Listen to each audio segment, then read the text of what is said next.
Hi friends. If you're enjoying my videos, please hit the like button. It helps the YouTube algorithm notice me. Now sit back, relax, and enjoy the story. The digital clock on my nightstand glowed an unforgiving 2:47 a.m. when I made the decision that would haunt me for weeks to come. Sleep had abandoned me entirely that Tuesday night in October 2019, leaving me staring at the ceiling of my cramped apartment near downtown. At 23, I should have been exhausted from my warehouse job, but instead my mind raced with the peculiar restlessness that seems to strike when the world grows too quiet. I reached for my phone and fired off a text to Jake and Vincent, knowing full well they were probably awake too. "Anyone up for a drive? Feeling weird tonight?" The responses came back within minutes. Both were experiencing the same inexplicable energy that demanded movement, exploration, something to break the oppressive stillness of the early morning hours. We'd done this before, these spontaneous midnight expeditions through the outskirts of our small California city. Usually, we'd cruise the empty highways, windows down, music low, letting the night air wash away whatever anxiety had built up during our mundane days. But tonight felt different somehow, charged with an electricity that made my skin crawl even before we'd left our respective homes. Jake arrived first in his battered Honda Civic, the engine's familiar rumble cutting through the silence. Vincent followed 10 minutes later, sliding into the back seat with the casual grace of someone accustomed to these nocturnal adventures. Neither of them looked particularly tired. Their eyes held the same wired alertness that had driven me from my bed. "Where to?" Jake asked, adjusting his rearview mirror. The question hung in the air for a moment as we considered our options. The usual routes felt insufficient tonight, too predictable for the strange mood that had settled over us. "San Felipe Road," I heard myself say, the words emerging without conscious thought. The suggestion surprised even me. That particular stretch of asphalt held a reputation among locals, whispered stories that most people dismissed as urban legends. But something about the idea felt right, necessary even, like scratching an itch I hadn't realized was bothering me. Vincent shifted uncomfortably in the back seat. "That's pretty far out there, man. Middle of nowhere stuff." His voice carried a note of uncertainty, but also curiosity. We all knew the stories. Strange sightings, unexplained phenomena, vehicles found abandoned with no trace of their occupants. Most rational people avoided the area entirely, especially after dark. Yet the pull was undeniable. The ordinary world felt suffocating tonight, and San Felipe Road represented something beyond the familiar boundaries of our small lives. As Jake turned the key and the engine responded with its reassuring rumble, I felt a mixture of anticipation and dread that I couldn't quite explain. The dashboard clock read 3:03 a.m. as we pulled away from my apartment building, heading toward the edge of town where civilization gave way to empty hills and forgotten stretches of road. The streets were completely deserted as we navigated through the residential areas, past darkened houses where normal people slept peacefully in their beds. Streetlights cast pools of orange illumination that seemed inadequate against the pressing darkness beyond. I found myself studying every shadow, every alley, as if expecting something to emerge from the blackness. "You guys feel that?" Vincent asked from the back seat, his voice barely above a whisper. We all knew what he meant. That electric tension in the air, the sense that something significant was about to happen. Jake nodded grimly, his knuckles white as he gripped the steering wheel. The transition from city to countryside happened gradually, then all at once. One moment we were passing the last gas station on the outskirts of town, its neon signs buzzing weakly in the darkness, and the next we were surrounded by rolling hills that seemed to swallow our headlights. The change in atmosphere was immediate and unsettling, as if we'd crossed some invisible threshold into a realm where different rules applied. San Felipe Road stretched ahead of us like a black ribbon cutting through the landscape. During daylight hours, this route probably looked unremarkable, just another rural highway connecting small communities. But at 3:30 in the morning, it felt like a passage into something far more sinister. The asphalt seemed to absorb our headlights rather than reflect them, creating the illusion that we were driving into an abyss. Jake had grown quieter since we'd left the city limits, his usual easy chatter replaced by tense concentration. The radio crackled with static as we moved further from civilization, picking up fragments of late-night talk shows and country music stations before dissolving into white noise. Eventually, he switched it off entirely, leaving us with only the hum of the engine and the whisper of wind through the partially open windows. The hills on either side of the road were covered in dense clusters of oak and pine trees that pressed close to the asphalt. In daylight, they might have seemed peaceful, even picturesque. But now they loomed like dark walls, their branches creating an impenetrable canopy that blocked out most of the starlight. I found myself imagining what might be lurking in those depths. Not supernatural creatures, but the very real predators that called these hills home. Mountain lions, wild boars, perhaps even bears venturing down from the higher elevations. Temperatures dropping, Vincent observed, pulling his jacket tighter around his shoulders. He was right. I could feel it too. A distinct chill that seemed to emanate from the landscape itself. The warmth from the car's heater felt inadequate against the cold that pressed against the windows. Jake checked the dashboard thermometer and frowned. Dropped 15 degrees in the last 10 minutes, that's not normal. His voice carried a note of concern that made my stomach tighten. Weather could change quickly in these hills, but such a sudden temperature drop seemed ominous, like a warning we were too foolish to heed. The road began to wind more sharply as we climbed into the higher elevations. Our headlights swept across guardrails that looked rusted and unreliable, offering little protection from the steep drops beyond. I could sense the emptiness on the other side of those flimsy barriers. Valleys that plunged into darkness so complete it seemed almost solid. "How much further you want to go?" Jake asked, though his question sounded more like a plea for reassurance than a genuine inquiry. We were all feeling it now. That growing sense that we'd ventured too far from safety, that we were approaching something we weren't prepared to encounter. Before I could answer, the first wisps of fog began to appear in our headlights. At first, it seemed harmless enough, just thin streamers of mist that drifted across the road like ghostly fingers. But within minutes, those wisps had thickened into something far more substantial and threatening. The fog didn't roll in gradually like a normal weather phenomenon. Instead, it seemed to materialize around us with deliberate intent, as if something in these hills had decided we'd gone far enough. One moment we could see a reasonable distance ahead, making out the curves and contours of the road, and the next, we were enveloped in a white-gray wall so thick it felt solid. Jake immediately slowed to a crawl, leaning forward over the steering wheel as he tried to navigate by the faint yellow lines barely visible in our headlights. The fog seemed to glow from within, creating an eerie luminescence that made depth perception impossible. Trees that should have been 50 feet away appeared to loom directly beside us, while the road itself seemed to shift and waver like something seen underwater.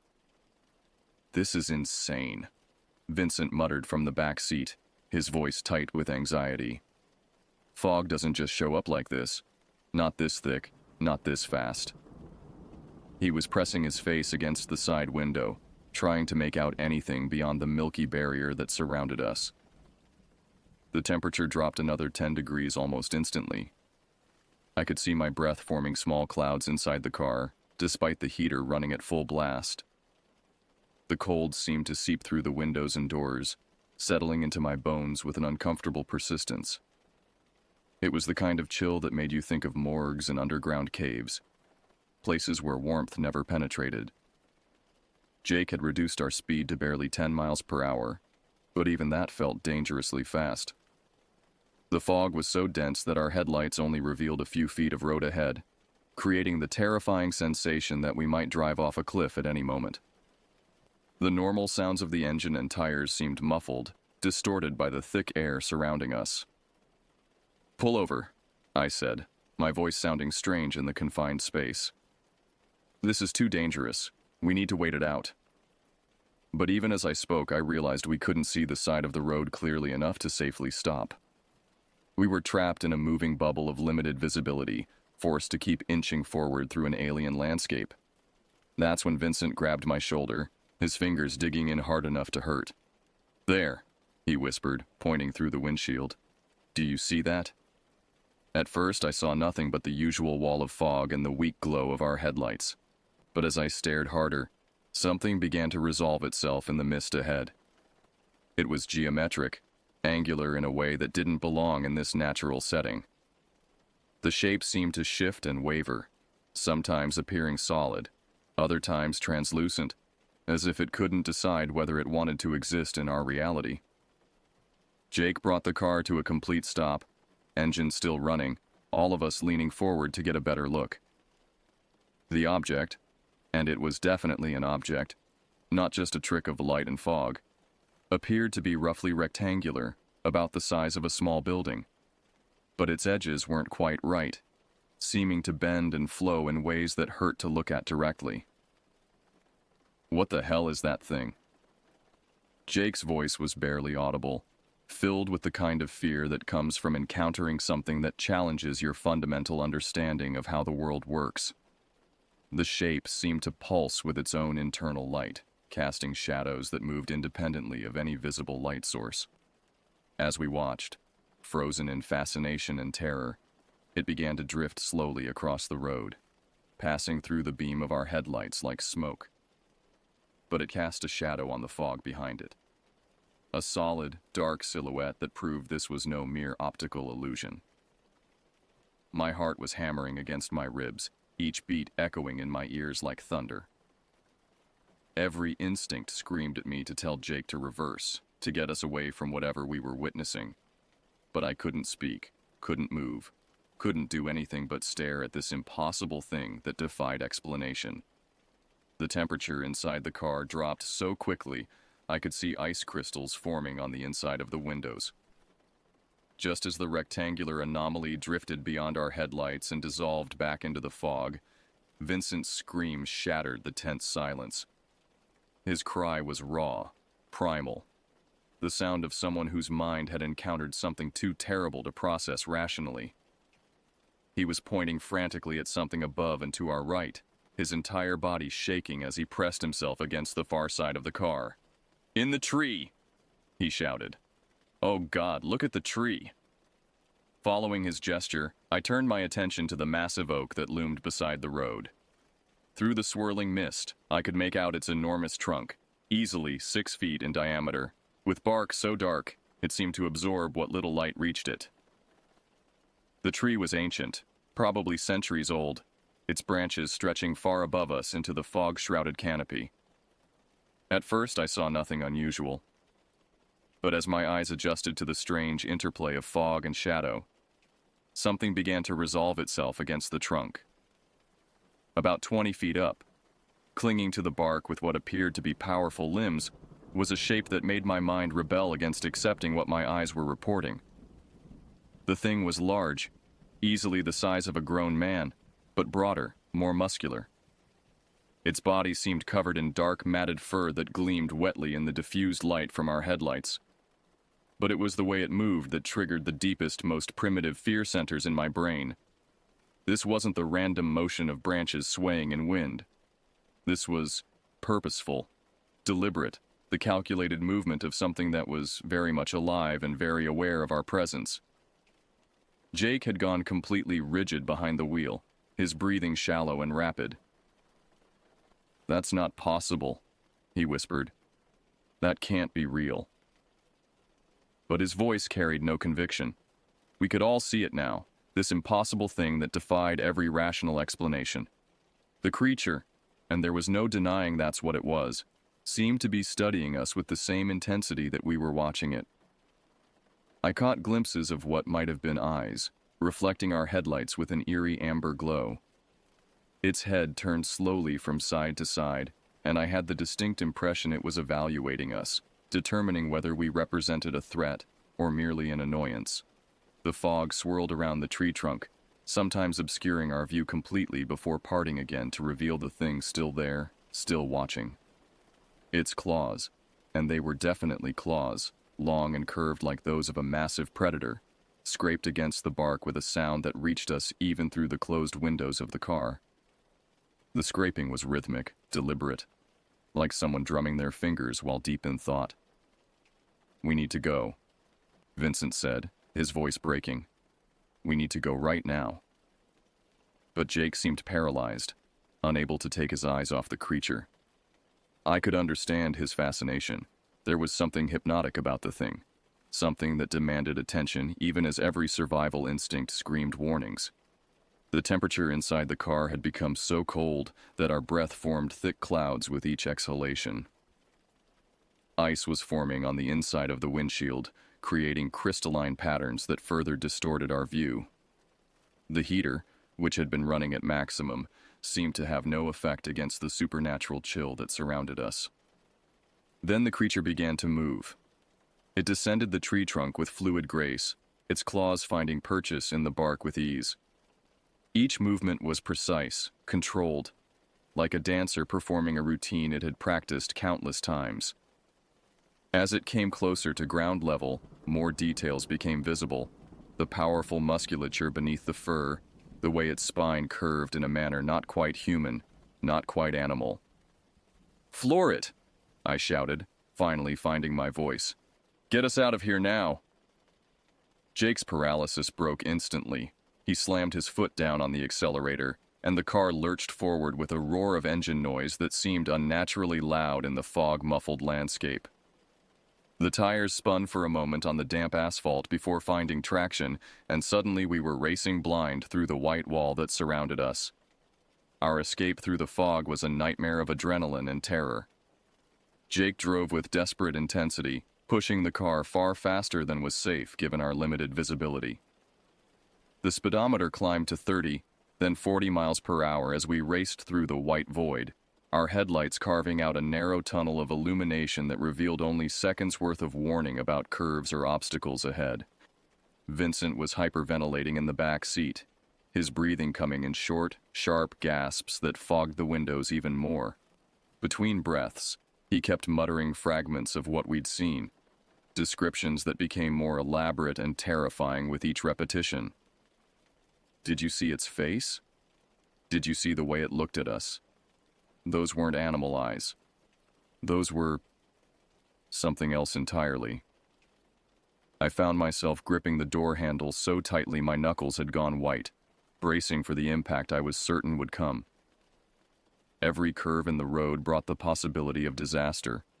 A collision with another vehicle, a plunge over a guardrail, or worse, whatever was lurking in these hills. The fog seemed to press against the windows like living thing, as if it were trying to slow our escape. The engine roared at maximum RPM as Jake pushed the car beyond its normal limits. I could hear strain in the motor's voice, a metallic whining that suggested we were asking more of the aging Honda than it was designed to give. But none of us cared about mechanical damage. Our only concern was putting distance between ourselves and whatever we'd encountered back there. "It was following us," Vincent said suddenly, his voice cutting through the engine noise. "When we first started moving, I saw it drop down from the tree. It was coming after us." His words sent fresh waves of panic through the car. I twisted around to look through the rear window, but the fog was so thick I couldn't see more than a few feet behind us. The temperature was slowly beginning to rise as we drove, the supernatural chill gradually giving way to something more normal. The ice on the windows started to melt, creating streaks of water that distorted our view in new and different ways. But the return of normal temperature felt like a small victory, a sign that we were escaping whatever pocket of wrongness we'd driven into. Jake's driving was becoming increasingly erratic as exhaustion and fear took their toll. The car weaved slightly from side to side as he fought to keep us on the road while managing the overwhelming urge to look back, to confirm we weren't being pursued by something that shouldn't exist. Several times we drifted close to the edge of the asphalt before he corrected our course with sharp, overcorrecting turns. "There!" I shouted as the fog began to thin ahead of us. "I can see clear road." The mist was breaking apart like smoke, revealing patches of normal highway illuminated by our headlights. Stars were visible again through gaps in the clouds, and the oppressive sense of being trapped in an alien environment was beginning to lift. We burst out of the fog wall as suddenly as we'd entered it, emerging into a clear night that felt like stepping into a different world. The transition was so abrupt it was disorienting. One moment we were driving blind through supernatural mist, and the next we were on a normal stretch of highway with good visibility and recognizable landmarks. Jake immediately pulled over to the shoulder, his hands shaking as he put the car in park. We sat in stunned silence for several minutes, listening to our own labored breathing and the ticking of the cooling engine. The normal sounds of night in the California hills, insects chirping, wind through grass, the distant hoot of an owl, felt almost miraculous after the muffled silence of the fog. "Did that really happen?" Vincent asked, his voice small and uncertain. "Tell me we didn't just imagine all of that." But we all knew it had been real. The evidence was written in our racing hearts, our trembling hands, the cold sweat that covered our bodies despite the now normal temperature. 3 days passed before any of us could speak about what we'd experienced without our voices shaking. The rational part of my mind kept insisting that we'd encountered nothing more than unusual weather conditions and overactive imaginations fueled by local folklore. But the visceral memory of that night, the supernatural cold, the impossible geometry of the fog-shrouded shape, the creature clinging to the ancient oak, refused to be dismissed as mere hallucination. By Friday evening, curiosity had begun to overpower fear. We met at Jake's apartment, ostensibly to watch a movie, but really to discuss what we'd seen and decide whether we had the courage to return. The conversation started cautiously, each of us testing whether the others were ready to revisit that night, but it quickly became clear that we were all obsessed with finding answers. "I've been researching the area," Vincent said, pulling out his laptop. "San Felipe Road has a history, not just urban legends, actual documented incidents going back decades."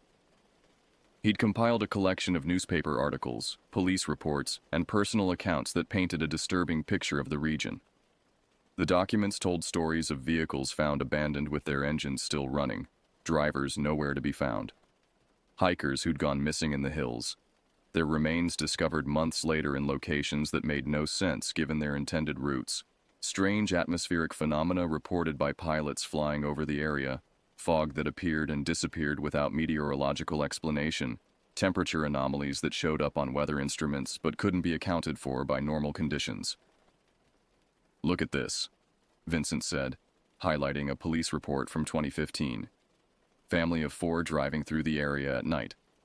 Found their car in a ditch, all the doors open, personal belongings scattered like they'd fled in panic. No signs of an accident, no evidence of foul play. They were found 6 hours later walking along Highway 101, 20 miles away, with no memory of how they'd gotten there. Jake leaned over to read the report more carefully. "Says here they kept talking about seeing something in the trees. Described it as a large, dark figure that didn't move like any animal they'd ever seen. Sound familiar?" The description sent chills down my spine. It was almost identical to what we'd witnessed. More articles revealed a pattern of encounters that stretched back generations. Native American tribes had considered the area sacred but dangerous, warning of spirits that could take physical form and lead travelers astray. Early Spanish settlers reported similar phenomena, describing them in terms of their Catholic worldview, demons and unholy apparitions that tested the faith of good Christians. "Here's what I think," I said, trying to organize the swirling thoughts that had been plaguing me all week. "Whatever's out there, it's not supernatural in the traditional sense. It's something real, something physical, but operating according to rules we don't understand. The fog, the temperature changes, the way that thing moved. It all suggests some kind of natural phenomenon that science hasn't explained yet." Vincent nodded thoughtfully. "Like ball lightning or those rogue waves sailors used to report, seemed impossible until we understood the science behind them." It was a comforting theory, that we'd encountered something extraordinary but ultimately explainable, rather than something that challenged the fundamental nature of reality. But even as we tried to rationalize our experience, the fear remained. Whatever we'd seen on San Felipe Road had left all of us fundamentally changed. Sleep came fitfully, filled with dreams of fog-shrouded highways and amber eyes watching from the darkness. We found ourselves avoiding certain streets at night, staying away from wooded areas, jumping at shadows that moved in ways our subconscious minds found threatening. "We have to go back," Jake said finally. "I can't live with not knowing. This thing is going to drive me crazy if I don't get some kind of answer." Vincent and I exchanged glances, recognizing our own desperation reflected in his words. The uncertainty was almost worse than the fear. At least terror had a definite quality to it, while doubt corroded everything. "Okay," I agreed. "But we do this smart. We bring cameras, recording equipment, maybe some basic scientific instruments. If there's something out there, we document it properly. No more running away in blind panic." The plan felt reasonable, professional even, but my heart was already racing at the thought of returning to that haunted stretch of road. Chapter 7. Return to San Felipe. We spent the better part of Saturday preparing for our return expedition. Jake borrowed a digital camera with night vision capabilities from a friend who worked in security. Vincent procured a digital thermometer, electromagnetic field detector, and a handheld GPS unit that could record our exact location and track our movements. I contributed a portable audio recorder and several powerful flashlights, along with extra batteries for everything. The equipment made us feel more professional, more prepared, but it couldn't mask the underlying terror that had been building all day. By the time we loaded everything into Jake's car, my hands were already shaking slightly, and I could see similar signs of stress in my companions. Vincent had developed a nervous tic, constantly checking and rechecking the batteries in our various devices. Jake chain-smoked cigarettes despite having quit months earlier, the nicotine doing little to calm his obvious anxiety. We waited until 11 p.m. to begin the drive, reasoning that we'd reach San Felipe Road around the same time as our previous encounter. The logic was sound. If whatever we'd seen was tied to specific conditions or timing, we wanted to recreate the circumstances as closely as possible. But as we navigated the increasingly empty streets leading out of town, the familiar dread began to settle over us like a suffocating blanket. The temperature was significantly warmer than it had been during our first visit, and the weather forecast called for clear skies with no chance of fog. These factors should have been reassuring, suggesting we might encounter nothing more than a peaceful drive through rural California. Instead, they felt ominous, as if the very absence of threatening weather conditions was itself a trap. "Everyone's phones fully charged?" Vincent asked for the third time. We'd agreed that if anything went wrong, our first priority would be to call for help, though the cellular coverage in the hills was notoriously unreliable. The question had become a kind of nervous ritual, something to break the oppressive silence that had settled over us as we drove deeper into the countryside. The transition to San Felipe Road felt different this time. Instead of the gradual shift from civilization to wilderness, I was acutely aware of crossing a threshold. The moment our tires touched that particular stretch of asphalt, the atmosphere inside the car changed. Our casual conversation stopped abruptly, replaced by tense vigilance as we scanned the darkness ahead. Jake had slowed to a more cautious speed, maintaining about 30 miles per hour as we approached the area where we'd encountered the fog. The night was crystal clear, with excellent visibility, and a half moon providing enough ambient light to make out the contours of the surrounding hills. Trees that had been invisible barriers during our first visit now stood clearly defined against the star-filled sky. "There's the tree," I said, pointing to the massive oak that had hosted our terrifying visitor. In the moonlight, it looked ancient but benign, its branches swaying gently in a light breeze. No fog, no supernatural chill, no impossible creatures clinging to its bark. Just an old tree beside a rural highway, exactly as it probably appeared during thousands of unremarkable days and nights. We pulled over at the exact spot where we'd stopped before, Jake positioning the car so our headlights illuminated the base of the oak. The digital thermometer showed a normal 52 degrees Fahrenheit, cool for October, but nothing unusual for this elevation and time of night. The electromagnetic field detector registered only the background readings you'd expect in any natural environment. "Should we get out?" Vincent asked, though his tone suggested he hoped the answer would be no. We discussed this possibility during our planning session, agreeing that a closer examination might provide evidence we'd missed while trapped in the car. But now, sitting in the actual location with darkness pressing against our windows, the idea seemed far less appealing. I opened my door first, partly to demonstrate courage I didn't feel, and partly because waiting any longer would only increase our collective anxiety. The night air was crisp and carried the scents of pine and oak leaves, perfectly normal forest smells that should have been comforting. Instead, every natural sound seemed amplified and threatening. An owl's hoot made me jump, and the rustle of small animals in the underbrush triggered waves of paranoia. Jake and Vincent followed my lead, though they stayed close to the car, ready to dive back inside at the first sign of danger. We approached the oak tree with the cautious reverence of archaeologists entering a tomb, our flashlights creating overlapping pools of illumination that revealed nothing more supernatural than ordinary bark and fallen leaves. "Look at this," Vincent said, directing his light to a section of trunk about 8 feet off the ground. Deep gouges scarred the bark, 4 parallel marks that could have been made by claws. But they were old, weathered by seasons of rain and wind, impossible to date with any accuracy. They might have been made by a bear marking its territory, or by some piece of farm equipment decades ago. We spent nearly an hour examining the tree and surrounding area, finding nothing that definitively proved or disproved our earlier experience. The lack of evidence was almost more disturbing than finding clear proof would have been. It left us trapped in uncertainty, unable to move forward or back. The weeks following our second visit to San Felipe Road brought no peace, only a deeper, more persistent kind of terror that wove itself into the fabric of our daily lives. Unlike the sharp, immediate fear of our original encounter, this was a slow-burning anxiety that colored everything we did. Sleep became elusive and unsatisfying, filled with dreams that felt more like memories of experiences we'd never actually had. My dreams were remarkably consistent in their imagery and emotional tone. I would find myself walking alone along San Felipe Road in complete darkness, guided only by an amber glow that seemed to emanate from the trees themselves. The pavement beneath my feet would be wet despite the absence of rain, and my breath would form visible clouds in air that grew colder with each step.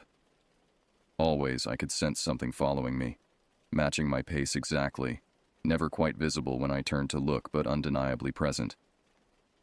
These nocturnal visions were so vivid that I often woke with the scent of pine and damp earth still in my nostrils, my heart racing as if I'd actually been walking through those haunted hills. The boundary between dream and reality became increasingly blurred, especially during the vulnerable moments between sleep and wakefulness, when my mind struggled to distinguish between memory and imagination. Jake reported similar experiences, though his dreams took a different form. He described being trapped in his car on an endless version of San Felipe Road, driving through fog so thick it seemed solid while something kept pace alongside his vehicle. He could never see what was running parallel to the car, but he could hear it. Footsteps that matched his speed exactly, breathing that fogged the windows from the outside, occasional scratching sounds as claws made contact with metal and glass. Vincent's psychological response was perhaps the most disturbing. He developed an intense aversion to trees, particularly large oaks, that made it difficult for him to walk through any wooded area without experiencing panic attacks. The rational part of his mind understood that most trees posed no threat, but his nervous system had apparently decided that anything resembling the massive oak we'd encountered represented mortal danger. Our relationships with friends and family began to strain as we struggled to explain our changed behavior without sounding delusional. How do you tell someone you're afraid to drive alone at night because you might encounter something that shouldn't exist? How do you explain why you've started sleeping with every light in your apartment turned on? Or why certain sounds make you freeze with terror? I found myself researching sleep disorders, anxiety conditions, and group psychology, desperately seeking some rational explanation for what we were experiencing. Post-traumatic stress disorder seemed like a possibility, but that typically resulted from witnessing or experiencing actual trauma. Could a single night of uncertainty and fear really have such lasting psychological effects? The internet provided access to countless accounts of similar experiences. People who claimed to have encountered unexplained phenomena and struggled with the aftermath. Support groups existed for individuals who'd witnessed UFOs, cryptid creatures, or paranormal activity. Reading their stories provided some comfort, but also raised troubling questions about the nature of reality and the reliability of human perception. 3 months after our initial encounter, I made a decision that surprised even me. I would return to San Felipe Road alone, without the safety net of companions or the distraction of conversation. If something was genuinely haunting that stretch of highway, I needed to confront it directly. If our experience had been nothing more than shared delusion fueled by local folklore and atmospheric conditions, then a solitary visit under calm circumstances should prove that conclusively. The drive out to San Felipe Road on that February night felt like a journey to my own execution. Every mile brought increasing dread, but also a strange sense of resolution. Whatever happened, I would finally have definitive answers about what we'd encountered, or I would prove to myself that the whole experience had been psychological rather than supernatural. As I turned onto that familiar stretch of asphalt, my headlights swept across the massive oak tree that had become the focal point of my nightmares. It stood unchanged, ancient and imposing, its branches reaching toward a star-filled sky. No fog, no supernatural cold, no impossible creatures watching from the darkness. I parked in the exact spot where we'd stopped months earlier and turned off the engine. The silence was complete except for the ticking of cooling metal and the distant sound of wind through the trees. I sat there for nearly an hour, windows down, waiting for some sign that the terror we'd experienced had been real. Nothing happened. The night remained peaceful, ordinary, exactly what you'd expect from a rural highway in the California hills. As I finally started the engine and began the drive home, I felt a mixture of relief and disappointment. The mystery would remain unsolved, but perhaps that was preferable to the alternative. Yet even now, months later, I avoid San Felipe Road after dark. Some knowledge, I've decided, isn't worth pursuing. Some questions are better left unanswered. And some roads are meant to be traveled only in daylight, when shadows hold no secrets and the impossible seems safely distant. The three of us rarely discuss that night anymore, but we remain bound by the shared knowledge that we encountered something beyond our understanding. Whether it was supernatural, psychological, or something else entirely, it changed us in ways that continue to echo through our lives. We learned that the world contains mysteries that resist rational explanation, and sometimes the wisest response is simply to acknowledge our limitations and move forward as best we can. The road remains, winding through those dark hills, waiting for the next group of curious night travelers to discover what lurks in the fog.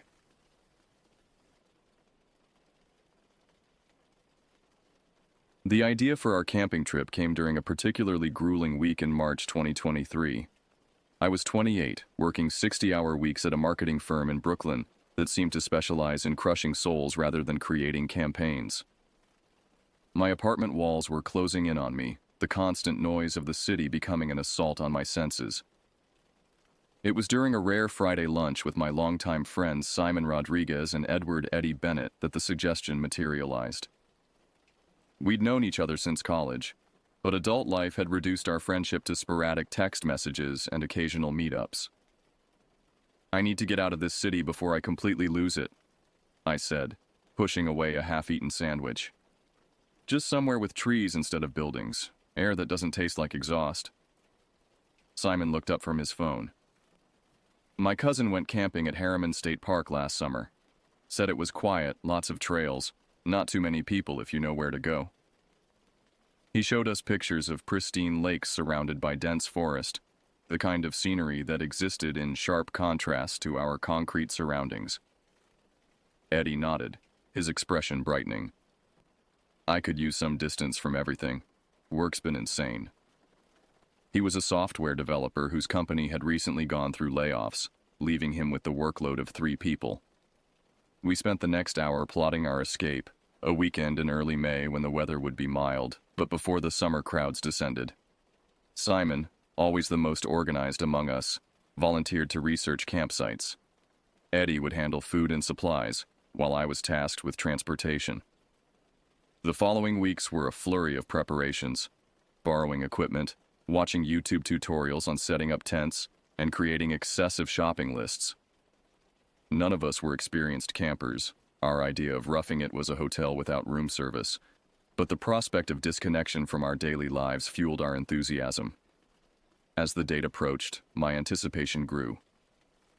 I'd catch myself staring out my office window at the sliver of sky visible between buildings, imagining stars unobscured by city lights.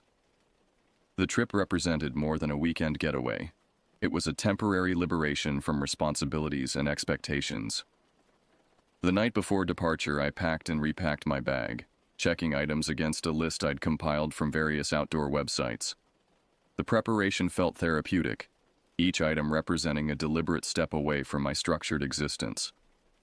That night, I dreamed of open spaces and silence.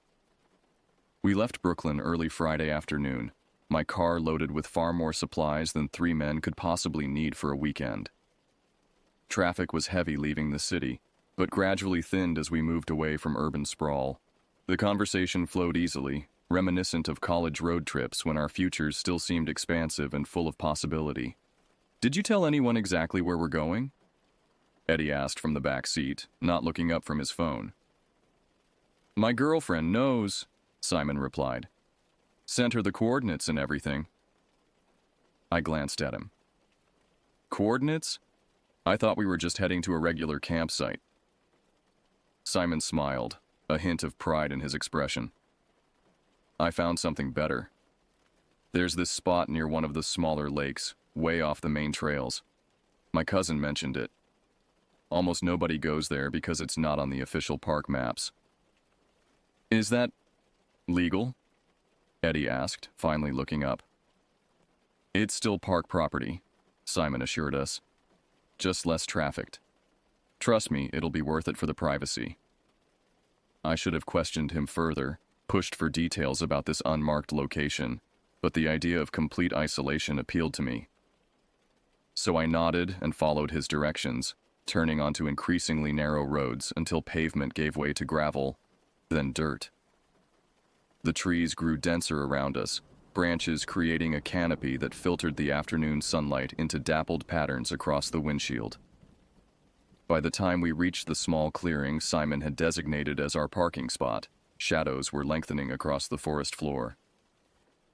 We unloaded the car in silence, each of us adjusting to the sudden absence of urban noise. The air smelled of pine and damp earth, a scent that existed only in memory for city dwellers like us. "It's about a 20-minute hike to the lake," Simon said, hoisting his overpacked backpack. "We should get moving if we want to set up before dark." The trail was barely visible, just a slight depression in the undergrowth that suggested occasional human traffic. As we walked, the forest seemed to close behind us, erasing our path and isolating us further from civilization. I remember thinking how easily we could become lost here, how completely we had removed ourselves from the world we knew. The lake appeared suddenly through the trees, a dark mirror reflecting the deepening blue of the sky. Its surface was perfectly still, undisturbed by wind or wildlife. Along its eastern shore, a small clearing offered enough flat ground for our tent. Simon had been right. It was beautiful, secluded, and entirely ours. "What did I tell you?" he said, dropping his pack. "Perfect, right?" I nodded, but found myself scanning the tree line, an inexplicable uneasiness settling in my stomach. The isolation that had seemed so appealing now felt excessive, absolute in a way I hadn't anticipated. There was no sign of other campers, no distant voices or smoke from fires. Just us and the darkening forest. "Let's get set up," Eddie said, already unpacking the tent. "I don't want to be doing this by flashlight." We worked efficiently, securing the tent, gathering wood for a fire, and arranging our supplies. By the time darkness fell, we had created our temporary home, a small island of light in the expanding darkness. The fire crackled, pushing back the night and illuminating our faces as we ate simple sandwiches and opened the first beers of the trip. To escape, Simon toasted, raising his bottle. To nature, Eddie added. To disconnection, I finished, though even as I said it, I felt a strange reluctance to fully embrace the sentiment. We talked late into the night, catching up on months of missed conversations, sharing work frustrations and relationship updates. The forest around us fell silent except for the occasional rustle of nocturnal animals moving through undergrowth. When we finally crawled into the tent, exhaustion overtook me quickly, but my sleep was restless, interrupted by dreams of dark water and watching eyes. Morning brought clarity and renewed enthusiasm. The uneasiness of the previous evening dissipated with the mist rising from the lake surface. We ate breakfast, granola bars and instant coffee, while planning our day. Simon suggested exploring the surrounding area, perhaps finding a good fishing spot for later.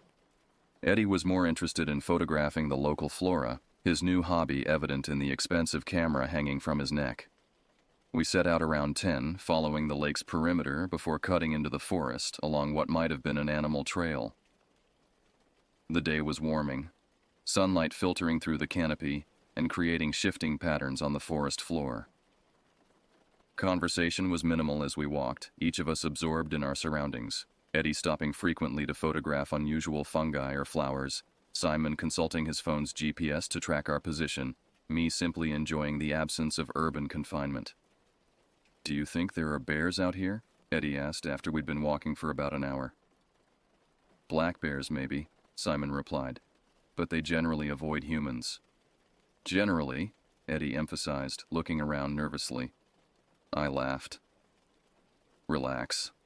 They're more scared of us than we are of them. That's not particularly reassuring given how terrified I would be, Eddie muttered, but continued walking. The trail gradually became less defined, forcing us to navigate around fallen trees and dense underbrush. I was about to suggest turning back when the trees began to thin, revealing brightness ahead. We emerged into a clearing surrounding another lake, smaller than our campsite lake, perhaps 100 yards across at its widest point. Is this on your map? I asked Simon, who was frowning at his phone. No, he admitted. Signal's weak out here anyway.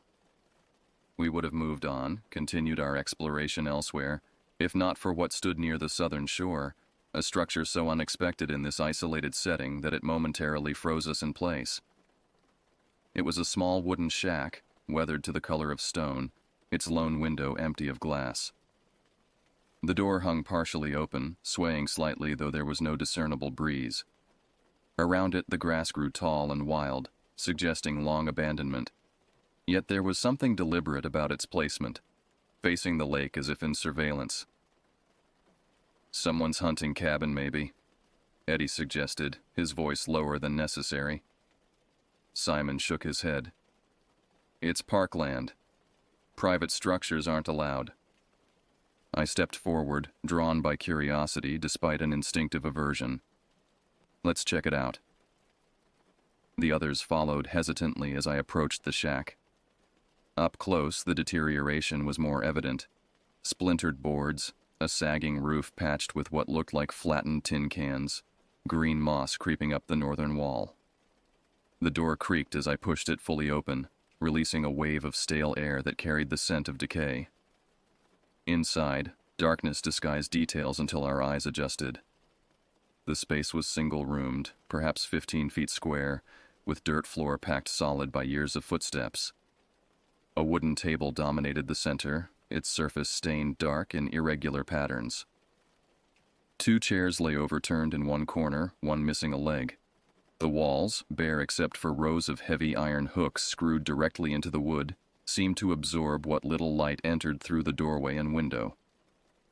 This doesn't feel right, Eddie whispered, remaining near the entrance while Simon and I ventured further in. I ran my fingers across one of the stains on the table. It was dry, flaking slightly under my touch. Old blood, maybe? I suggested, thinking of hunters dressing kills. There's so much of it, Simon observed, leaning closer. More than you'd get from a deer or two. I moved to the wall, examining the hooks. They varied in size, the largest capable of supporting substantial weight. Some were bent, as if from strain. What do you think they hung here? Simon shrugged, but his expression had tightened. Game, I guess. But what? He gestured around the space. No other tools, no knives, no saws, nothing you'd use for processing meat. Just the hooks. Eddie called from the doorway. Can we go? This place feels wrong. I was inclined to agree, but found myself reluctant to leave without understanding the shack's purpose. Moving to the window, I pushed aside a tattered remnant of curtain. The view faced directly across the lake to the opposing shore, where the forest grew especially dense. Nothing remarkable, yet the window's positioning seemed intentional, like a watching post. Guys, Simon called from outside. When had he left? You need to see this. We joined him at the side of the shack, where he stood staring at the ground. His foot had caught on something partially buried, an edge of metal protruding from the soil, dull with corrosion but unmistakably worked by human hands. What is it? Eddie asked, crouching for a better look. Help me dig it up, Simon replied, already scraping at the earth with a stick. I should have objected, suggested we leave whatever it was undisturbed. But curiosity overrode caution. Using sticks and our hands, we excavated around the object, gradually revealing its form. It took nearly 15 minutes of concentrated effort before we could fully assess our discovery. It was a helmet, or something helmet-like, made of heavy metal that might have been iron. Unlike any modern headgear, it rose to a pyramidal point and bore no padding inside. The front featured 2 cross-shaped slits where eyes would be, not the simple crosses of medical or religious symbolism, but uneven, jagged openings that suggested violent creation. The entire piece radiated an uncomfortable wrongness, from its excessive weight to its impractical design. What the hell? Eddie breathed, maintaining distance while Simon lifted it from its shallow grave. Some kind of costume piece? Simon suggested, turning it to examine all sides. Medieval reenactment thing? I shook my head, though I had no better explanation. Why bury it? Simon peered into the interior, then held it up to his face, aligning the slits with his eyes. Can barely see through these. It's not practical for anything. Don't, Eddie said sharply. Don't put that thing on your head. Simon lowered it, looking annoyed. I wasn't going to. It's filthy. But I caught the interest in his expression, the way his fingers traced the edges of the eye slits. We should leave it, I said firmly. Put it back where we found it. Why? Simon asked. It's just some weird junk someone abandoned. Then why bury it? I countered. I don't like it. Let's go. Simon seemed ready to argue but conceded, placing the helmet on the ground beside its excavation site. Fine. Probably tetanus waiting to happen anyway. We left the clearing without further exploration. Our initial enthusiasm for hiking diminished. The return journey felt longer, conversation sparse as each of us processed what we'd found. I kept thinking about those hooks on the wall, the stains on the table, and the buried helmet with its watching slits. None of it aligned with innocent explanations, yet alternatives seemed too fantastic to consider. Back at our campsite, the afternoon sun cast long shadows across the clearing. The familiar surroundings should have provided comfort after our unsettling discovery, but instead seemed newly threatening, as if the forest had revealed its true nature and could not return to benign scenery. Let's not mention this to anyone, Simon said as we gathered wood for the evening fire. They'd probably fine us for disturbing park property or something. Eddie and I nodded agreement, though I suspected our motives for silence differed. What troubled me wasn't fear of repercussion from park authorities, but something more primal. A sense that we had intruded where we shouldn't, discovered something deliberately hidden, and perhaps drawn attention we didn't want. Dinner was a subdued affair, pasta cooked on our portable stove, eaten mostly in silence as darkness consolidated around our campfire. Eventually, Eddie broached the subject we'd been avoiding. "So, what do you think that helmet thing was really for?" Simon, who had been unusually quiet, shrugged. "Art project, maybe. Some student's weird sculpture they got tired of." "Then why bury it by an abandoned shack in the middle of nowhere?" I asked. "Why not just throw it away?" "Could be historical," Eddie suggested. "Some Revolutionary War thing or whatever." "It didn't look that old," I countered. "And it wasn't like any historical helmet I've ever seen." Simon poked at the fire, sending sparks spiraling upward. "Maybe it was some kind of ritual object." "Ritual?" Eddie repeated. "What kind of ritual involves a metal pyramid with cross eyes?" "I don't know. Cult stuff? There are weird people everywhere." The suggestion hung in the air, uncomfortably plausible. The isolation of the location, the specific design elements, the deliberate burial. It aligned with ceremonial intent more than practical use. "If it was some cult thing," I said slowly, "then that shack could have been where they met," Simon finished. "Those hooks on the walls could have held robes or symbols or whatever." "And the stains on the table?" Eddie asked, his voice tight. None of us answered immediately. The fire crackled in the silence, shadows dancing across our faces. "Animal sacrifice, maybe," Simon finally said. "Some groups do that." "That was a lot of blood for animals," I noted. The memory of those stains, extensive, darkened with age but still visibly significant, sent an involuntary tremor through me. "We're speculating," Eddie said firmly. "It's probably nothing sinister. Some hunter's cabin that fell into disuse, and the helmet is just, I don't know, someone's idea of a joke." We agreed to this more comfortable interpretation, allowing conversation to drift to other topics, work projects awaiting us back in the city, movies we wanted to see, plans for the summer. But the discussion felt forced, our attention divided between present company and absent explanations. As the fire burned down to embers, Simon stood abruptly. "I'm going for a walk." "Now?" Eddie asked incredulously. "It's pitch black out there." Simon held up his flashlight. "Not completely, I just need some air." "Where are you going?" I asked, though I already suspected. "Nowhere special, just around." But his avoidance of eye contact confirmed my suspicion. "You're going back for the helmet, aren't you?" He hesitated, then nodded. "I want another look at it. In private." "That's insane," Eddie protested. "It's got to be at least an hour's walk in the dark. Less if I take a direct route. I marked it on my phone." Simon was already gathering his jacket. "Don't wait up. I might be a while." Neither Eddie nor I tried to dissuade him further. Perhaps we should have, considering what followed, but at the time it seemed merely an extension of Simon's typical stubbornness. He disappeared into the darkness beyond our fire's glow, the beam of his flashlight visible through the trees for several minutes before vanishing entirely. Eddie and I remained by the dying fire, occasionally adding small branches to maintain minimal illumination.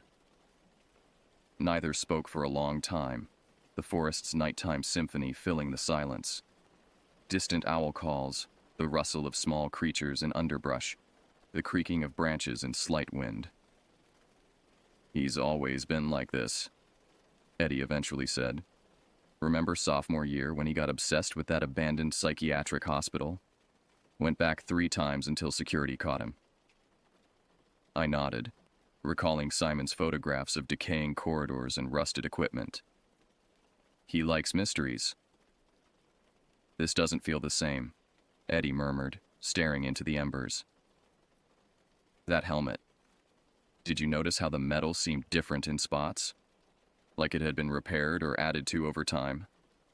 I hadn't noticed, but now the observation seemed significant. "You think it's old? Actually historical?" Maybe parts of it. The base could be ancient, with modifications. He poked at the fire, sending up a small flurry of sparks. I've read about artifacts being used across generations, each group adding their own elements while preserving the original purpose. What purpose do you think it served? I asked, though I wasn't certain I wanted an answer. Eddie was silent for a long moment. Transformation, maybe. Becoming something else. What does that mean? I don't know exactly. Just a feeling I had looking at it. Like it wasn't meant to protect the wearer, but to change them. He stood suddenly. I'm going to bed. Simon can wake us when he gets back.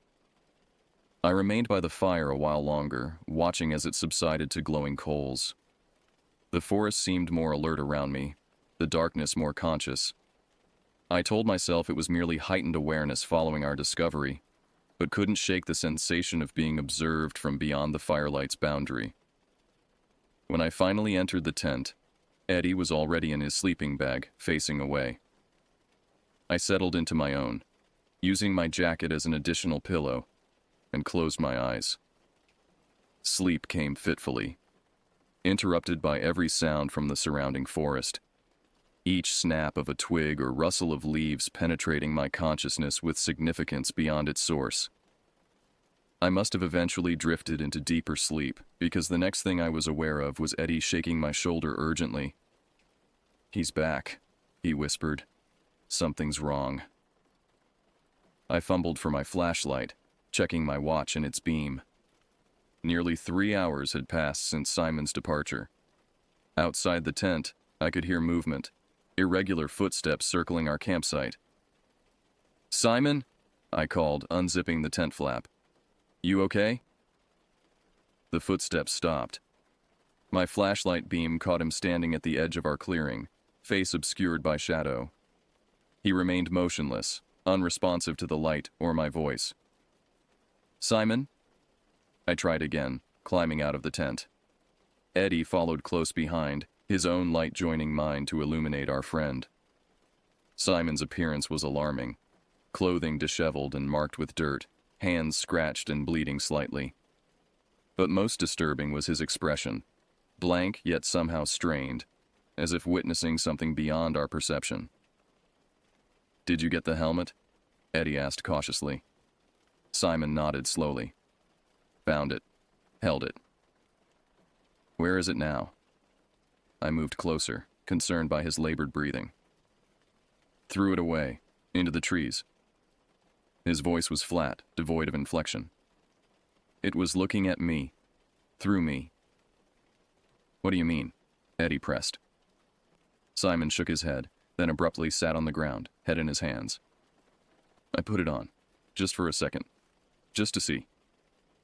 A heavy silence followed this admission, broken only by the distant call of a night bird. "And?" I finally prompted. Simon looked up, his eyes reflecting our flashlight beams in a way that momentarily made them appear as cross-shaped slits. I saw differently, like looking through someone else's eyes, someone who's been here a very long time. Eddie and I exchanged glances, unsure how to respond to this cryptic statement. "You were probably just disoriented," I suggested. "It was dark, and that thing was heavy. Probably threw off your balance." Simon's laugh was hollow. "Sure, that must be it." He stood, swaying slightly. "I'm going to sleep now." He brushed past us into the tent without further explanation, leaving Eddie and me standing in the darkness, flashlights illuminating nothing of consequence. "Should we be worried?" Eddie whispered. I didn't have an answer that felt honest yet reassuring, so I simply shrugged. "Let's get some sleep. He'll be more coherent in the morning." But as we returned to our sleeping bags, I couldn't dismiss the vacant quality of Simon's gaze, so at odds with his typically animated expressions. Whatever he had experienced, whether merely psychological suggestion or something more inexplicable, had affected him profoundly. Sleep eluded me for the remainder of the night. I lay awake, listening to Simon's uneven breathing and occasional murmurs. Once I was certain I heard him whisper, "They're still using it," though the context remained unclear and he offered no clarification when I quietly asked what he meant. Dawn arrived with welcome relief, pale light filtering through the tent fabric. Eddie was already awake, I realized, his eyes open and watchful. Simon slept fitfully, his face contorted in expressions that alternated between distress and something like reverence. "We should leave," Eddie whispered, meeting my gaze. "Today, as soon as he wakes up." I nodded agreement, already mentally packing our supplies and plotting the fastest route back to the car. Whatever had begun with our discovery of the shack and helmet, I wanted no further part in its development. Simon woke as we were preparing breakfast, emerging from the tent looking exhausted, but more like himself. The strange vacancy had left his expression, replaced by evident embarrassment. "About last night," he began, accepting a cup of instant coffee. "I got a bit freaked out, I guess." "What happened out there?" I asked, keeping my tone casual despite genuine concern. He stared into his cup. "I found the helmet where we left it.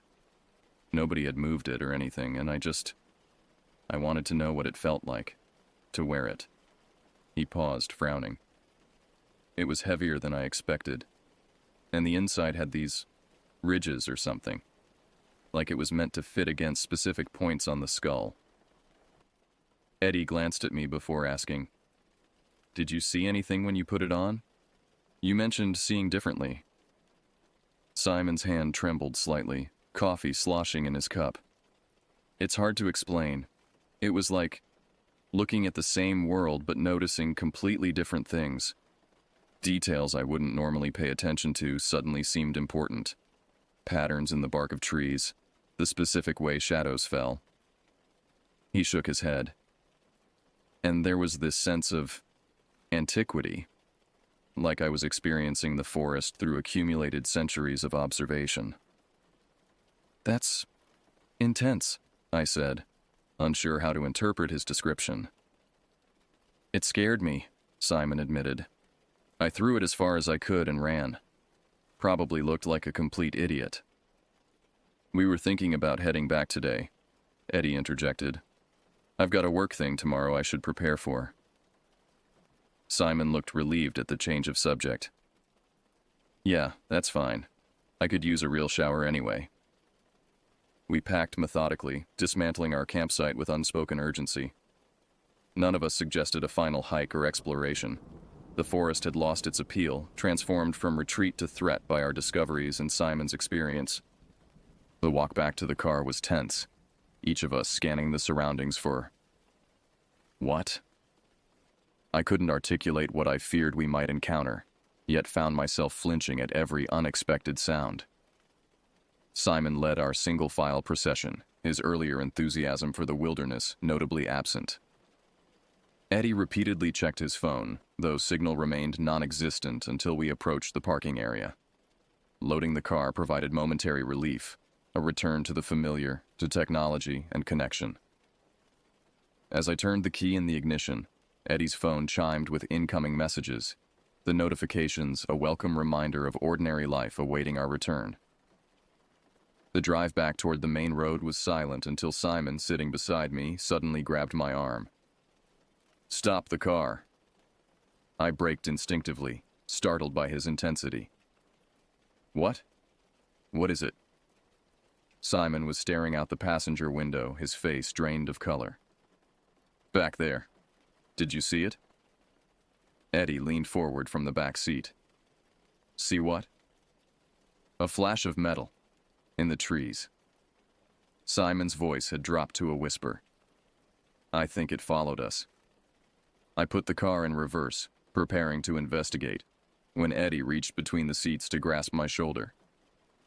"Don't," he said firmly. "Let's just go." Simon continued staring into the forest, transfixed. "It wants to be found again. Used again." "You threw it away," I reminded him, putting the car back in drive.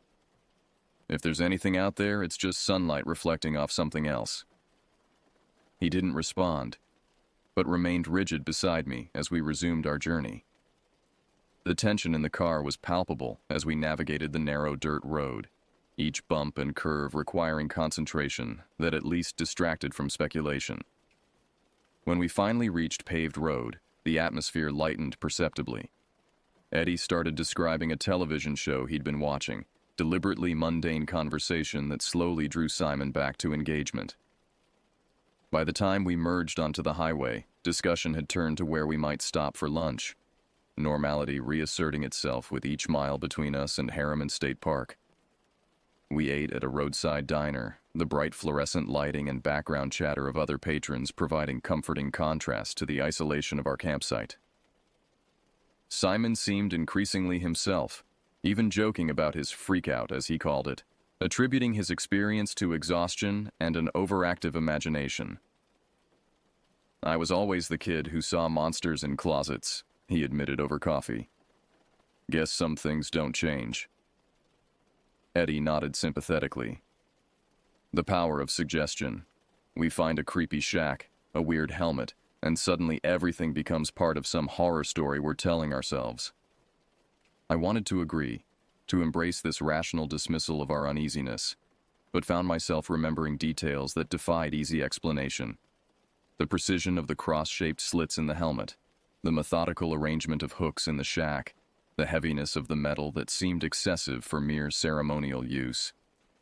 Maybe, I conceded, unwilling to prolong the discussion. Either way, I'm ready to get back to city noise and light pollution. The remainder of our drive passed uneventfully. We reached Brooklyn by early evening, first dropping Eddie at his apartment, then continuing to Simon's place. As he gathered his belongings from the trunk, I found myself reluctant to part without addressing what felt like unfinished business. "Simon," I began, "about what happened out there." "It's fine," he interrupted, not meeting my eyes. Like Eddie said, power of suggestion. I let my imagination run wild. "Right," I agreed, though uncertainty lingered. "But if you want to talk about it more." "I don't." His tone was sharper than necessary. Seeing my expression, he softened. "Sorry, I'm just tired. Let's grab drinks next weekend, okay? Process the whole great outdoors experiment." I nodded, watching as he entered his building without a backward glance. Driving home to my own apartment, I tried to focus on practical matters: unpacking, laundry, preparing for the work week ahead. But fragments of our experience continued to intrude. The dark stains, the cross-shaped slits, Simon's vacant expression as he described seeing through someone else's eyes. That night, showered and settled in my own bed, I should have slept soundly. Instead, I stared at the ceiling, replaying events and considering alternatives to the explanation we'd collectively chosen. That we had discovered nothing more sinister than an abandoned hunting cabin and someone's discarded art project or historical reproduction. What if the shack had served purposes beyond legitimate hunting? What if the helmet, with its impractical design and deliberate burial, was more than decorative or educational? What if Simon had experienced something genuine during those moments when the helmet covered his eyes? These questions circled without resolution as metropolitan sounds filtered through my window. Car horns, distant sirens, the persistent hum of a city that never fully rests. Eventually, exhaustion claimed me, but my dreams were filled with dark water and watching eyes, indistinct figures moving among trees, and the sensation of metal against skin, reshaping perception through antiquated apertures.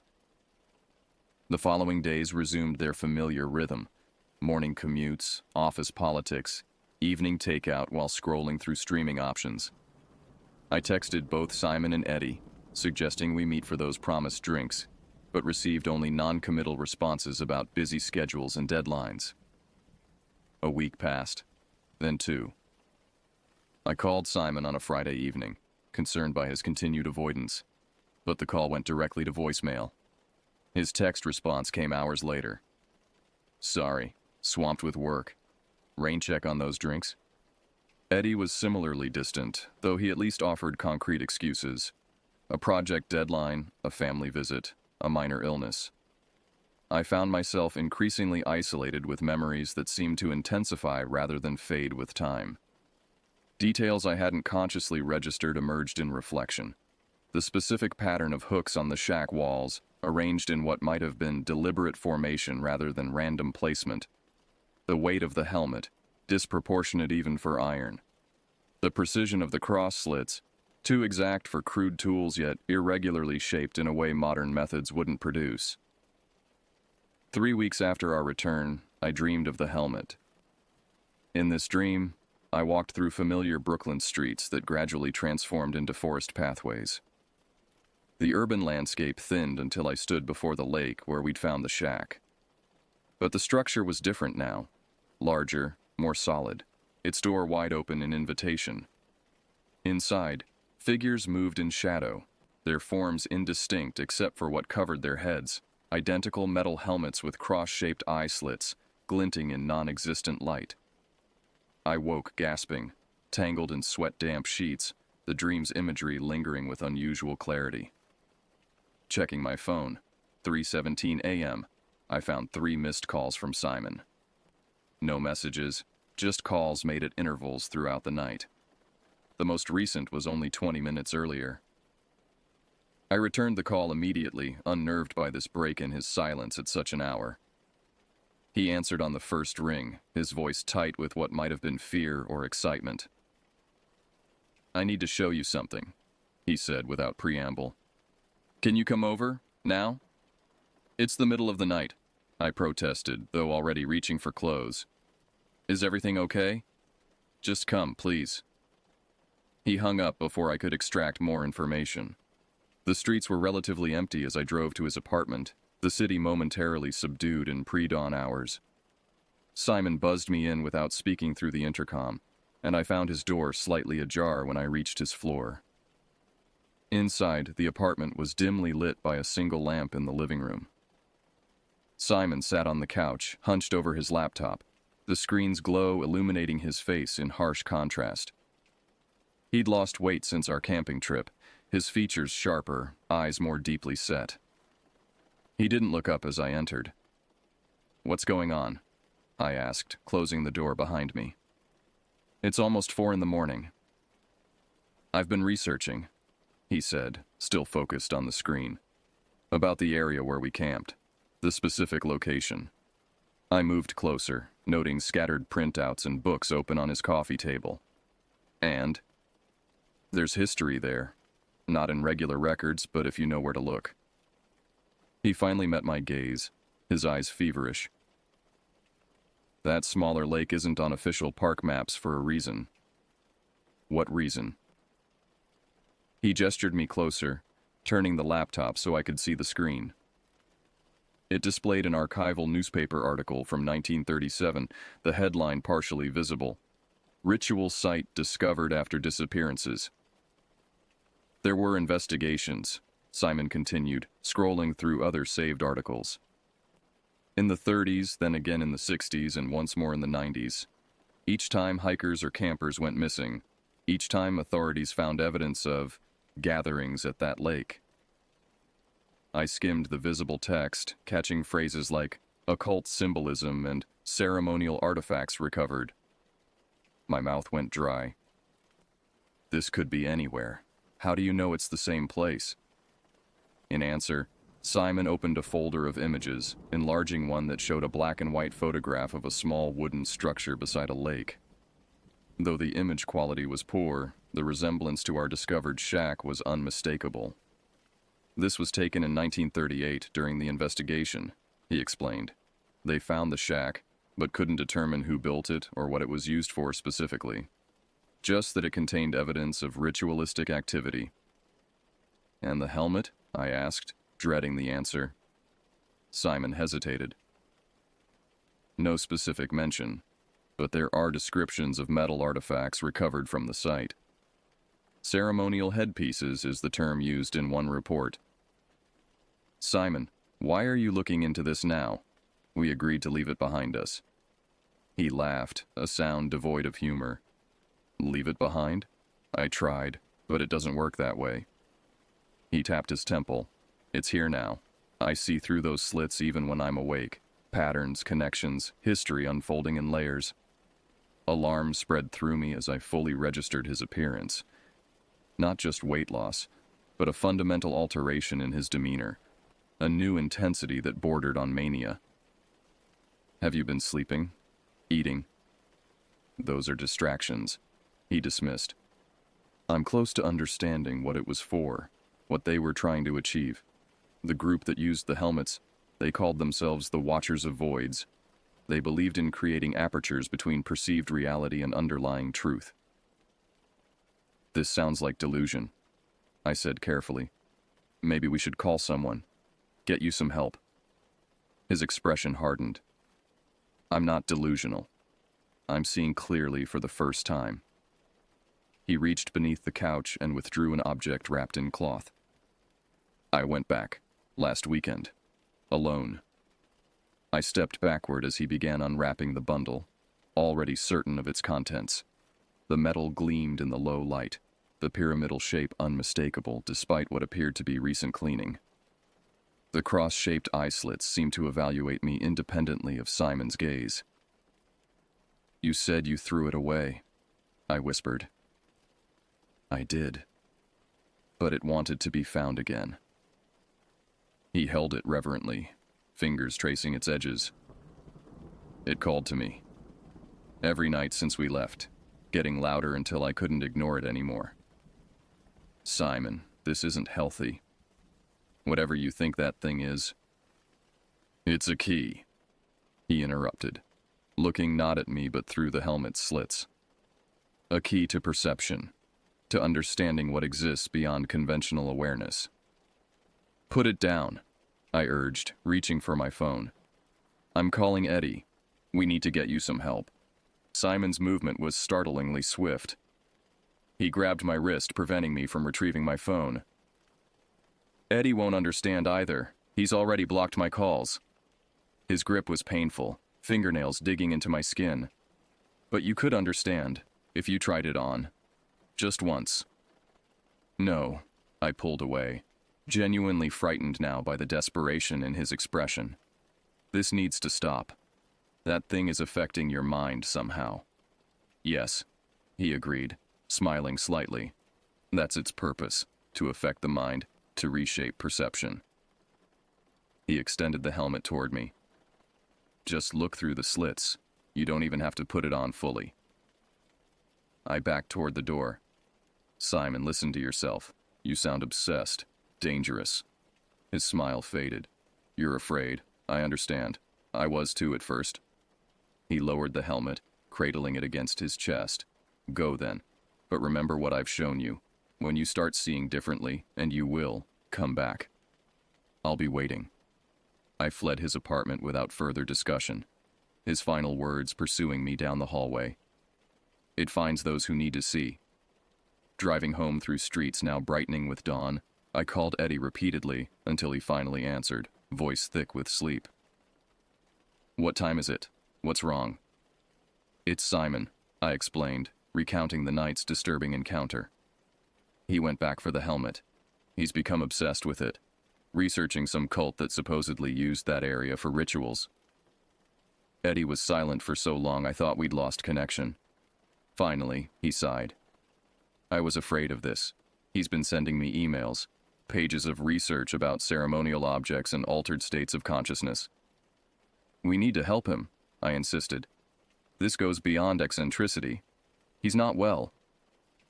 I know a therapist, Eddie offered. Someone who specializes in obsessive behaviors. I can reach out, but... He paused. Simon would have to want help. From what you're describing, he's convinced himself he's discovered something profound. It's that helmet, I said, remembering Simon's fevered expression as he cradled it. Whatever it is, wherever it came from, it's having some kind of psychological effect on him. Or he's having a breakdown and fixating on the helmet as an outlet, Eddie countered. Either way, we should try to get it away from him. We agreed to meet later that day to discuss intervention options. But when we arrived at Simon's apartment that evening, he didn't answer our knocks or calls. His neighbor reported seeing him leave early that morning with a backpack, mentioning a research trip when asked where he was headed. He's gone back to the park, I realized, showing Eddie the archival photos I'd seen on Simon's laptop. To that lake. Eddie shook his head. We can't just go chasing after him. If he's having some kind of psychological episode, we're not equipped to handle it ourselves. We should call the police, report him missing. And tell them what? That our friend found an ancient helmet that's making him hallucinate cult connections? I ran a hand through my hair, frustrated. They'd dismiss it as drug use or mental illness. Maybe because that's what it is, Eddie suggested gently. I couldn't fully disagree, yet couldn't shake the conviction that something more complex was occurring. Something connected to that isolated lake and its history of disappearances. The rational explanation was indeed that Simon was experiencing mental health issues triggered or exacerbated by our discovery.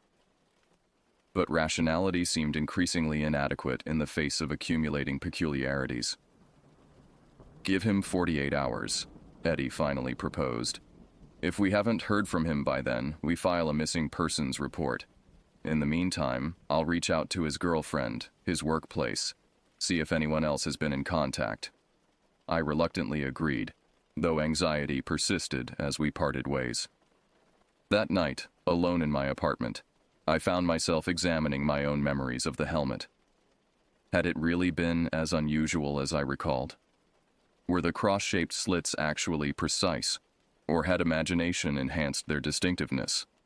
Was the metal truly exceptionally heavy, or had the effort of excavation merely made it seem so? Doubt crept in, eroding certainty. Perhaps we had found nothing more than an abandoned prop or historical reproduction. Perhaps Simon's fascination was merely manifestation of underlying psychological issues. Perhaps everything had a rational explanation that required no reference to cults or ceremonial artifacts. Yet when I closed my eyes, I could see the helmet with perfect clarity.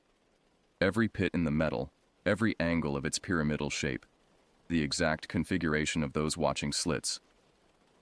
The image remained more vivid than seemed natural for a brief encounter weeks earlier. Sleep, when it finally came, brought dreams of standing at the edge of the small lake, its surface now black as oil, reflecting nothing. On the opposite shore, figures moved in and out of the shack, each wearing an identical helmet. One figure turned toward me across the water, cross slits focusing on my position. It raised a hand in greeting or beckoning, the gesture somehow familiar despite the obscured identity. I woke knowing it had been Simon in my dream, transformed by whatever process the helmet facilitated. And despite rational objection, I understood with inexplicable certainty that he had returned to Harriman State Park not as a visitor, but as an initiate. Simon never returned from his research trip. We filed the missing persons report as planned, initiating a search that discovered his car parked at the same trailhead we had used weeks earlier. Rangers and volunteers combed the surrounding forest for days, finding no trace beyond a few footprints that disappeared near our former campsite. I participated in the search, guiding a team toward the smaller lake where we had found the shack. But when we arrived at the coordinates I provided, we discovered only a clearing. No structure, no evidence of recent habitation, not even foundation stones to suggest previous construction. The rangers noted the location wasn't on their maps and seemed skeptical of my insistence that a shack had stood there just weeks ago. Landmarks can be confusing in the forest, one suggested kindly. Everything looks similar among the trees. I knew I wasn't mistaken about the location, the lake's shape, the surrounding vegetation, the specific arrangement of boulders along the shore, all matched my memory. Only the shack was missing, as if it had never existed. The official search was suspended after 2 weeks. Simon's disappearance was classified as a probable wilderness accident, his name added to the park's missing persons registry, alongside others who had ventured into the forest and never emerged. His girlfriend collected his belongings from his apartment. His parents held a memorial service I attended with Eddie, both of us offering sanitized versions of our camping trip when asked about our last interactions with Simon. We never mentioned the helmet or the shack to authorities. That omission haunts me still, the guilty knowledge that we withheld information potentially crucial to understanding what happened. But how could we have explained?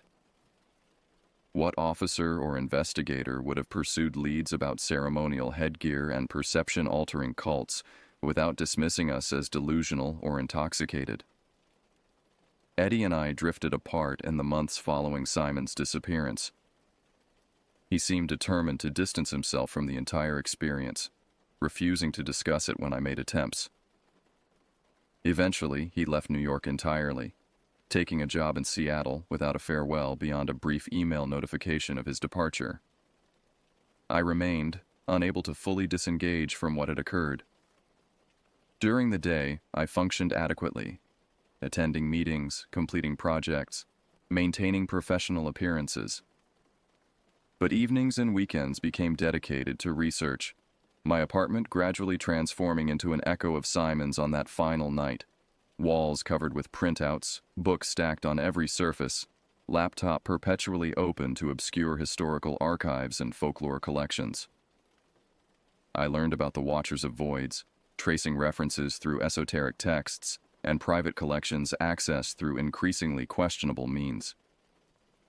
They appeared in scattered records dating back to the early 1700s in North America, though some sources suggested European origins centuries earlier.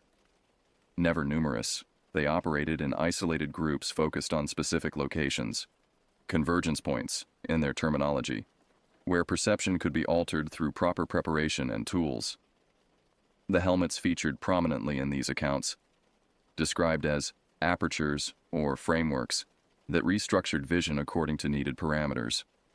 Their design evolved over time but maintained consistent elements: pyramidal shape, significant weight, and openings that restricted and redirected sight.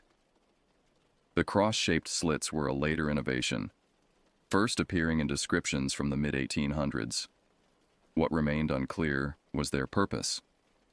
Some accounts portrayed the Watchers as seekers of forbidden knowledge, others as protectors guarding against intrusion from exterior awareness. Their activities at convergence points involved observation more than action, prolonged periods of simply watching through their specialized headgear, perceiving what remained invisible to conventional sight. The specific location in Harriman State Park appeared in multiple records, though never by name. Descriptions matched the small lake we had discovered, referencing a structure that served as anchor point for their activities. The disappearances Simon had discovered weren't isolated incidents, but patterns repeated across decades. People who ventured too close to convergence points during active periods, who encountered artifacts like the helmet who began to perceive differently. 2 years passed in this obsessive research, my social connections atrophying as I withdrew further into investigation. I changed jobs twice, each time accepting positions with less responsibility and interaction, prioritizing flexibility for my private pursuits.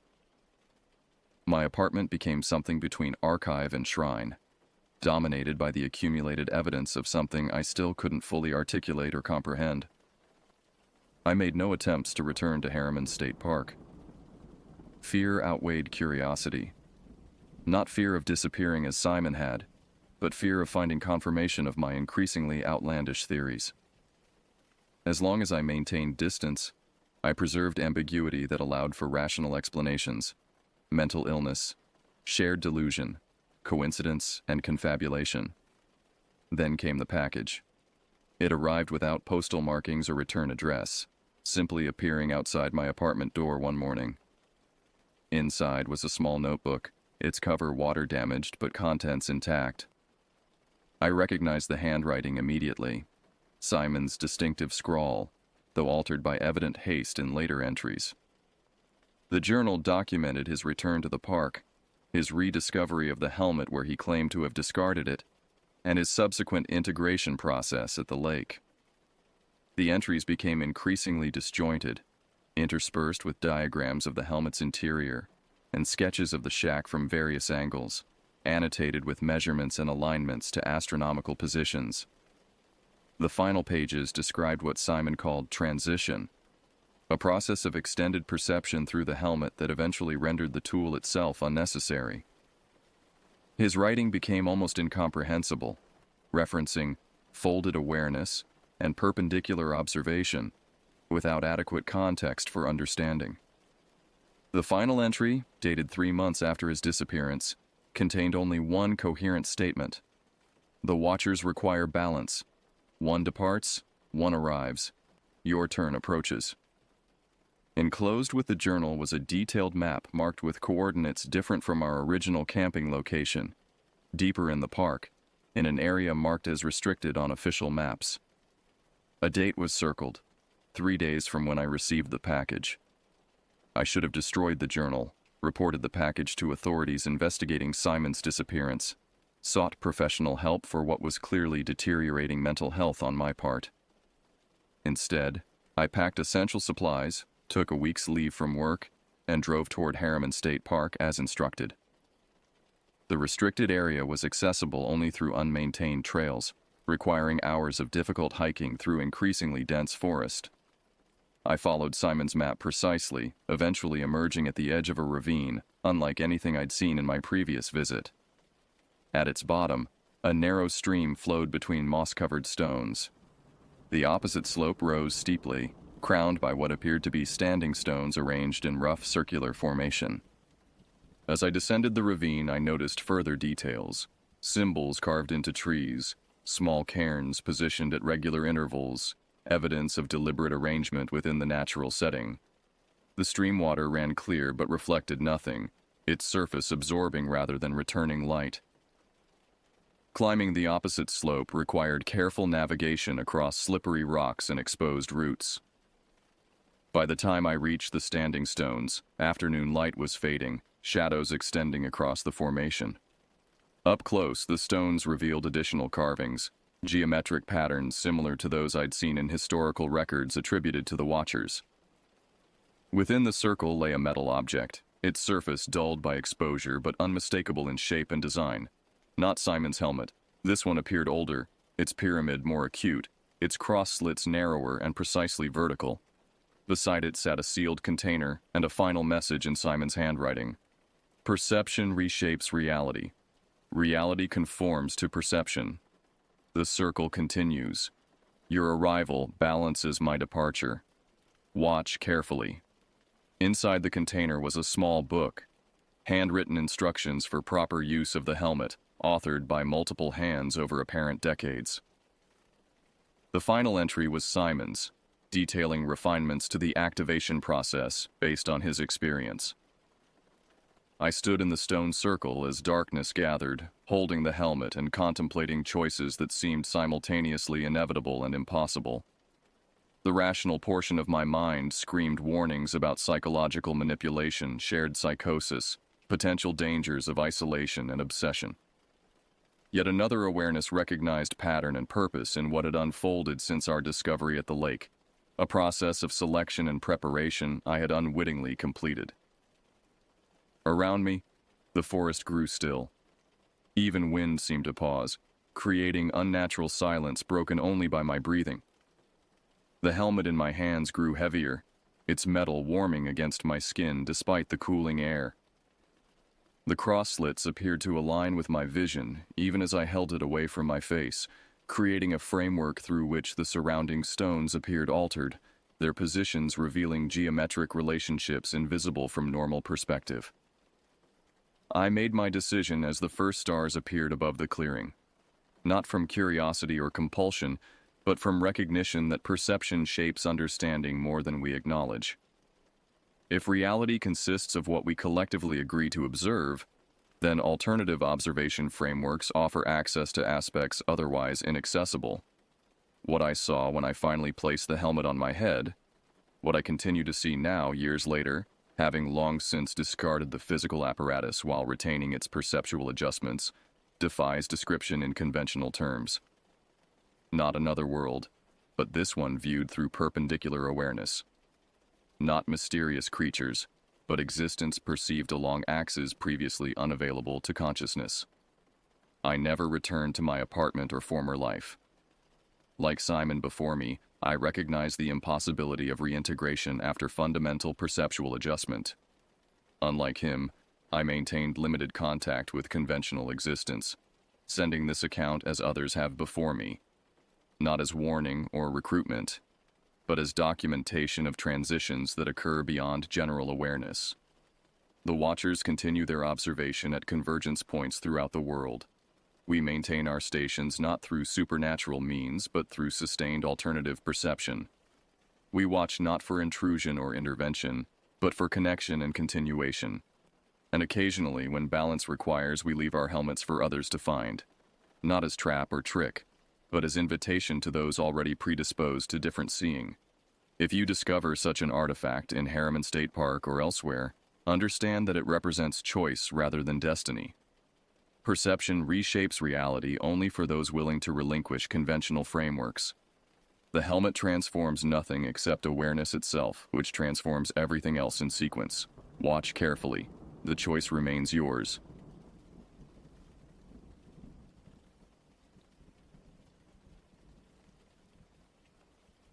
The realtor's words still echoed in my head as I steered the ancient Winnebago down the sun-baked highway toward Moab. "Perfect for a fresh start," she'd said, patting the vehicle's oxidized exterior with forced enthusiasm. I didn't tell her that at 42, Jeremiah Colson wasn't looking for a fresh start so much as an escape. The spring of '98 found me with little more than divorce papers, a dwindling bank account, and an inexplicable urge to flee into the wilderness. Nothing says midlife crisis quite like blowing your last few grand on a 1978 RV with questionable brakes and heading toward the desert. The irony wasn't lost on me. A lifetime suburban dweller whose idea of roughing it had previously meant staying at a hotel without room service. As Utah's Highway 191 unfurled before me, the landscape transformed from ordinary to otherworldly. The closer I got to Arches National Park, the more I felt like I was driving straight into some primeval world that had merely tolerated human presence, but never welcomed it. By late afternoon, the massive rust-colored formations loomed overhead, silent sentinels that seemed to watch my approach with ancient indifference. The brochures called them majestic and awe-inspiring. Standing beneath them now, those words felt inadequate. There was something unsettling about their immensity, their silence, their permanence. I found a spot off a service road not far from the park's edge, technically legal, if not entirely recommended for overnight stays. The spot overlooked a shallow canyon, the vista stretching for miles into the distance. As I killed the engine, the resulting silence was immediate and absolute. No traffic noise, no neighbors, no hum of electronics.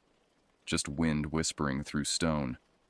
The isolation hit me harder than expected.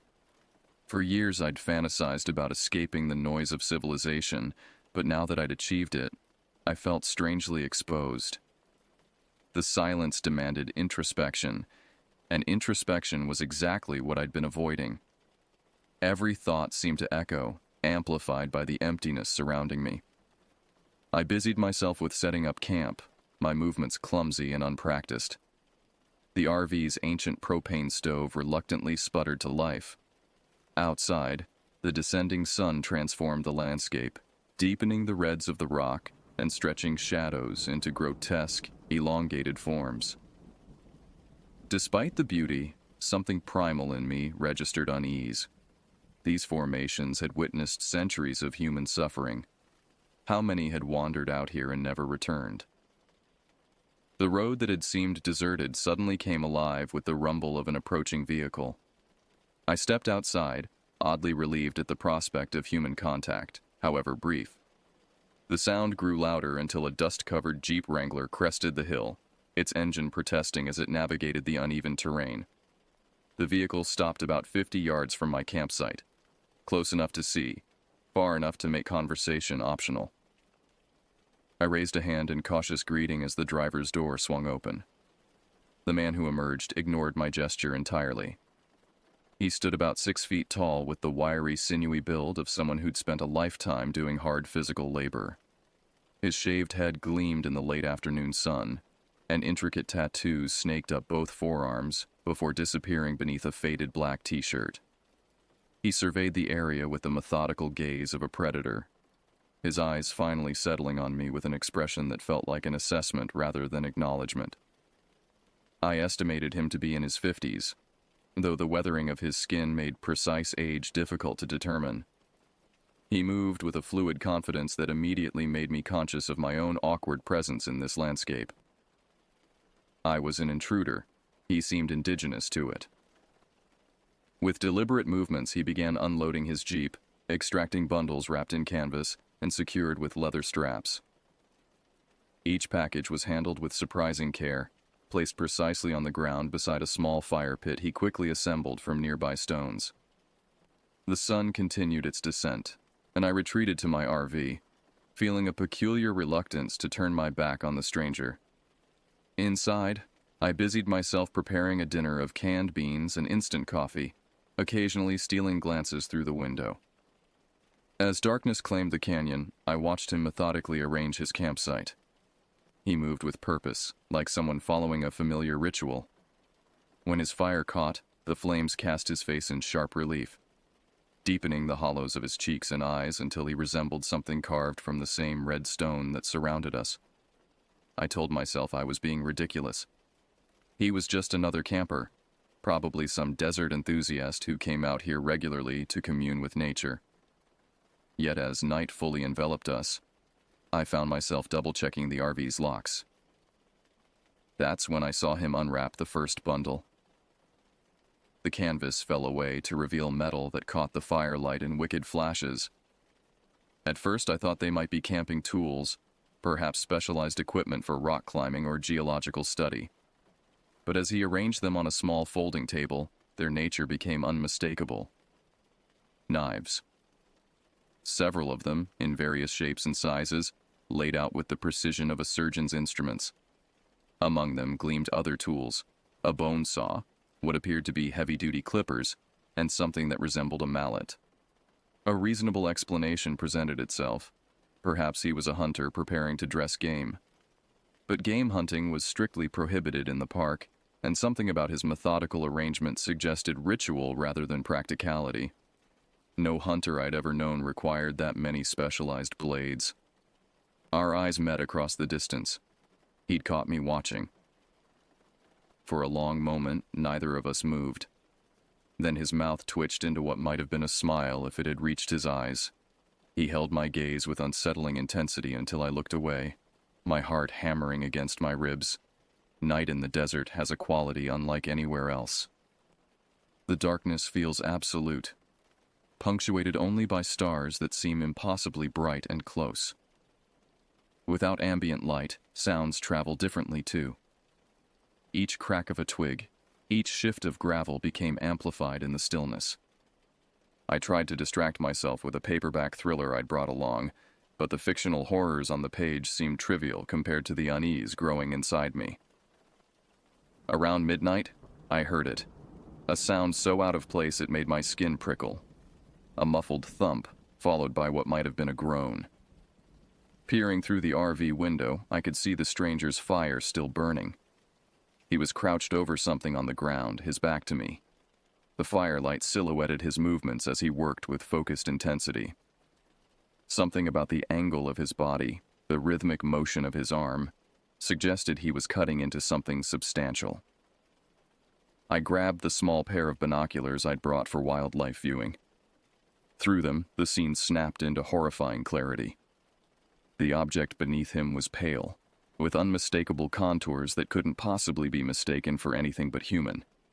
As he worked, he occasionally wiped his hands on a rag that had once been white but now glistened dark in the firelight. My stomach lurched. I backed away from the window, nearly stumbling over my own feet. This couldn't be happening. My mind raced through explanations.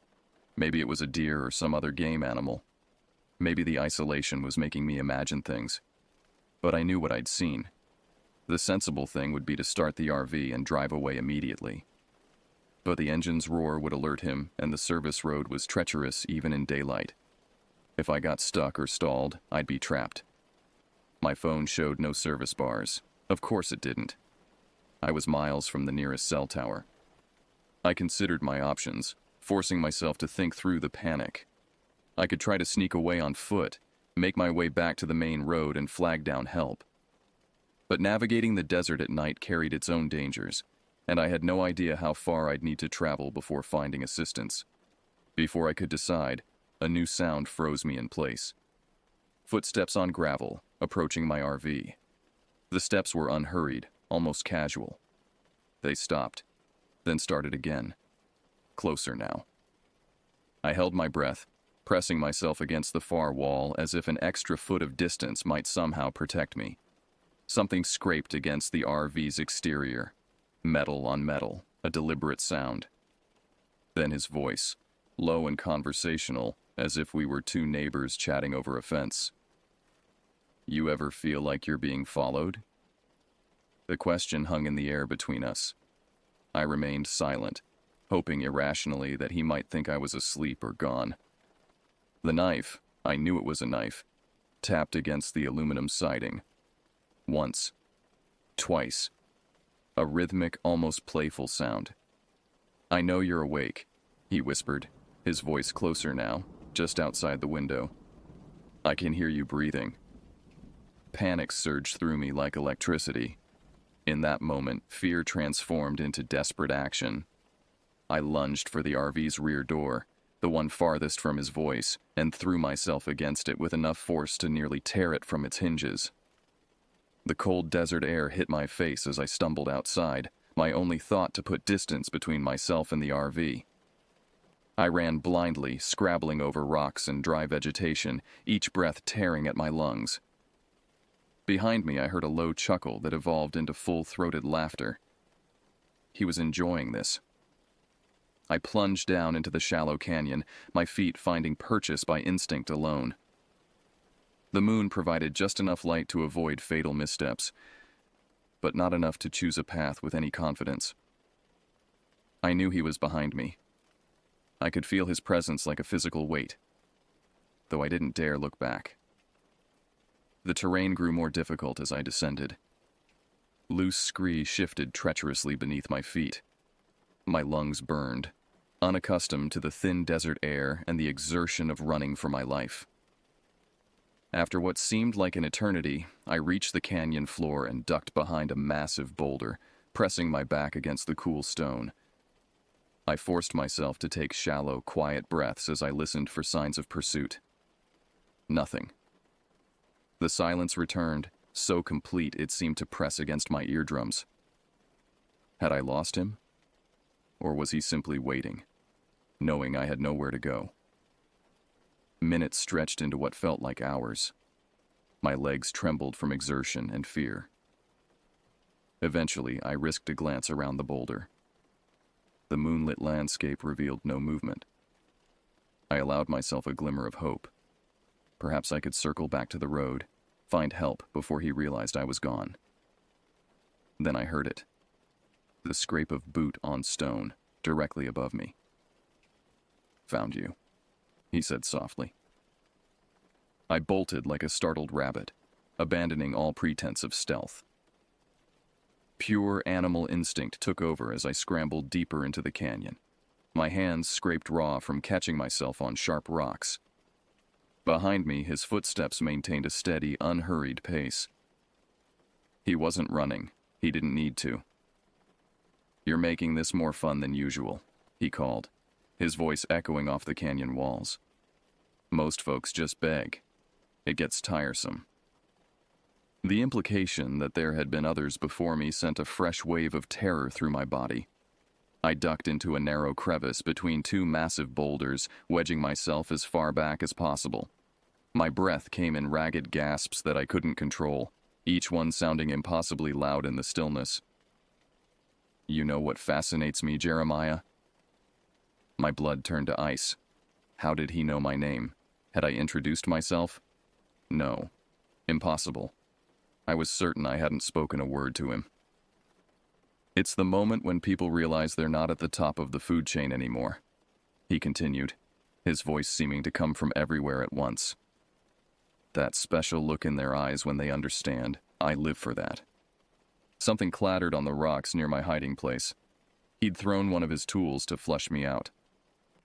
I remained frozen, pressing myself further into the crevice even as the rough stone cut into my back.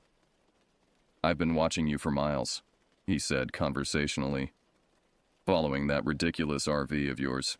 You city folks are all the same, thinking you can just wander out here and find yourselves. But the desert doesn't work that way. Out here, you don't find yourself. You get stripped down to what you really are." His footsteps stopped. Complete silence fell again. I held my breath, straining to hear any indication of his location.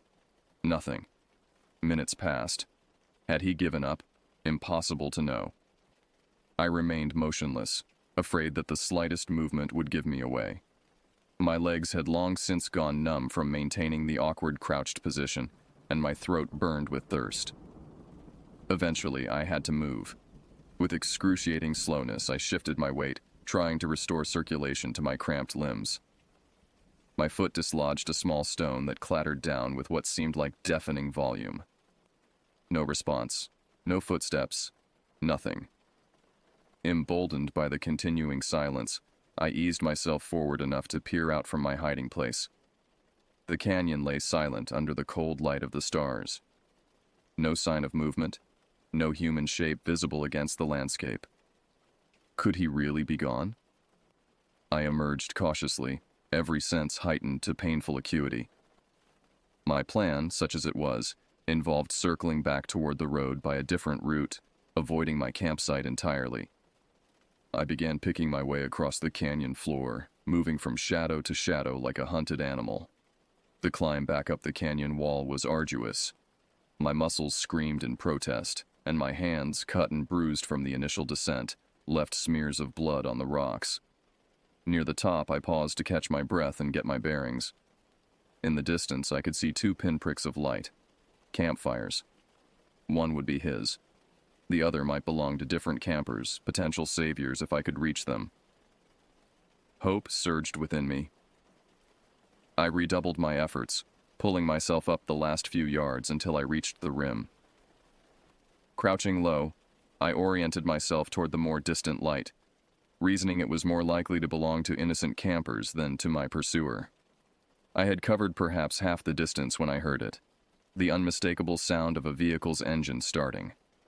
Headlights cut through the darkness ahead of me, illuminating the scrubby landscape in harsh white light. The Jeep. He was driving a circuit, cutting me off from escape. I dove behind a clump of sagebrush, making myself as small as possible as the vehicle rumbled past. Through the dusty windshield, I caught a glimpse of his face, oddly serene as he scanned the terrain. The Jeep continued on, its taillights receding into the distance. This was my chance. I broke cover and ran toward where I believed the main road lay, no longer caring about stealth, focused only on covering as much ground as possible before he completed his circuit. My lungs burned, and each footfall sent jolts of pain through my battered body, but fear drove me forward. I had almost reached what appeared to be a trail leading back toward civilization when the Jeep's engine roared again, much closer this time. He had anticipated my move, cutting across country to intercept me. The headlights swung in my direction, pinning me in their glare. For a moment, I stood paralyzed, a deer caught in headlights quite literally. Then I dove sideways, tumbling down a short embankment as the Jeep roared past, missing me by inches. I landed hard, the impact driving the air from my lungs. Above me, I heard the vehicle skid to a stop, followed by the sound of a door opening. "You're making me work for it tonight," he called, his voice carrying an edge of genuine amusement. "I appreciate that, Jeremiah. Truly I do." I crawled deeper into the underbrush, thorns tearing at my clothes and skin. Through the vegetation, I watched his boots approach, each step deliberate and unhurried. In his right hand, something gleamed. One of his knives, the blade catching the moonlight. "You know, most folks get it all wrong about killing," he said conversationally, as if discussing the weather. "They think it's about power or control, but it's really about transformation. I'm helping people become something else, something pure. Just meat and bone, returned to the cycle." He stopped mere feet from my hiding place, scanning the ground. I could see his face now, illuminated by moonlight. Not the face of a movie monster, but something more terrifying in its normalcy. He looked like someone you might pass on the street without a second glance, aside from the cold calculation in his eyes. "Your tracks stop here," he observed. Clever, but not clever enough. He moved forward, almost directly above me now. I held my breath, pressing myself into the earth as if I could somehow melt into it. His boot came down inches from my outstretched hand. Then, miraculously, headlights appeared on the distant road, a vehicle approaching. He straightened, head turning toward the intrusion.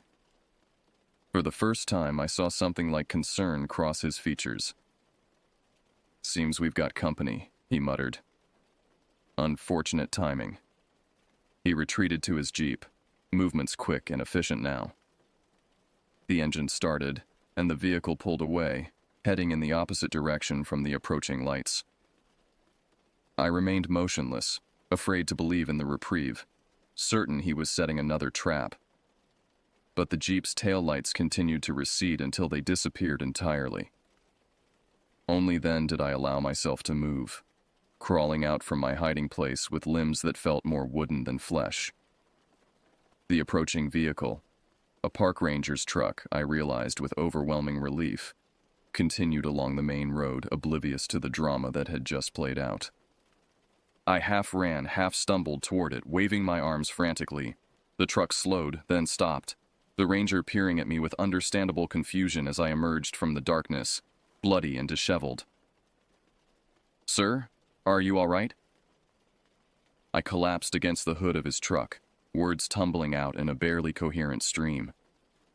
Murder, knives, chase. The ranger's expression shifted from confusion to concern to professional alertness as he helped me into the passenger seat and radioed for backup. As we drove back toward my campsite, I directed him with increasing dread. But when we arrived, the scene was eerily normal. My RV stood undisturbed. The spot where the stranger had camped showed only a cold fire ring, no table of knives, no canvas bundles, no evidence of the horror I'd witnessed. "He was right here," I insisted, my voice breaking. "He had tools, knives, saws. He was cutting up someone." The ranger's expression was kind but skeptical. "Sir, are you sure you didn't just have a bad dream or something? Dehydration can cause hallucinations out here." "Check the Jeep tracks," I pleaded. "Look for blood on the ground. He was here." To his credit, the ranger humored me, sweeping his flashlight methodically across the area where I indicated the stranger had camped. The beam revealed nothing but undisturbed desert soil. "I'm not making this up," I said, desperation making my voice crack. "His name is Wesley Darnell. He was butchering someone." The ranger's head snapped up. "What did you say his name was?" "Wesley Darnell," I repeated. "He was following me. He knew my name somehow." The ranger's face changed, all skepticism vanishing. He reached for his radio again, his voice taking on a new urgency as he called in the name. The following hours blurred together in a haze of questioning and medical attention. More rangers arrived, followed by county sheriff's deputies. They photographed the area, collected samples from the fire pit, took my statement repeatedly. I learned that Wesley Darnell was known to law enforcement, a person of interest in at least 3 disappearances across the Southwest, though never formally charged. "How did you know his name?" a detective asked me, brow furrowed in suspicion. "He told me," I insisted. Or maybe I overheard it. I don't know. It all happened so fast. The truth was, I couldn't remember how I knew. The name had simply been there in my mind when I needed it. This inconsistency made them doubt the rest of my story, I could tell. By dawn, they'd found no evidence to support my claims. No blood, no body parts, no abandoned tools. My credibility was hanging by a thread when a call came in that changed everything. A hiker had discovered something unusual in a ravine about a mile from our location, something that warranted immediate investigation. I wasn't allowed to accompany the officers to the site, but the grim expressions on their faces when they returned told me all I needed to know. Later, I would learn what they'd found. Human remains, partially dismembered, stripped of identifying features. The victim appeared to have been dead for several days, making it impossible for me to have witnessed the actual murder.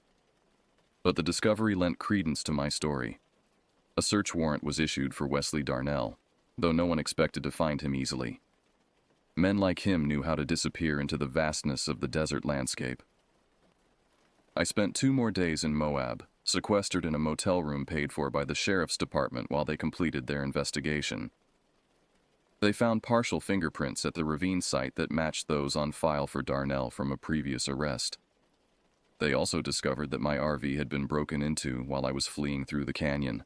My wallet had been rifled through, explaining how he knew my name. On the 3rd day, a deputy drove me back to my campsite to retrieve my RV. The area had been thoroughly searched and released from the investigation. Yellow police tape fluttered in the breeze, an incongruously bright intrusion on the ancient landscape. "You're lucky," the deputy commented as I climbed into the driver's seat. "Most folks who cross paths with Darnell don't live to tell about it." I nodded, unable to find words adequate to the situation. Lucky wasn't how I felt. Hollowed out, perhaps, fundamentally altered in ways I couldn't yet articulate. The RV started on the first try, a small mercy. I pulled onto the service road, following the deputy's cruiser back toward the highway. In my rearview mirror, the red rock formations receded, still standing in their implacable silence. They had witnessed this latest horror, as they had witnessed countless others throughout the millennia of their existence. The investigation continued for months. I received periodic updates from a victim advocate assigned to my case. Darnell remained at large, though evidence connected him to at least 7 murders across 4 states. My description helped create an updated composite sketch that was distributed throughout the Southwest. I never returned to the life I'd fled. The divorce, the financial struggles, they seemed trivial compared to what I'd experienced in the desert. Instead, I drove the RV north, eventually settling in a small town in Oregon where the constant rain and dense forests felt like the antithesis of Utah's exposed landscape. Sometimes, on particularly dark nights, I still wake believing I hear footsteps on gravel or the soft tap of metal against metal. In these moments, I remind myself that the locks are secure, that I am far from the red rock country, that statistics suggest Darnell has likely moved on to more accessible hunting grounds. But I know the truth that most people never have to face. The world contains predators who see us not as fellow humans but as prey. They walk among us, unrecognized until the moment they choose to reveal themselves. And in that moment of revelation, everything changes. I often think about what Darnell said that night, about the desert stripping you down to what you really are. Perhaps he was right, though not in the way he intended. The desert stripped away my illusions about the world and my place in it. It revealed that survival sometimes depends not on strength or intelligence, but on simple, brutal luck. Wesley Darnell remains at large as I write this. The investigation continues, though with diminishing resources as the years pass. Sometimes I imagine him out there still, driving lonesome desert roads in search of solitary travelers, carrying his canvas-wrapped tools and his terrible hunger. And sometimes, I wonder if he remembers me, the one who got away.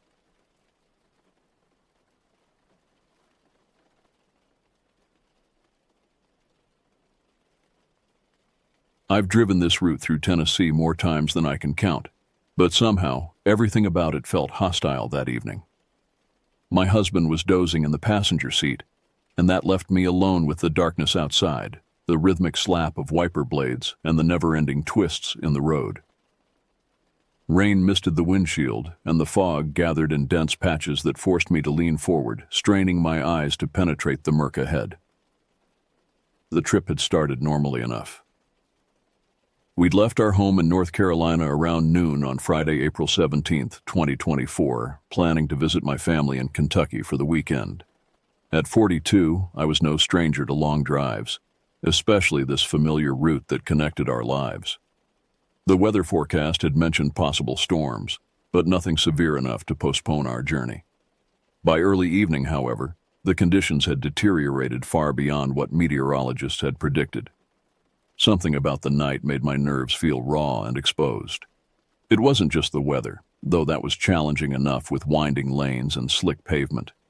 It was a kind of heavy, oppressive quiet in the air. No other cars seemed willing to brave that stretch of road. Every time I glanced at the rearview mirror, I was half hoping to spot headlights, just so I'd know we weren't the only ones out there. But it was all emptiness behind me. Every few miles the fog would momentarily thin, and the headlights would reveal a glimpse of towering trees leaning in on either side, forming a tunnel of branches and dripping leaves. The occasional sign, wet and reflective, reminded me we were still on a state highway. Otherwise, I could have sworn we'd drifted off into some deserted back road with no clear end. The rhythmic static on the radio did little to settle my nerves. Each pop or hiss felt like a whisper, suggesting something was lurking just beyond my field of vision. I tried not to wake my husband. He'd been exhausted from a week of overnight shifts at the hospital, and there was no sense in both of us suffering through that drive. Still, part of me wanted to give him a gentle nudge, say, "Hey, something about this place feels wrong," just so I wouldn't feel so alone with my growing unease. But I kept quiet. Instead, I stayed glued to the road, breathing in shallow bursts every time I rounded another tight curve. My hands gripped the steering wheel so tightly that my fingers began to ache. The car's digital clock read 8:47 p.m., but the darkness outside suggested a much later hour. Normally, this section of highway would take roughly 40 minutes to traverse. Tonight, it felt eternal. Each mile marker appeared at glacial intervals, as if the distance between them had stretched impossibly. I focused on my breathing, trying to calm the inexplicable anxiety that had been building since sunset. The radio finally gave up its battle with the mountains, dissolving into pure static. I switched it off, leaving only the sound of rain and the steady thrum of tires on wet asphalt. The silence felt oddly heavy, as if the atmosphere itself had thickened around us. I rolled my shoulders, trying to release the tension that had accumulated there. Just an hour more, I whispered to myself, though I knew that estimate was optimistic given the weather conditions. Just get through this stretch and things will improve. Around one particularly narrow bend, the trees were almost uncomfortably close to the road. My headlights only illuminated a few feet ahead, leaving everything else swallowed by impenetrable gloom. I slowed the car to a crawl, unwilling to risk a collision with wildlife or a fallen branch. Then, off to the left, I saw movement in my peripheral vision. Maybe 20 feet away, something massive peeled away from the tree line. At first, my brain refused to register what I was seeing. It was as if an entire trunk had stepped free from the rest of the forest. A jolt of unease shot through me, and I gripped the steering wheel until my knuckles whitened. My mind scrambled for a logical explanation. Maybe the fog was playing tricks with shadows. Maybe a snagged branch moved in the wind. But whatever it was appeared huge, taller than any living thing has a right to be.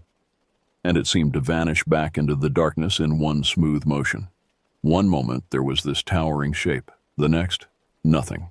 I wanted to slam on the brakes and get a better look, but I was afraid the car might skid on the wet asphalt. Besides, I couldn't risk stopping in such an isolated spot, with no shoulder to pull onto and no visibility behind me. For a few seconds I seriously questioned my own eyes. A detached part of me was yelling, "It was just the fog," while another part insisted I'd just witnessed something that didn't belong in any nature guide. My breath came quicker as I pressed the accelerator, motivated by a primal instinct that shouted, "Get away!" Each second dragged until the next clearing appeared, where I spotted a lonely, flickering motel sign in the distance. It seemed like a tiny beacon of safety, a reminder that civilization still existed. I exhaled shakily, thinking maybe I'd just let my imagination wander. The gloom could have twisted a perfectly ordinary tree trunk into something monstrous, right? Then the pang of doubt came roaring back. I'd seen it move. It didn't sway like branches in the wind. It slinked back the way a tall person might step behind a wall, only this was the height of a 3-story building, maybe taller. No way was that normal. I thought about stopping at that motel, but it looked deserted. Just a handful of rooms with the lights off. It didn't feel any safer than the open road. So I kept going. My husband stirred in his seat, mumbled something about the rain, and drifted back to half sleep. I envied him for a second. I'd give anything not to be so keyed up right now. We pressed on, the road curving again under a canopy of dripping leaves. My eyes kept darting to the side, expecting another glimpse of that shape. Each time the wind rustled the branches, my pulse picked up. But the trees refused to reveal any more secrets. I was tempted to rifle through the radio channels again, just for some human voices. But I realized my hands were shaking too much, and I didn't want to lose focus on the wheel.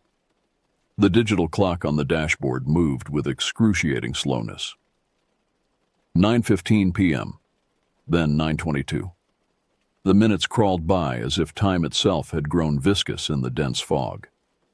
My eyes burned from the strain of staring into the murk, searching for dangers that might materialize at any moment. Eventually, we came upon a slightly wider stretch, and there was a rundown diner with all its lights off. It was just as desolate as the motel, but the parking lot offered a place to pull over. I did, briefly, to calm my nerves. My husband blinked awake, asked if everything was all right. "Just needed a moment," I said, trying to keep my voice steady. "The visibility is terrible." He nodded groggily, rubbing his eyes. "Want me to drive for a bit?" I wanted to tell him everything, about the strange, towering figure I'd glimpsed, about the irrational fear that had lodged itself in my chest, but the words refused to come. How could I explain what I'd seen when I barely understood it myself? I just stared at the dripping overhang above the diner's door, half expecting that giant figure to emerge from behind the building. "No, I'm fine," I finally answered. "Just needed to rest my eyes for a minute." We didn't stay long. Soon, I was back on the road, forcing myself to concentrate on the dark pavement ahead. I glanced at the clock and realized how little distance we'd covered in what felt like an eternity. Every minute felt stretched and distorted, as if time was slowed down by the anxiety gnawing at me. As the highway wound deeper into darkness, I kept looking into the mirror, certain I'd catch a glimpse of that towering shape following us, only to see fog and empty road. In the passenger seat, my husband stirred again, concerned by my quiet tension, but I just told him I was fine. No point in scaring him until I had my own mind sorted out. The rain intensified, falling in heavy sheets that reduced visibility to mere feet. I could barely make out the white line at the edge of the road. The windshield wipers struggled to keep up, sweeping frantically across the glass, only to have their work immediately undone by the deluge. "Maybe we should find somewhere to stop until this passes," my husband suggested, now fully awake and witnessing the severity of the conditions. I shook my head. There's nowhere to stop out here. The truth was, I couldn't bear the thought of being stationary in these woods, not after what I'd seen. Movement, even slow and treacherous movement, felt safer than sitting still. The road narrowed again, hemmed in by steep embankments on both sides. Towering pines loomed overhead, their needles forming a canopy that seemed to trap us in a tunnel of darkness. I felt increasingly claustrophobic, as if the forest itself was closing in around us. A flash of lightning illuminated the scene for a split second, revealing the full extent of our isolation. In that brief moment, I saw nothing but wilderness stretching in all directions. No houses, no other vehicles, just an endless sea of trees swaying in the wind. The subsequent thunder shook the car, reverberating through my already frayed nerves. I tried to focus on practical matters, maintaining a safe speed, keeping the car centered in the lane, watching for fallen branches or flooding. But my mind kept circling back to that impossible silhouette I'd glimpsed earlier. What if it wasn't a trick of light and shadow? What if something truly abnormal was out there in the woods? The rational part of my brain rejected this immediately. There are no monsters, no giants hiding in American forests. Yet the image remained stubbornly fixed in my memory, too tall, too deliberate in its movement to be easily dismissed. Another lightning flash, another glimpse of the surrounding forest. This time I thought I saw something in the tree line to our right, a disturbance in the natural pattern, a vertical shape where horizontal branches should be. but the darkness returned too quickly for me to be certain. "Did you see that?" I asked, my voice tight. My husband peered into the blackness. "See what?" "I don't know. Something by those trees." He squinted, trying to follow my gaze, but the darkness had swallowed whatever I thought I'd seen. "Probably just a tree trunk," he said reassuringly. "The lightning makes everything look strange." I nodded, not wanting to alarm him further, but I knew what I'd seen hadn't been just another tree. It had moved, or at least it seemed to have moved in that fractional second of illumination. Soon enough, the road straightened somewhat, and the forest retreated into the background. The uneasy weight on my chest eased slightly, though it never vanished completely. I spent the remaining miles mentally replaying what I'd seen back there, my thoughts racing. Had I really seen something move? Was it just a trick of shadows? But each time I recalled how it had vanished, I shuddered. The memory refused to feel like a simple illusion. We finally passed a sign announcing we were close to the state line. I breathed a cautious sigh of relief. Maybe once we made it into Kentucky, the night would lose its menace, and I could chalk the whole thing up to a creepy roadside hallucination. But something in my gut insisted the memory would linger long after the fog lifted. And as we drove on, I stole one last glance behind us, half convinced that shape was still out there, concealed in the dark, watching me leave. I pulled into the truck stop around midnight, drawn to its flickering neon sign like a castaway spotting land. Fat droplets of rain tapped against the roof as I parked beneath a weak street lamp. Even in that dim light, the place looked worn down. Faded paint, old vending machines humming in the corner, and a few greasy puddles on the asphalt reflected the harsh fluorescent lighting. I sat in the driver's seat for a moment, just letting the engine idle. My husband, now fully awake, looked over at me with worry, no doubt sensing the tension radiating off me. I still hadn't told him about what I witnessed earlier, and part of me didn't know how. It sounded insane, even in my own head. "We should stretch our legs," he said finally, breaking the silence, "and maybe grab some coffee. We've still got a couple hours to go." Despite my reluctance to leave the relative safety of the car, we climbed out. We needed a break from that winding road. The air smelled like diesel and damp concrete. The light above the pumps flickered and buzzed every few seconds, making shadows shrink and grow across the parking lot. That steady pulse kept me on edge.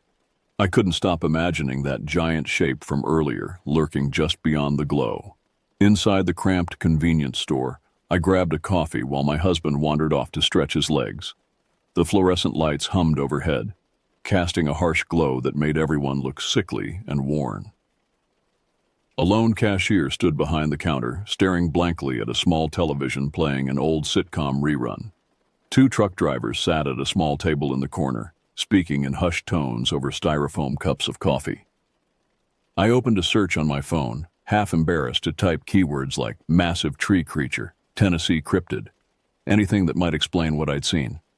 Nothing relevant popped up, just a scattering of myths and rumors about odd shapes in the woods. Local ghost stories or sightings that never went anywhere. The lack of answers made me feel more alone than ever. I approached the cashier, a weathered woman in her 60s with dark circles under her eyes. "Nasty night out there," I ventured. She nodded without enthusiasm. "Been like this for 3 days now." "We just came through the mountain pass," I said, trying to sound casual. "Barely saw another soul on the road." Not surprised. Locals know better than to drive that stretch in weather like this. Something about her tone made me pause. "What do you mean by that?" She shrugged, eyes darting briefly to the window before returning to me. "Just not safe with the visibility so poor. Those curves can be treacherous." There was something she wasn't saying. I was certain of it. I leaned in slightly. "I thought I saw something strange back there, in the woods." Her expression didn't change, but I noticed her fingers tighten around the pen she was holding. "Lots of wildlife in those parts," she said dismissively. "This wasn't wildlife," I insisted. "It was tall, really tall. Like I said," she cut me off. "Bad weather plays tricks on the eyes. You want anything else with that coffee? We stepped back out into the damp night and my husband started filling the tank. The single attendant on duty, an older man, approached with a polite nod. When I blurted something about the road being eerily empty, he just shrugged. His eyes flicked toward the dark highway like he knew more than he was letting on. We get travelers coming through, he muttered. Some swear they see things this time of year. Then he clammed up, almost like he regretted saying anything at all. I wanted to press him for details, but I couldn't shake the sense that he'd just shut down. My husband looked at me with concern, probably wondering why I was so rattled. I offered a tight smile, hoping he'd chalk it up to exhaustion. Truth was, my mind was spinning with thoughts of that impossible sight. The longer we stood there, the more I felt the darkness pressing in on all sides, as if something huge and watchful hovered right outside the circle of light. The attendant finished wiping our windshield, his movements quick and nervous. Best get where you're going before the next storm hits, he advised, glancing at the sky. They're saying it'll be worse than this one. How far to the Kentucky border? My husband asked. About 40 miles, the man replied. But it'll feel longer tonight. He gave me an odd look, as if he could sense my unease. Drive safe. Don't stop for anything. The emphasis he placed on those last words sent a chill through me. Before I could question him further, he turned and hurried back to his small booth, hunching against the rain. What was that about? My husband asked as we climbed back into the car. I shook my head. I don't know, but I don't like it. We got back into the car and pulled away from the truck stop, leaving that wavering neon sign in the rear view. The fog welcomed us again, thicker than before, swallowing the road so thoroughly I had to keep the speed way down. The headlights carved out a weak tunnel of visibility, and every shape beyond that felt ominous, like it might flicker to life at any second. Not 20 minutes later, the highway curved sharply through another stretch of dense forest. My husband finally spoke up, asking why I seemed so paranoid. You've been white-knuckling the steering wheel for the past hour, he said, and you keep looking in the mirrors like you think someone's following us. I was about to give him a half-truth, blame it on the weather, the poor visibility, the treacherous road conditions, when a tall, warped silhouette emerged by the edge of the tree line. It vanished almost immediately, but I caught a glimpse of something that didn't fit any known animal, long, sinewy, limb-like shapes, rustling the branches as if brushing them aside. My husband glanced out his window, alerted by my sudden intake of breath, but whatever it was had melted into the shadows. I was left gripping the wheel, pulse hammering in my ears, replaying the moment. It had moved again, just like before, a silent, calculated shift deeper into the woods. I pressed my foot down on the accelerator, not caring about the slick road anymore. All I wanted was distance between us and whatever lurked in those trees. Whoa, slow down, my husband urged, bracing himself against the dashboard. What's going on with you? He started to ask what I saw. I stumbled through words like, something really big, might have been a tree. But they sounded ludicrous, even to me. He didn't seem convinced, though he caught on to my panic and urged me to slow down, worried I'd lose control of the car. Instead, I kept pushing forward, wanting to leave that region behind as fast as possible. There's something out there, I finally admitted, my voice barely audible over the engine's roar. I saw it twice now, something wrong. What do you mean, wrong? His tone was gentle but concerned, as if he was dealing with someone on the verge of hysteria. Maybe I was. It's enormous, I said, struggling to find words that wouldn't sound completely deranged. Shaped almost like a person, but impossibly tall. Moving through the trees like it's searching for something. He stared at me for a long moment. You think you saw a person in the forest? In this weather? Not a person, I insisted. Something else. Something that shouldn't exist.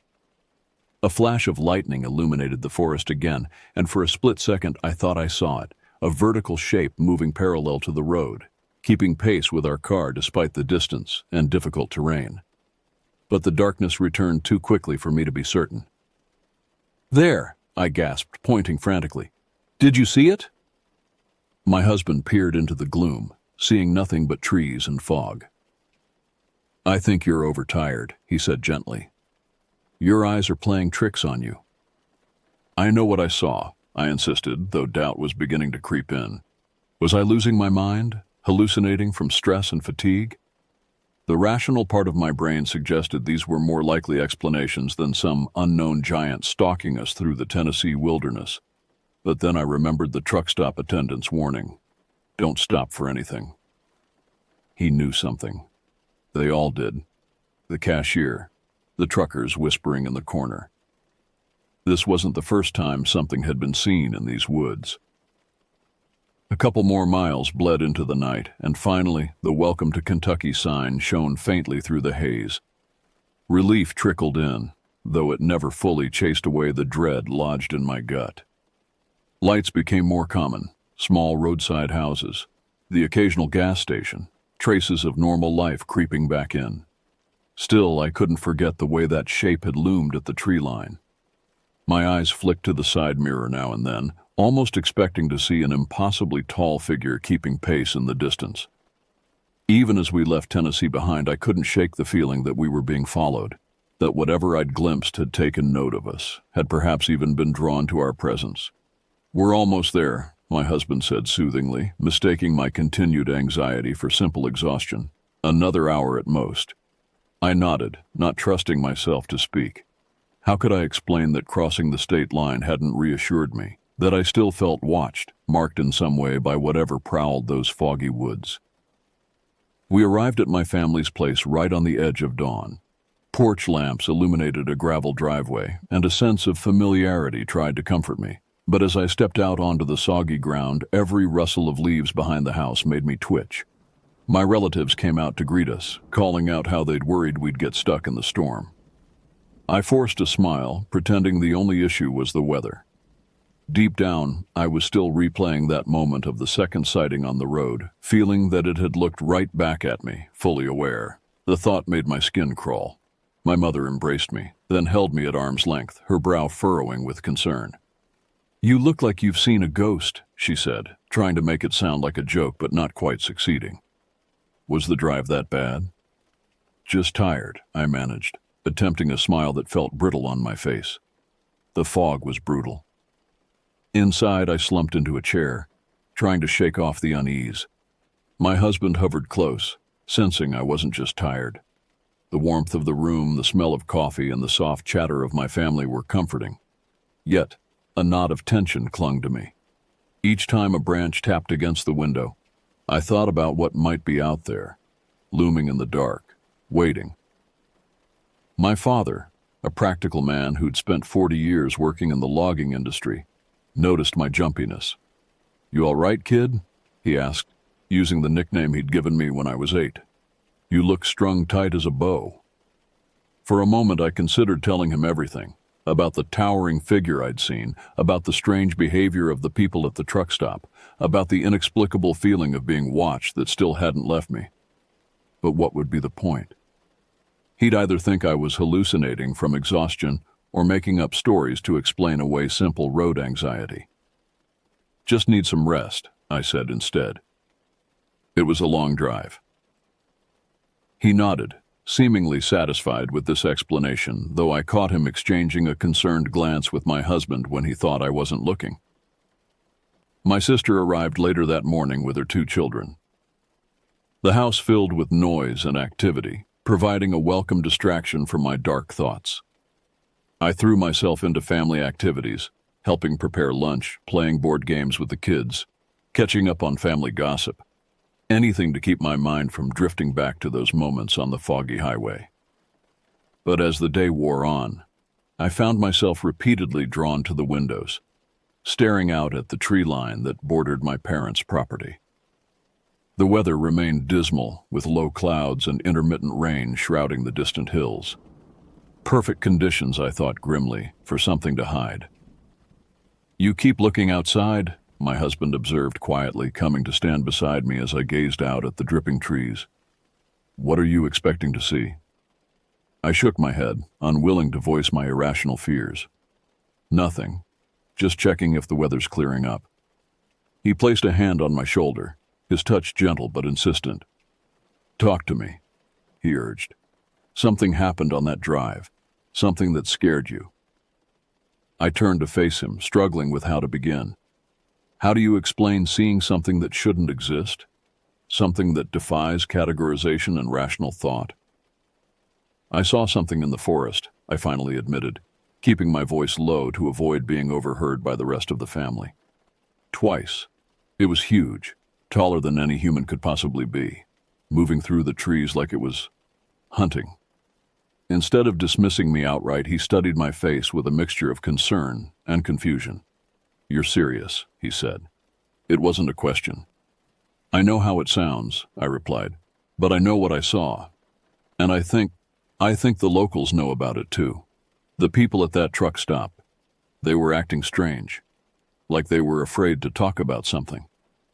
The rest of the day passed in a blur of half-hearted conversation and restless pacing. Nobody else knew about the haunting images stuck in my mind. That night, when everyone turned in, I sat by the window, peeking out at the rows of trees behind my family's home. A small hope flickered that morning light might erase the fear. But something told me that what I'd encountered wasn't the kind of thing you just leave behind. It stayed with you, like a secret only you and it understood. The following morning, after a night of fitful sleep punctuated by nightmares of being pursued through endless forests, I made an excuse to borrow my father's old desktop computer. While the family busied themselves with breakfast preparations, I sequestered myself in his cluttered home office and began searching in earnest. I started with local legends and folklore, tales of strange sightings in the Tennessee mountains. Most results led to typical cryptid stories: Bigfoot sightings, phantom panthers, the occasional ghost story tied to Civil War battlefields or native burial grounds. Nothing that matched what I'd seen. Expanding my search, I looked for reports of unusually tall figures seen in forests throughout the southeastern United States. This yielded more promising results: scattered accounts from hikers, campers, and drivers describing abnormally tall, thin shapes observed at forest edges or through breaks in the trees. Many accounts mentioned heights of 10 to 15 feet, consistent with what I'd glimpsed. One forum thread caught my attention. Titled "The Watchers in the Wood," it contained dozens of testimonials from people who claimed to have seen similar entities throughout the Appalachian region. The descriptions varied somewhat, but certain details remained consistent. Extreme height, deliberate movement, and a tendency to observe rather than engage. A post from someone using the username Mountain Driver particularly resonated. Saw it 3 times now on the TNKY border routes. Always in bad weather, always at night. Keeps pace with vehicles somehow. Don't think it's hostile. More like it's studying us. Local rangers know about it but won't talk. Been happening for decades according to my grandfather. I scrolled through more accounts, my heart racing as I recognized elements of my own experience reflected in these strangers' words. One person described how the creature seemed to step between trees like they weren't even there. Another mentioned the feeling of being analyzed, like a specimen under glass. Moving beyond amateur forums, I searched academic databases for anthropological studies of regional folklore. This led me to a paper by Dr. Amelia Winters, an ethnographer who had documented unusual folk beliefs throughout Appalachia. Buried in her work was a brief reference to what locals called the tall men, entities believed to inhabit the deepest parts of the forest, emerging only during storms or periods of heavy fog. According to Winters, these beliefs predated European settlement, with similar entities appearing in Cherokee oral traditions. The native peoples reportedly left offerings at certain trees to appease these watchers and ensure safe passage through their territories. My research was interrupted by my husband, who entered the office with a concerned expression. "Your mom sent me to find you," he said. "Breakfast is getting cold." I minimized the browser window hastily. "Sorry, lost track of time." He studied me for a moment. "More research about what you saw?" I nodded, not bothering to deny it. "There are others, you know. Other people who've seen the same thing, dozens of them, all through these mountains." He sat on the edge of the desk, his expression troubled. "I believe that you saw something," he said carefully. "I'm just not sure what to make of it." "I'm not either," I admitted. but I need to understand it. I need to know what's out there. Just, he hesitated. Be careful, okay? Don't get obsessed with this. Sometimes it's better not to know everything. His words stayed with me as I rejoined the family, going through the motions of normal interaction, while my mind remained fixated on what I'd discovered. The idea that these entities, whatever they were, had been observed for generations somehow made my experience both more credible and more unsettling. After breakfast, I excused myself for a walk, needing fresh air and solitude to process my thoughts. The rain had finally stopped, though the sky remained overcast and threatening. I followed a path that led from my parents' backyard into the surrounding woods, aware of the irony and seeking answers in an environment so similar to where my ordeal had begun. The forest was quiet, with only the occasional drip of water from saturated leaves breaking the silence. I moved slowly, hyper-aware of my surroundings, scanning the trees for any sign of unusual movement or shapes that didn't belong. About a quarter-mile from the house, I came across an ancient oak, its massive trunk split down the middle as if struck by lightning decades ago. Something about it stopped me in my tracks. Hanging from one of the lower branches was a small cloth pouch, weathered and faded but clearly placed there deliberately. I approached cautiously, remembering Dr. Winters's mention of offerings left at certain trees. The pouch was tied with twine and appeared to contain small objects. I could feel them shift as I gently prodded the fabric. Without opening it, I carefully returned it to its position on the branch.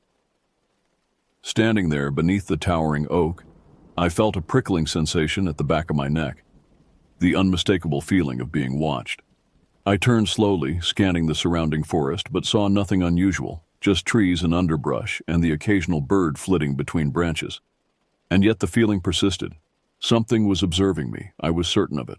Whether it was the same entity I'd glimpsed on the highway or some other forest presence, I couldn't say. But in that moment I understood on a visceral level why humans have always approached wilderness with a mixture of awe and fear. The forest isn't empty. It never has been. We're just usually too loud, too distracted, too removed from our primal instincts to notice what watches us from the shadows. The rest of our visit passed without incident, though I remained on edge, constantly scanning the tree line for unusual shapes or movement. My husband tried to distract me with family activities and reminiscences, but he could tell my mind was elsewhere. On our final night, as we packed for the return journey the following morning, he finally confronted me about it. "You're still thinking about what you saw," he said. Not an accusation, just a statement of fact. "I can't help it," I replied, folding a sweater with mechanical precision. "It's like, once you see something like that, you can't unsee it, can't unfeel what it did to you." He sat beside me on the bed, his expression troubled. "What exactly do you think it was?" I paused, considering the question seriously. After days of research and reflection, I still had no definitive answer. "I don't know," I admitted. "Something that's been here longer than us, maybe. Something that watches from the edges of our world but rarely intersects with it." "That sounds like fantasy," he said gently. "Maybe," I conceded. "But there are too many accounts spanning too many years for all of it to be mass hallucination or misidentification. Something is out there, something real, even if we don't have a proper framework to understand it." That night I dreamed of forests, endless expanses of ancient trees stretching in all directions. I was moving through them, not walking but gliding, seeing the world from an impossible height. Animals scattered at my approach, sensing something other than human. In the dream I understood what it was to be ancient and patient, to observe the brief, frantic lives of humans with detached curiosity. I woke before dawn, the dream still vivid in my mind. Rain pattered against the window, a gentle reminder that our journey home would likely face the same challenging conditions as our arrival. Strangely, the thought didn't fill me with the same dread it might have days earlier. We set out after an early breakfast, my family's concerns about the weather met with reassurances that we'd be careful. The fog hung low over the landscape as we pulled away from the house, reducing the familiar surroundings to ghostly outlines. My husband took the first driving shift, allowing me to stare out at the passing scenery, lost in thought. As we approached the Tennessee border, I felt a subtle shift in the atmosphere, a return of that strange, electric tension I'd experienced days earlier. The forests seemed denser here, older somehow, the trees pressing closer to the road as if reaching for the passing cars. "We can take a different route," my husband offered, noticing my increased vigilance. "Add a couple hours, but avoid the mountain pass." I considered it briefly before shaking my head. "No, I need to go back the same way. I need to, I don't know, face it, I guess." He nodded, understanding without fully understanding. As we crossed into Tennessee, the rain intensified, sheets of water cascading over the windshield faster than the wipers could clear it. The road wound upward into the mountains, visibility reduced to mere yards ahead. "I'll take over," I said when we stopped for gas at a small station just off the highway. My husband seemed relieved, perhaps sensing that this was something I needed to do. Back behind the wheel, I felt an odd calm settle over me as we approached the stretch of road where I'd had my first sighting. The forest loomed dark and impenetrable on either side, but the panic that had gripped me before was absent. In its place was a strange sort of acceptance, not of danger, but of mystery. The fog parted briefly as we rounded a familiar curve, revealing the same dense stand of trees where I'd first glimpsed the towering figure. I slowed slightly, eyes scanning the tree line with deliberate care. For several long moments, there was nothing but stillness and silence. Then, at the very edge of the forest, a movement caught my eye. Not frantic or threatening, but slow and purposeful. A vertical shape, impossibly tall, partially obscured by branches but unmistakably present. It stood motionless, as if acknowledging my return, before receding back into the depths of the woods with that same fluid grace I remembered. My husband, focused on adjusting the heating, missed it entirely. I didn't alert him. This moment felt personal somehow, a silent communication between myself and whatever ancient presence inhabited these mountains. "Everything okay?" he asked, noticing my changed expression. "Yes," I said, surprised to find I meant it. "Everything's fine." As we continued our journey, the forest watching silently as we passed, I realized that some fears don't disappear. They transform. What had terrified me days earlier now filled me with a complex mixture of awe and humility. The world is vaster and stranger than we allow ourselves to believe, with mysteries that persist despite our best efforts to categorize and explain. I may never understand exactly what dwells in those foggy Tennessee woods. Perhaps it's better that way. Some things are meant to be glimpsed rather than known, brief intersections with the inexplicable that remind us how narrow our perspective truly is. The highway stretched before us, leading back to the familiar comforts of home and routine. But I knew I would carry this experience with me, this brushing against something ancient and other, and on future drives through similar landscapes, I would find myself watching the spaces between trees with new awareness, half afraid and half hoping to catch another glimpse of what watches us from the edges of our world. The understanding I'd reached wasn't about answers, but about questions, about being comfortable with not knowing, with accepting that some mysteries resist resolution. And somehow, that felt like enough.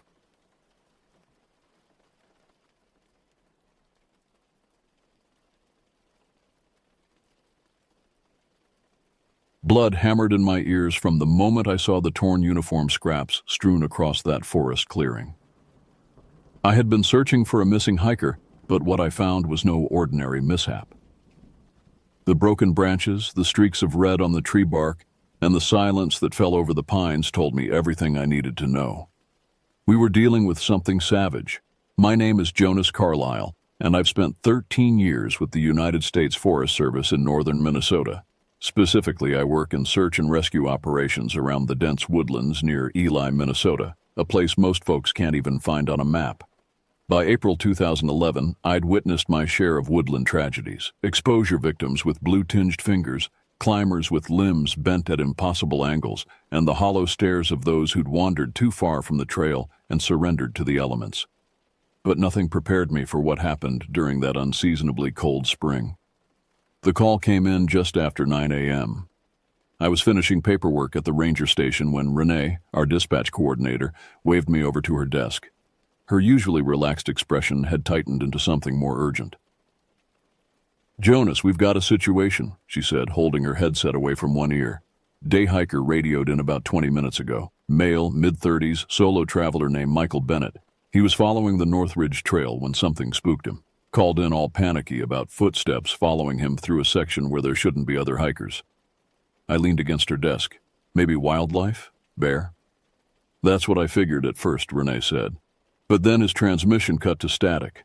When it cleared, all we could hear was breathing, really fast, like he was running. Then nothing.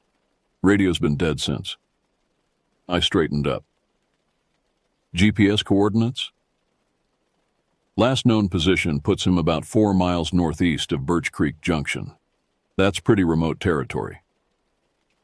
She handed me a printout of the map with his last known location marked with a red X. I studied the topographical lines. The terrain there was rugged. Sudden ravines, rocky outcroppings, and dense forest broken by small clearings. Not the kind of place where cell phones worked reliably, if at all. "I'll take Derek with me," I said. Derek Moore had been my search partner for 3 years. Former military, excellent outdoorsman, and level-headed in crisis situations. "Have you notified anyone else?" "County Sheriff's been alerted, but they're dealing with that multi-car pileup on Highway 23. They can't spare anyone for at least 4 hours. Local volunteers are assembling, should be ready by late afternoon." I nodded. "Keep trying the radio. If Bennett responds, tell him to stay put. We're on our way." 40 minutes later, Derek and I were parking the Forest Service truck at the North Ridge trailhead. We geared up in silence. Emergency packs, first aid supplies, water, navigation equipment, and our service sidearms. Standard procedure was to travel light for speed, but bring enough to survive the night if necessary. "What's your read on this one?" Derek asked as we checked our radios. His weathered face looked skeptical beneath his ranger hat. "Probably overreaction," I replied, adjusting my pack straps. "Guy hears a deer, gets spooked, maybe trips and damages his radio. We'll find him nursing a sprained ankle halfway down the trail?" Derek nodded, but I could tell he wasn't convinced. "Radio going dead like that doesn't sit right with me." "Since when did you become superstitious?" I smiled, trying to ease the tension. "Not superstition. Statistics. Solo hikers who go radio silent after reporting something unusual. Those searches rarely end well." I couldn't argue with his logic. We'd both seen the pattern before. The trailhead sign warned hikers about mountain lion sightings in the area, though attacks were extremely rare. Below it, someone had posted a handwritten note about unusual animal tracks spotted 2 weeks prior. The ranger office should have been notified about that, but sometimes hikers preferred leaving cryptic warnings instead of filing proper reports. We set off at a brisk pace, wanting to cover ground quickly before daylight became an issue. April days in northern Minnesota were temperamental at best. Bright sunshine could give way to fog or freezing rain within hours. The forest that morning was unusually quiet. Most spring days, you'd hear woodpeckers drilling, squirrels chattering, and the constant movement of birds. That day, the woods seemed to be holding their breath. "Notice that?" Derek murmured after we'd been walking for about an hour. "The silence," I confirmed. "Makes my neck prickle," he admitted. We reached Bennett's last known coordinates around 11:30 a.m. The trail there curved around a large granite boulder, then split into 2 paths, the main trail continuing north, and a less maintained side trail heading east toward a series of small lakes. "Which way would you go?" I asked Derek, studying the fork. He crouched, examining the ground. "Main trail looks untouched. Side trail has some recent boot prints." He pointed to a partial impression in a patch of mud. "Men's hiking boot, probably size 11 or 12. Decent tread pattern, not worn down. Matches the description of Bennett's gear." "East it is," I said, and we turned onto the narrower path. The side trail quickly deteriorated, becoming overgrown in sections. Thorny bushes clawed at our pants, and low-hanging branches forced us to duck repeatedly. After another mile, the path opened into a small clearing surrounded by tall pines. and that's where we found the first disturbing sign. Shreds of bright blue fabric, the same color as the windbreaker Bennett was reported to be wearing, hung from branches at the edge of the clearing. They fluttered in the slight breeze like grotesque decorations. Nearby, a water bottle lay crushed, its contents spilled into the dirt. Derek knelt beside the fabric, touching one piece gingerly. "This wasn't torn by catching on branches, Jonas." "What do you mean?" "Look at the edges. Clean cuts, not rips or tears. Something sharp did this." He stood, scanning the ground. "And there's blood here." He was right. Small droplets of dried blood speckled the leaves and dirt near the water bottle. Not enough to suggest a serious injury, but definitely concerning. "Call it in," I told Derek. "Let Renee know we've found evidence of the missing hiker and possible signs of injury."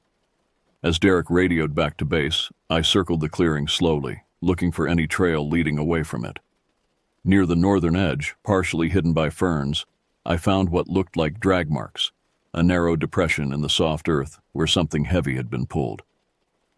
"Derek," I called, "I think I've got something." He finished his transmission and joined me. Together we stared at the faint trail leading deeper into the forest, away from any marked path. "That's not made by wildlife," Derek said quietly. "No," I agreed. "Let's follow it." The sun had risen high overhead, but beneath the dense canopy, shadows stretched like dark fingers across the forest floor. As we followed the drag marks, the air grew cooler and the trees pressed closer together. Neither of us spoke much, listening instead for any sound that might indicate Bennett's presence, a call for help, movement in the underbrush, anything. After about half a mile, the drag marks disappeared at the edge of a steep embankment. Below, a narrow creek gurgled over smooth stones. We carefully made our way down, using tree roots as handholds. "Jonas," Derek said suddenly, his voice tight, "look at that." Across the creek, partially obscured by tall reeds, lay a single hiking boot. It stood upright, as if its owner had simply stepped out of it and walked away. The position was too deliberate, too unnatural to have occurred by accident. I felt the first real tingle of dread climb up my spine.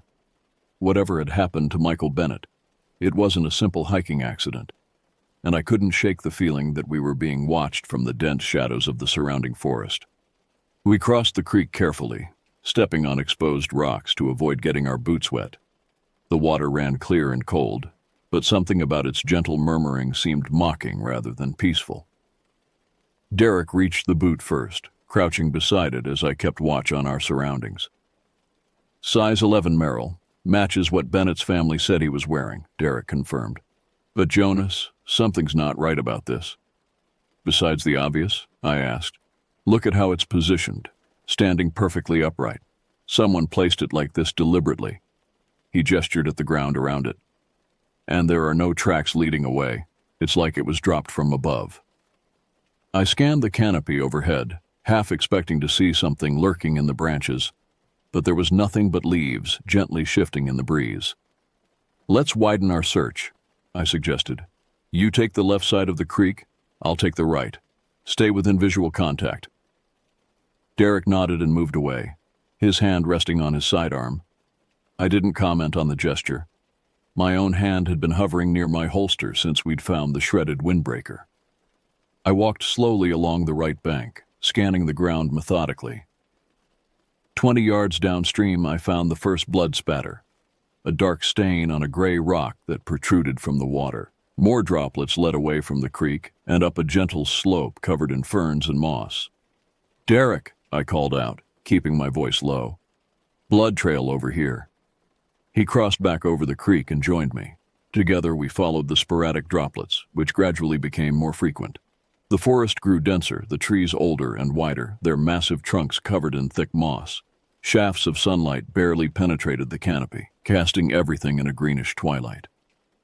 The blood trail led us to a small, rocky outcrop, essentially a miniature cliff face about 15 feet high that jutted from the hillside.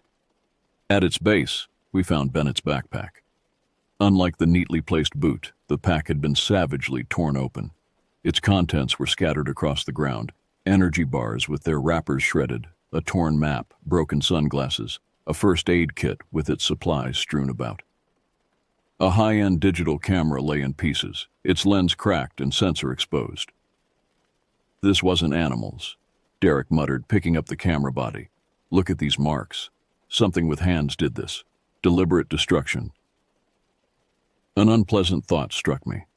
Could it be people? Maybe some backwoods types who don't like hikers on their territory? Derek considered this. Possible, but... He trailed off, looking troubled. What? The way that boot was placed, the lack of footprints. It's too... ritualistic.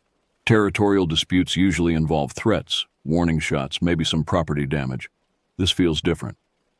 I nodded, remembering cases I'd heard about from other ranger districts. Strange incidents where hikers reported being stalked, their camps disturbed in peculiar ways. Most were attributed to pranksters or wildlife, but a few remained unexplained. Let's check the top of that outcrop, I suggested. Might give us a better vantage point. We found a way up via a natural stone staircase of sorts on the left side. The top of the outcrop formed a flat shelf about 20 feet across, covered in pale lichen and stunted shrubs. From this height we could see farther into the forest, though the dense canopy obscured much of the ground below. Derek walked to the edge, peering down. Suddenly he became very still. Jonas, he whispered, come here. Slowly. Something in his tone made my heart rate spike. I moved carefully to join him at the edge, conscious of every sound my boots made on the stone surface. Below us, partially concealed by a tangle of berry bushes, was a small clearing. In its center lay a shape that took my brain several seconds to recognize. It was a body, or rather, what remained of one. The corpse was splayed out, arms and legs at unnatural angles. The clothing had been systematically removed, leaving only tatters clinging to the limbs. The skin was pale, almost gray, with long parallel gashes across the torso that exposed darker tissue beneath. The head was turned away from us, but even from our position, I could see that the back of the skull had been crushed. That's Bennett, Derek said, his voice barely audible. I nodded, unable to speak. In 13 years of search and rescue, I'd seen death in many forms. Hypothermia victims peaceful in their final sleep, fall fatalities with their bodies broken on rocks, even the occasional suicide. But this was different. This was violence with purpose. We need to call this in, I finally managed, reaching for my radio. Get law enforcement out here. This is a crime scene now. Derek grabbed my wrist. Wait, he hissed. Look there. He pointed to the far side of the clearing below us. At first, I saw nothing unusual, just shadows between the trees. Then something moved. It was tall, taller than any man I'd ever seen, and impossibly thin. It seemed to shift between the trees with a fluid grace that reminded me of a predatory cat, except no cat stood on two legs like that. I couldn't make out details from our position, just a dark silhouette that seemed wrong somehow, proportions that didn't align with normal human anatomy. What the hell is that? I whispered. I don't know, Derek replied, but it's coming back to the body. He was right. The figure was circling the clearing, moving closer to Bennett's remains with each silent step. We watched, frozen, as it reached the corpse and crouched beside it. From our angle, we could now see it better. Broad shoulders tapering to a too narrow waist, arms that hung almost to the ground, and a head that seemed elongated at the back. It reached out with one limb, I couldn't bring myself to call it a hand, and turned the body over. The movement was almost tender, like a parent checking a sleeping child. Then it bent lower, its face near Bennett's chest cavity. It's feeding, Derek breathed, horror evident in every syllable. I fumbled for my sidearm, drawing it slowly to avoid making noise. Derek followed suit. We had standard-issue Glock 22s, reliable weapons, but suddenly they felt woefully inadequate. Below us, the figure stiffened. It raised its head sharply, like an animal catching a scent. Then, with terrible deliberation, it turned its face upward, directly toward our position. I saw eyes then, reflective like a nocturnal animal's, catching what little light filtered through the trees. They fixed on us with an intelligence that sent ice through my veins. This was no animal, at least not in the conventional sense. There was calculation in that gaze, a cold awareness that recognized us as intruders. For 3 heartbeats, we stared at each other across the vertical distance. Then, with a movement so swift it blurred, the figure sprinted away from the clearing, disappearing into the dense underbrush. "We need to go," Derek said, already backing away from the edge. "Now," I nodded, holstering my weapon with shaking hands. "Back to the main trail. We'll radio for backup once we're in the open." We descended from the outcrop as quickly as safety allowed, both of us scanning the trees constantly. The forest felt different now, not just silent but actively malevolent.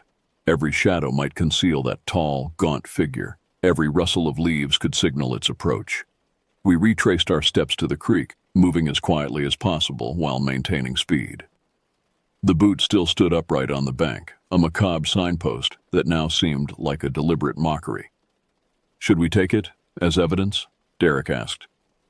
"Leave it," I replied. "This is a crime scene. Let the forensic team handle it." We crossed the creek again and started up the embankment. The climb was steeper than I remembered, forcing us to use both hands to pull ourselves up by roots and rocks. Derek reached the top first and extended his hand to help me up the final few feet. As I grasped his hand, I heard a soft sound behind me, something between a sigh and a hiss. I turned my head, still clinging to the embankment. Standing in the middle of the creek, water swirling around its lower limbs, was the figure. In the open, I could see it clearly for the first time, and my mind rebelled at the details. It stood at least 7 feet tall, its limbs too long and jointed in places human limbs shouldn't bend. The skin was a patchwork, mostly hairless and gray-white, but with areas of what looked like coarse dark fur on the shoulders and down the spine. The face, I try not to remember the face, with its too wide jaw and eyes that reflected green in the filtered sunlight. "Run!" I shouted, scrambling up the remaining distance. Derek hauled me over the edge, and we both took off through the forest, abandonment caution for speed. Behind us came sounds of pursuit, not heavy footfalls, but a strange scuttling noise, punctuated by the crack of breaking branches. We sprinted toward where we thought the main trail should be, ducking under low limbs and leaping over fallen logs. My lungs burned, and sweat stung my eyes, but pure animal terror kept my legs pumping. "There!" Derek gasped, pointing ahead where the underbrush thinned. We broke through onto the main trail, instantly changing direction to head back toward the trailhead. I risked a glance over my shoulder. Nothing visible, but the forest seemed to pulse with tension, as if holding its breath. We ran for another 100 yards before Derek stumbled, catching himself against a tree trunk. We both paused, gasping for air, listening intently for any sound of pursuit. "I think we lost it," Derek managed between breaths. I nodded, unable to speak yet. My hand found my radio, and I keyed the transmitter. "Base, this is Carlisle. Emergency situation on North Ridge Trail. We've found Bennett. He's deceased. Signs of violent death." I paused, uncertain how to describe what we'd seen. "We encountered a hostile presence in the area, requesting immediate backup and law enforcement support. Over." The radio crackled with static before Renee's voice came through, laced with concern. "Understood, Jonas. Your position?" "Approximately 2 miles from the trailhead on the main North Ridge path, heading back now. The body is about half a mile east of the trail fork near coordinate marker 15. "Copy that. Sheriff's deputies are being dispatched. ETA 40 minutes. Continue to trailhead if safe to do so." "Copy. Out." I clipped the radio back to my belt. 40 minutes. Derek wiped sweat from his forehead. "Think we're safe on the main trail?" I considered this. Whatever that thing was, it had seemed cautious about open spaces, preferring to stalk through the dense forest. "Safer, at least. Let's keep moving, but at a sustainable pace. Keep our eyes open." We started walking briskly along the trail, both of us scanning the tree line constantly. The main path was wide enough that anything approaching would be visible before it reached us, which provided some comfort. After about 15 minutes of walking, Derek broke the tense silence. "What was that thing, Jonas?" I shook my head. "I don't know. Some kind of... I don't even have a word for it. Not a bear, not a mountain lion, not anything I've ever seen in these woods." "No," I agreed. "Not anything that should exist." Derek glanced nervously at the dense foliage to our right. You think it's still following us? Before I could answer, a branch snapped somewhere in the forest to our left. We both froze, turning toward the sound. The dense undergrowth revealed nothing, but I sensed movement just beyond visual range, a darker shadow shifting among the natural shadows of the trees. It's paralleling the trail, I whispered, staying just out of sight. Derek drew his sidearm again. Why doesn't it attack? It has the advantage. The question chilled me more than the creature's presence. It implied calculation, strategy, qualities that belong to hunters with intelligence, not mere predatory instinct. Maybe it's waiting for something, I said, the words feeling ominous as they left my mouth. As if in response, a heavy cloud passed overhead, casting the forest into deeper shadow. The temperature seemed to drop several degrees in seconds. Keep moving, I urged, steadily. Don't run unless I say so. We continued down the trail, walking side by side now, both facing outward. Derek watching the left side, me the right. Occasionally, we'd hear subtle sounds from the forest. A rustle here, a soft thud there, always matching our pace. The trail curved ahead, winding around a massive boulder formation.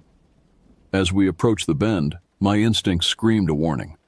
The corner created a natural choke point, forcing us momentarily closer to the tree line. Be ready, I murmured to Derek. When we round that corner... I never finished the sentence. From directly overhead came a heavy thud as something landed on the trail behind us. We whirled around, weapons raised. The creature stood fully upright, blocking the path we'd just traveled. In the unfiltered daylight of the open trail, its wrongness was even more apparent. It was gaunt to the point of emaciation, the skin pulled tight over visible bones, yet the shoulders and chest suggested immense strength. The arms hung almost to the knees, ending in hands with elongated fingers tipped with black, curved claws. But it was the face that haunted me most. A distorted, elongated skull, with skin stretched taut, no visible nose except for 2 slits, and a mouth that split the lower portion of the face in a lipless line. The eyes were large, reflective orbs that seemed to absorb light rather than reflect it. For one endless moment, we stared at each other, 2 forest rangers face to face with something that defied classification. Then Derek fired. The report was deafening in the forest quiet. The creature jerked as the bullet struck its shoulder, a dark fluid seeping from the wound. It made no sound, no howl of pain, no roar of anger, just fixed us with those terrible eyes. Then it charged. The creature moved with impossible speed, crossing the distance between us in what seemed like a single bound. Derek fired again, the bullet striking the thing's chest without slowing its advance. I raised my own weapon and squeezed the trigger twice in rapid succession. At least one shot connected, tearing through the creature's side, but it barely registered the injury. Before I could fire again, it was upon us, one elongated arm swinging in a vicious arc toward Derek. He tried to dodge, but those unnaturally long limbs gave the creature reach we hadn't anticipated. Curved claws raked across Derek's chest, shredding his uniform shirt and the flesh beneath. He cried out, stumbling backward and falling to the ground. I fired again, this time aiming for the head. The creature twisted with unnatural flexibility, the bullet grazing its elongated skull instead of penetrating. It turned those absorbing eyes toward me, and I saw something there beyond animal instinct, a calculating intelligence that assessed me as the greater threat now that Derek was down. It lunged. I dove sideways, feeling the air displacement as those claws missed my face by inches. Rolling to my feet, I fired my remaining rounds in quick succession. 2 missed entirely, but the third struck the creature's knee, causing it to falter momentarily. That brief hesitation gave me the chance to reach Derek. Blood soaked his shredded shirt, but he was conscious, his eyes wide with pain and fear. "Can you move?" I demanded, grabbing his arm. He nodded grimly, struggling to his feet with my help. The creature was recovering its balance, that terrible head swiveling to track our movements. "Run!" I shouted, supporting Derek as we lurched toward the bend in the trail. Behind us, I heard a sound like wood splintering as the creature launched itself forward again. We rounded the boulder, temporarily breaking its line of sight. The trail ahead sloped downward, offering slightly easier travel for Derek's injured state. The rock formation, Derek gasped through gritted teeth, might be defensible. He was right. About 50 yards ahead, the trail passed through a natural corridor formed by two massive rock walls, essentially a miniature canyon about 20 feet long and 8 feet wide. If we could reach it, the narrow passage would negate the creature's advantage of speed and reach, forcing it to confront us directly. We staggered forward, Derek leaning heavily on my shoulder. Behind us came that strange scuttling sound. Not quite footsteps, more like something alternating between bipedal and quadrupedal movement. It was gaining on us rapidly. "Go!" Derek suddenly said, pushing away from me. "I'm slowing you down." "Not happening," I replied, gripping his arm tighter. "We're almost there." The entrance to the rock corridor loomed ahead. 10 more yards. 5. Then we were through, the natural stone walls rising on either side of us.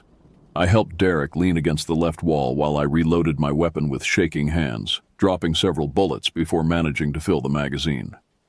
At the entrance to the corridor, a shadow appeared. The creature stood motionless, those reflective eyes studying us and the narrow passage. It seemed to be considering its options, perhaps recognizing the tactical disadvantage. "It's thinking," Derek whispered, the wonder in his voice evident despite his pain. "Actually thinking through strategy." I raised my reloaded weapon, aiming carefully. "Let's see if it thinks about this." I fired 3 rounds in rapid succession. The confined space amplified the gunshots to painful levels, the sound reverberating off the stone walls like physical blows. 2 bullets struck the creature's torso, causing it to stagger backward out of sight. For several tense seconds, we waited, listening for movement. Nothing. Had we driven it off? Wounded it severely enough that it retreated? "Think we got it?" Derek asked hoarsely. Before I could answer, a dark shape appeared at the top of the rock wall to our right, not at the entrance of the corridor, but halfway along its length. The creature had climbed the 15-foot vertical stone face and was now perched above us, preparing to drop down. "Move!" I shouted, pulling Derek toward the exit end of the corridor. We'd barely taken 2 steps when the creature landed in the narrow passage behind us. The impact seemed to shake the very ground. It crouched momentarily, then rose to its full height, now between us and the trail back to the trailhead. I aimed and fired again, but the creature was already moving, lunging forward with those impossibly long arms extended. I felt claws catch my sleeve, tearing the fabric but missing flesh as I twisted away. Derek stumbled, falling against the opposite wall, his face pale with blood loss. In the confined space, the creature couldn't use its speed advantage fully, but those reaching limbs still gave it a terrifying edge. It slashed again, forcing me to press flat against the stone to avoid being disemboweled. The claws struck sparks from the rock inches from my face. Derek had drawn his sidearm again and fired from his position on the ground. The shot went wide, striking the wall near the creature's head, sending stone fragments flying. But the loud report in the enclosed space seemed to disorient the thing momentarily. It shook its elongated head, taking a half-step backward. I seized the opportunity, lunging forward and firing at point-blank range into its torso. The impact drove it back another step. Dark fluid. Too dark and thick to be blood, at least not human blood, oozed from multiple wounds now. Its breathing had changed, becoming more labored, with a wet, rattling quality. "It can be hurt," I said, more to reassure myself than anything. The creature regarded us with what I could only interpret as hatred. Then it did something that chilled me to the bone. It lowered itself into a crouch, not as if wounded, but as if preparing to spring. "Dodge left," I told Derek tersely. The creature launched itself forward in an explosive burst. I dove left, Derek rolled right, and the thing shot between us, unable to adjust its trajectory in the narrow space. It crashed into the rock wall at the end of the corridor with a sickening thud. For a moment it lay stunned, limbs splayed awkwardly. I scrambled to my feet, grabbing Derek by his good arm and hauling him up. "Out! Now!" I urged, and we staggered toward the entrance of the corridor. Behind us I heard movement as the creature recovered. We burst out of the rock passage onto the open trail, immediately veering into the forest on the opposite side. The dense undergrowth would slow us down, but it might also make it harder for the creature to track us. We pushed through ferns and brambles, ignoring the scratches from thorns and branches. Derek was weakening visibly, his face ashen, but determination kept him moving. I supported him as best I could while trying to maintain a zigzagging path through the trees. "Radio," Derek gasped after several minutes. "Call. Position." He was right. The deputies would be searching for us, possibly heading toward Bennett's body rather than our current location. I pulled my radio from my belt, relieved to find it still functional despite everything. "Base, this is Carlisle. Be advised, we've been forced off the main trail by a hostile entity. Moore is injured. We're approximately 1 mile from the trailhead, moving through the forest parallel to the trail on the west side. The assailant is still in pursuit. We need immediate extraction. Over." The response came through broken and staticky. "Copy that. Deputies on main trail and helicopter. Position." "They're sending help," I told Derek. "Helicopter's coming. We just need to find a clearing for extraction." He nodded weakly. The front of his uniform was now soaked crimson, and his steps were becoming increasingly unsteady. We continued through the forest, listening constantly for signs of pursuit. Occasionally we'd hear distant noises, branches breaking, undergrowth rustling, but never close enough to pinpoint a direction. It felt like we were being stalked, the creature circling and waiting for an opportunity rather than charging in blindly. After what seemed like hours, but was probably 20 minutes, we stumbled upon a small clearing, not much larger than a typical suburban backyard, but possibly big enough for a skilled helicopter pilot to attempt a landing. "Here," I said, helping Derek to the center of the open space. "We'll make our stand here." I eased him down to a sitting position against a fallen log, then quickly checked his wounds. 3 deep gashes ran diagonally across his chest, from shoulder to mid-torso. The bleeding had slowed but not stopped, and the edges of the wounds showed an unusual discoloration, a grayish tinge that worried me. "How bad?" Derek asked, his voice barely above a whisper. "You'll live," I lied, forcing confidence into my voice. "Help's coming." I keyed my radio again. "Base, this is Carlisle.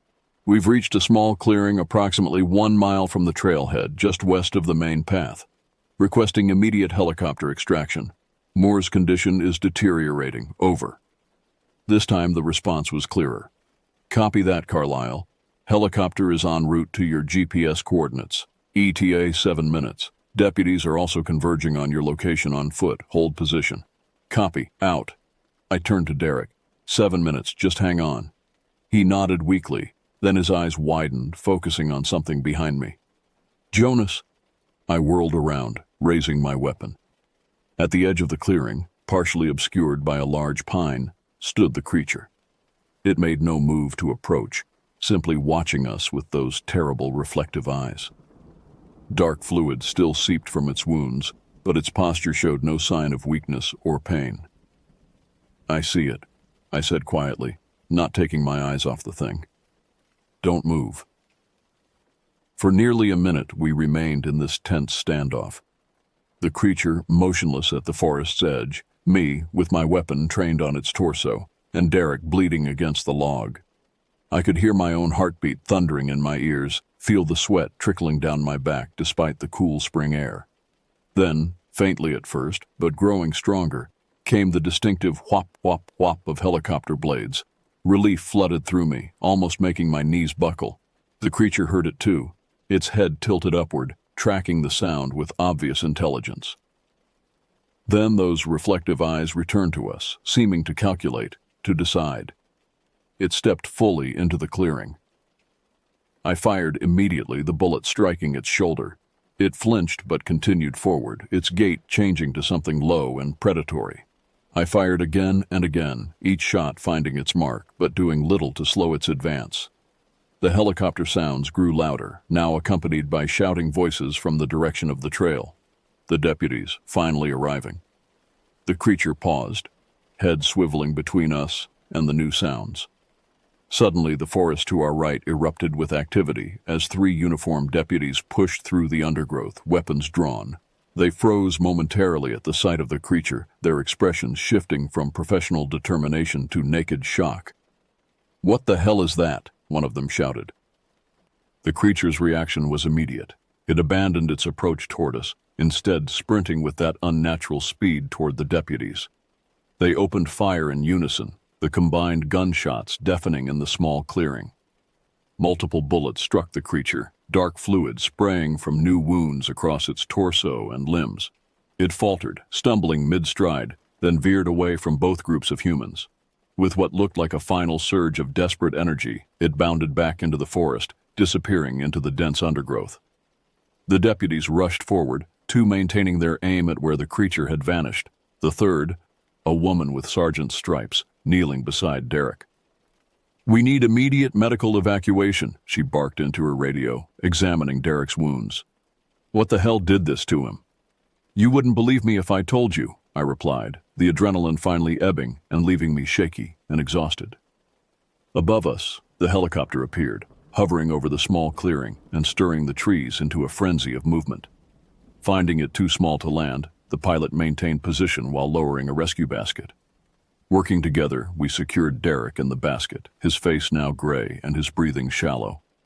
As the winch began to lift him toward the helicopter, he grabbed my wrist with surprising strength. "It's still out there, Jonas," he whispered. "It knows who we are now."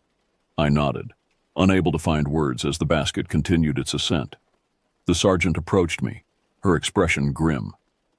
"You need medical attention too," she said, eyeing the various cuts and bruises I'd accumulated during our flight. "I'm fine," I replied automatically. "But whatever that thing was, it's injured and dangerous. We need to organize a proper hunt before nightfall." She studied my face, perhaps trying to determine if I was in shock. "The sheriff and state police are setting up a command post at the trailhead. Additional rangers and wildlife officers are en route." She paused. "Can you tell me what we're dealing with here? Some kind of bear? Mountain lion?" I looked toward where the creature had disappeared, remembering those reflective, intelligent eyes. "No," I said finally. "Nothing like that. Nothing I've ever seen before." The thrum of the helicopter grew louder as it repositioned to extract us next. As I waited for the basket to return, I couldn't shake the feeling that somewhere in the darkening forest, those unnatural eyes were still watching, still calculating, still planning its next move.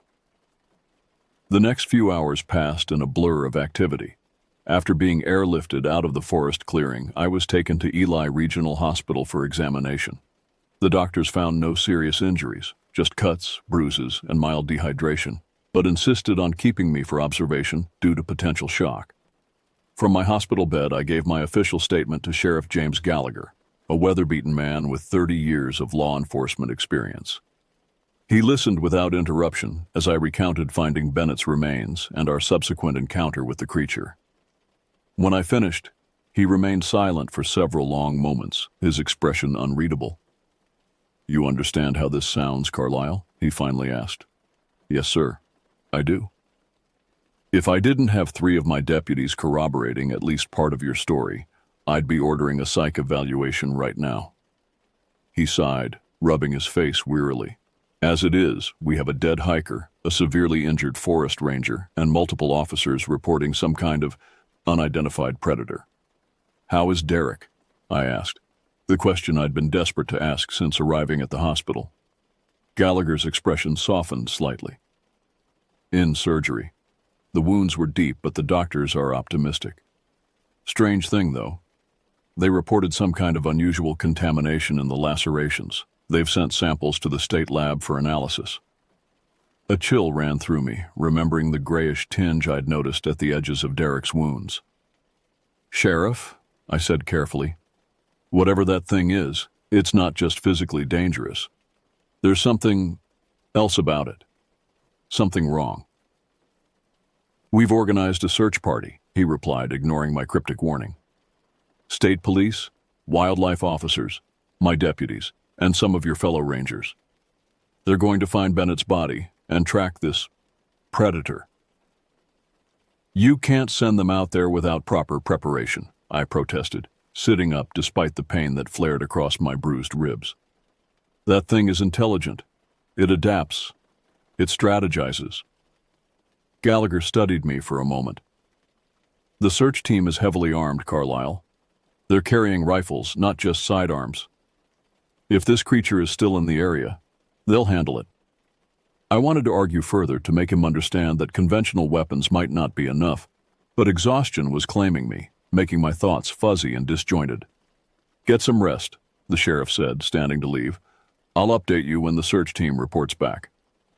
After he left, I drifted in and out of uneasy sleep, my dreams filled with elongated limbs and reflective eyes, watching from the darkness between trees. I woke fully around dusk as a nurse came to check my vitals. How's Ranger Moore? I asked immediately. He's out of surgery, she replied, checking my blood pressure. Still in critical condition, but stable for now. The doctor can give you more details in the morning. After she left, I lay in the gathering darkness, listening to the hospital sounds outside my door. The logical part of my brain tried to make sense of what we'd encountered. A mutated bear, perhaps, or some undocumented predator that had migrated into the region. But deeper instincts rejected these explanations, recognizing something fundamentally wrong about the creature that transcended biological classification. My troubled thoughts were interrupted by the buzz of my phone on the bedside table. It was a text from Renee at dispatch. Search team lost radio contact 30 minutes ago. Sheriff requesting you call ASAP. My heart sank as I dialed Gallagher's number. He answered on the first ring. Carlyle, how mobile are you? I can walk, I replied, already swinging my legs over the side of the bed. What's happened? Search team reached Bennett's location and confirmed your description of the scene. They were tracking what they believed to be the injured predator when we lost contact. Last transmission mentioned unusual movement in the trees above them. I closed my eyes briefly. They didn't listen. It adapts its hunting strategy. I need you at the command post, Gallagher continued, ignoring my comment. You're the only one who's encountered this thing and made it out. We're organizing a rescue operation, and I want your input. I'll be there in 20 minutes, I said, already looking for my clothes. Against medical advice, I checked myself out of the hospital and caught a ride to the trailhead with a deputy. Night had fallen completely by the time we arrived, the forest a wall of impenetrable darkness beyond the harsh glare of portable floodlights. The command post buzzed with tense activity, officers and rangers huddled over maps, radio operators trying repeatedly to contact the missing search team, and medical personnel standing by with grim expressions. Sheriff Gallagher met me at the edge of the activity, his face lined with worry. Glad you're here, Carlyle. Situation's deteriorating fast. Have you considered calling in state or federal resources? I asked, scanning the assembled personnel. There were perhaps 20 people total, not nearly enough for what we were facing. Already did. State Police Tactical Unit is en route, ETA 90 minutes. I've also got a call in to the Department of Natural Resources for wildlife specialists. And the missing team? 6 personnel, 2 of my deputies, 2 state police officers, and 2 of your fellow rangers. Last known position was near where you reported finding Bennett's body. They'd been following a blood trail, presumably from the creature you wounded. I nodded, trying to think tactically despite the fear gnawing at my gut. If we're going after them, we need to change our approach. No small teams. Move as a single unit. And we need better weapons. Gallagher led me to a table where a Forest Service map was spread out, weighted down with rocks at the corners. The tactical team will bring heavier firepower. For now, we've got shotguns and hunting rifles in addition to service weapons. I studied the map, locating the outcrop where Derek and I had first spotted the creature, and the creek where we'd found the boot. It knows these woods better than we do. It used the trees for ambush against the search team. We need to stay in open areas where possible, avoid dense cover. You're talking about it like it's thinking, planning, one of the rangers commented, skepticism evident in his tone. I met his gaze steadily. That's exactly what it's doing. This isn't just an animal acting on instinct. It learns, it adapts. It recognized the threat of our weapons and changed its tactics accordingly. An uncomfortable silence fell over the group. Finally, Gallagher spoke. Carlyle, I need you to be absolutely clear. What exactly do you think we're dealing with here? I hesitated, knowing how it would sound. I don't know what it is. It's shaped roughly like a human, but wrong in every detail. Too tall, too thin, with proportions that don't make sense. It moves faster than anything I've ever seen, and it's strong enough to... I trailed off, remembering what it had done to Bennett's body. And you're certain it's not a bear or other known predator? Gallagher pressed. Absolutely certain, I replied without hesitation. Bears don't climb vertical rock faces in seconds. They don't strategize or set traps. And they don't have eyes that watch you with calculation and hatred. The silence that followed was broken by the crackle of a radio. Everyone tensed, turning toward the communications desk where an operator was adjusting dials. Repeat last transmission, the operator said urgently. You're breaking up. Through bursts of static came a fragmented voice. Ambushed. 3 down. Can't see where. Coming from the trees. That's Decker, one of the deputies said, identifying his colleague's voice. They're still alive. The transmission continued, more static than words now. Not animal. Oh God, it's position Fox 7. Need immediate. Then silence. The radio operator tried repeatedly to re-establish contact, but there was no response. Gallagher turned to the assembled group, his decision made. We're mounting a rescue operation immediately. Full team, maximum firepower. Carlisle, you're with me as consultant only. You're not fully recovered and not officially on duty. I started to protest, but realized he was right. In my current state, I might be more liability than asset. I need a radio and sidearm at minimum, I insisted. And I'm staying with the command team. He nodded curtly, then addressed the group. We move in 15 minutes. Check your gear, comms, and ammunition. This is a rescue mission, but be prepared for hostile contact. As the team dispersed to prepare, I pulled Gallagher aside. Sheriff, there's something else you should know. When that thing injured Derek, the wounds showed unusual discoloration. The doctors mentioned contamination. I think its claws might carry some kind of toxin. He frowned. All the more reason for caution. I'll inform the medics. The next 15 minutes passed in a flurry of preparation. I was issued a radio and a Glock similar to my service weapon, which I hoped I wouldn't need to use. The rescue team assembled, 12 personnel total, including Gallagher and myself. The remaining officers would maintain the command post and coordinate with incoming state resources. Just before we departed, I visited the medical tent where the team's 2 paramedics were checking their kits. If you encounter anyone with claw wounds, I told them, be extremely careful with the wounds. There may be a toxic or infectious agent present. Use full protective gear. They exchanged glances but nodded seriously. Word had spread quickly about the unusual circumstances, and no one was taking chances. At 9:45 p.m., our group set out along the main trail, powerful flashlights cutting through the darkness. The night was unusually still. No wind stirred the branches, and the typical forest sounds were absent. It felt as if the woods themselves were holding their breath, waiting. We moved in tight formation, 2 officers on point, the main group in a loose cluster, and 2 rangers bringing up the rear. Every few minutes, the radio operator with us would attempt to contact the missing team, but there was never any response.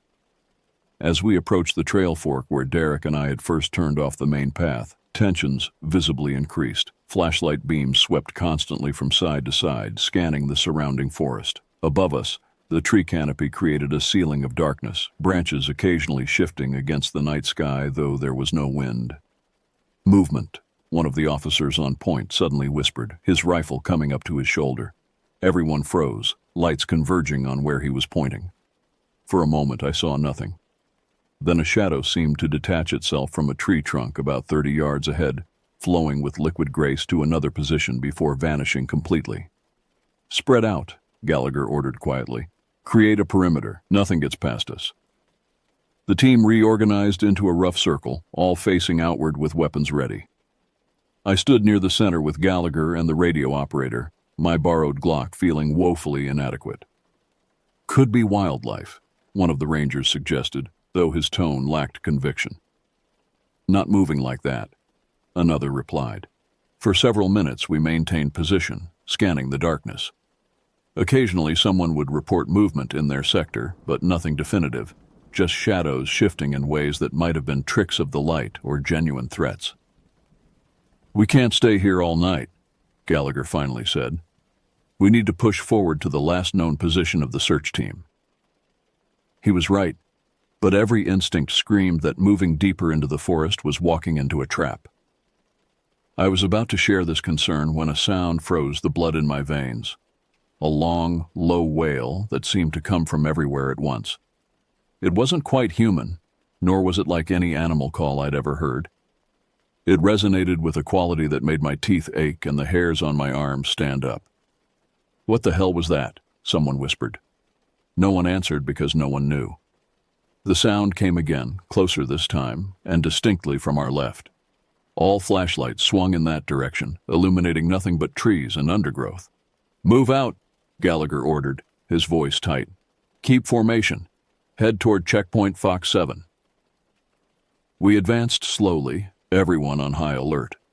The trail narrowed as we approached the area where Derek and I had first left it to follow the drag marks. I pointed this out to Gallagher, and he nodded grimly.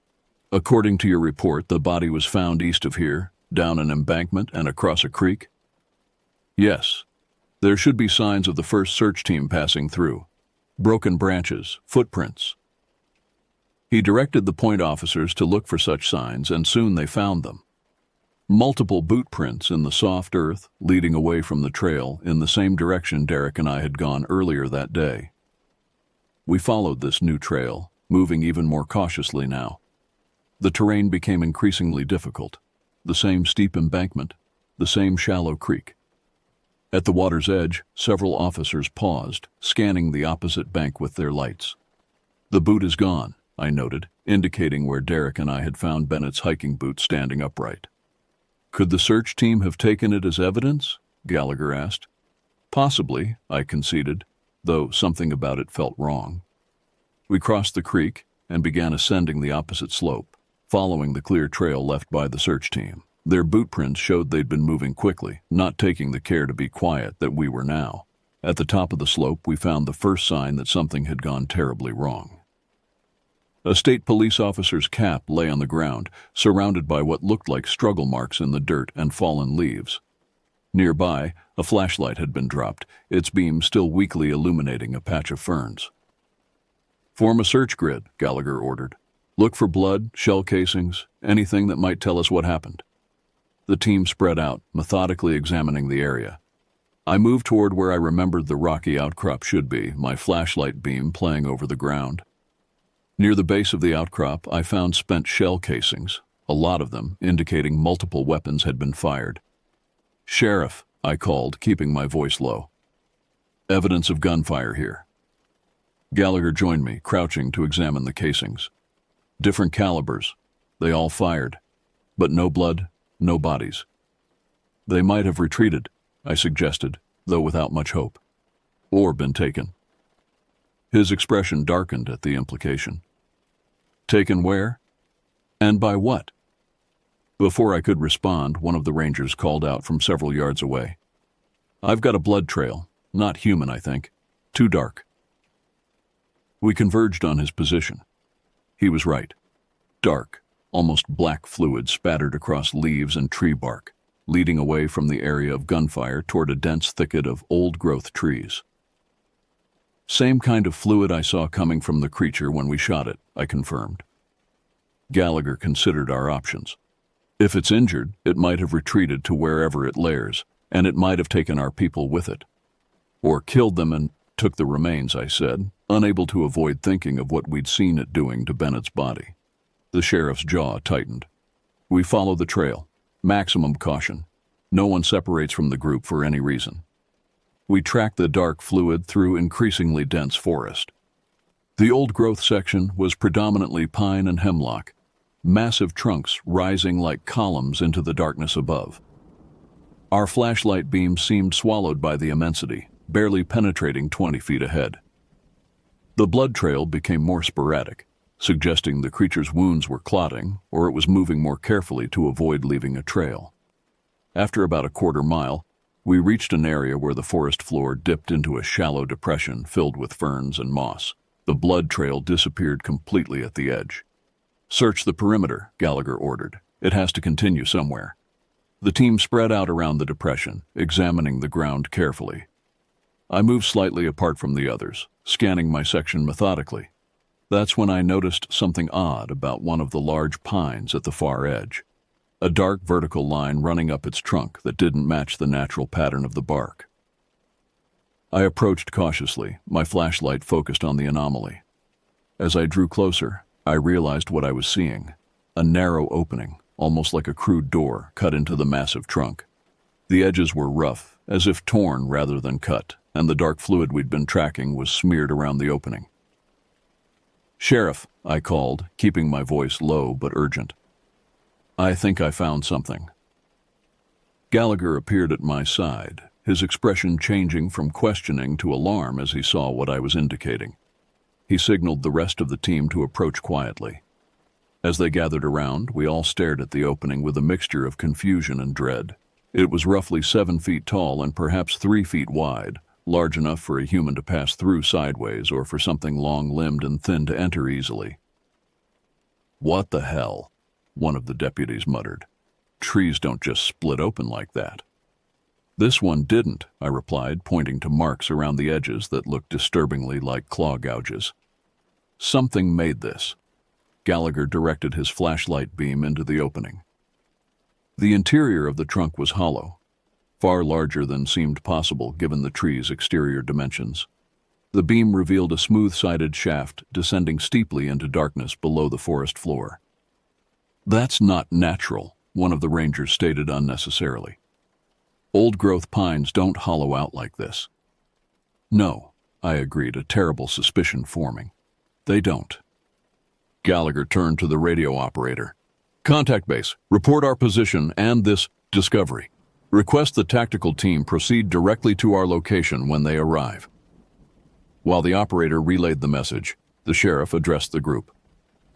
"We've potentially located the creature's lair. Given the unnatural nature of this finding, I'm ordering extreme caution. We'll establish a perimeter and wait for backup before attempting any exploration." I should have felt relief at his prudent decision, but something nagged at me, a sense that time was crucial, that waiting might mean death for the missing search team if they were still alive. "Sheriff," I said quietly, "if our people are down there and injured, they might not have hours to wait." He regarded me steadily.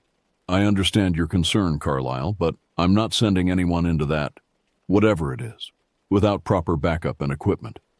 The tactical team will have body armor, night vision, and heavy weapons." I nodded reluctantly, knowing he was right, but hating the delay nonetheless. We began establishing a secure perimeter around the tree, positioning officers in a rough circle facing outward with 2 medics and the radio operator in the center, near the aberrant opening. As we settled into position, that strange wailing sound came again, fainter now, but seemingly from multiple directions at once. Everyone tensed, weapons ready, scanning the darkness between the massive tree trunks. "It's trying to unnerve us," I said to Gallagher, who had taken position near me. "Psychological tactics." He gave me a sidelong glance. "You're still talking about it like it's thinking, planning." "Because it is," I replied simply. "Everything we've seen points to intelligence, not just instinct." The hours that followed were among the longest of my life. We maintained our vigilant perimeter, rotating positions occasionally to keep everyone fresh and alert. The tactical team was delayed by weather conditions, their ETA pushed back repeatedly. Throughout the night, we experienced disturbing phenomena around our position. Shadows moved between distant trees in ways that defied natural explanation. The wailing sounds came and went, sometimes seeming to emanate from directly beneath our feet. Twice, officers reported seeing reflective eyes watching from the darkness, only to have them vanish when flashlight beams swung in their direction.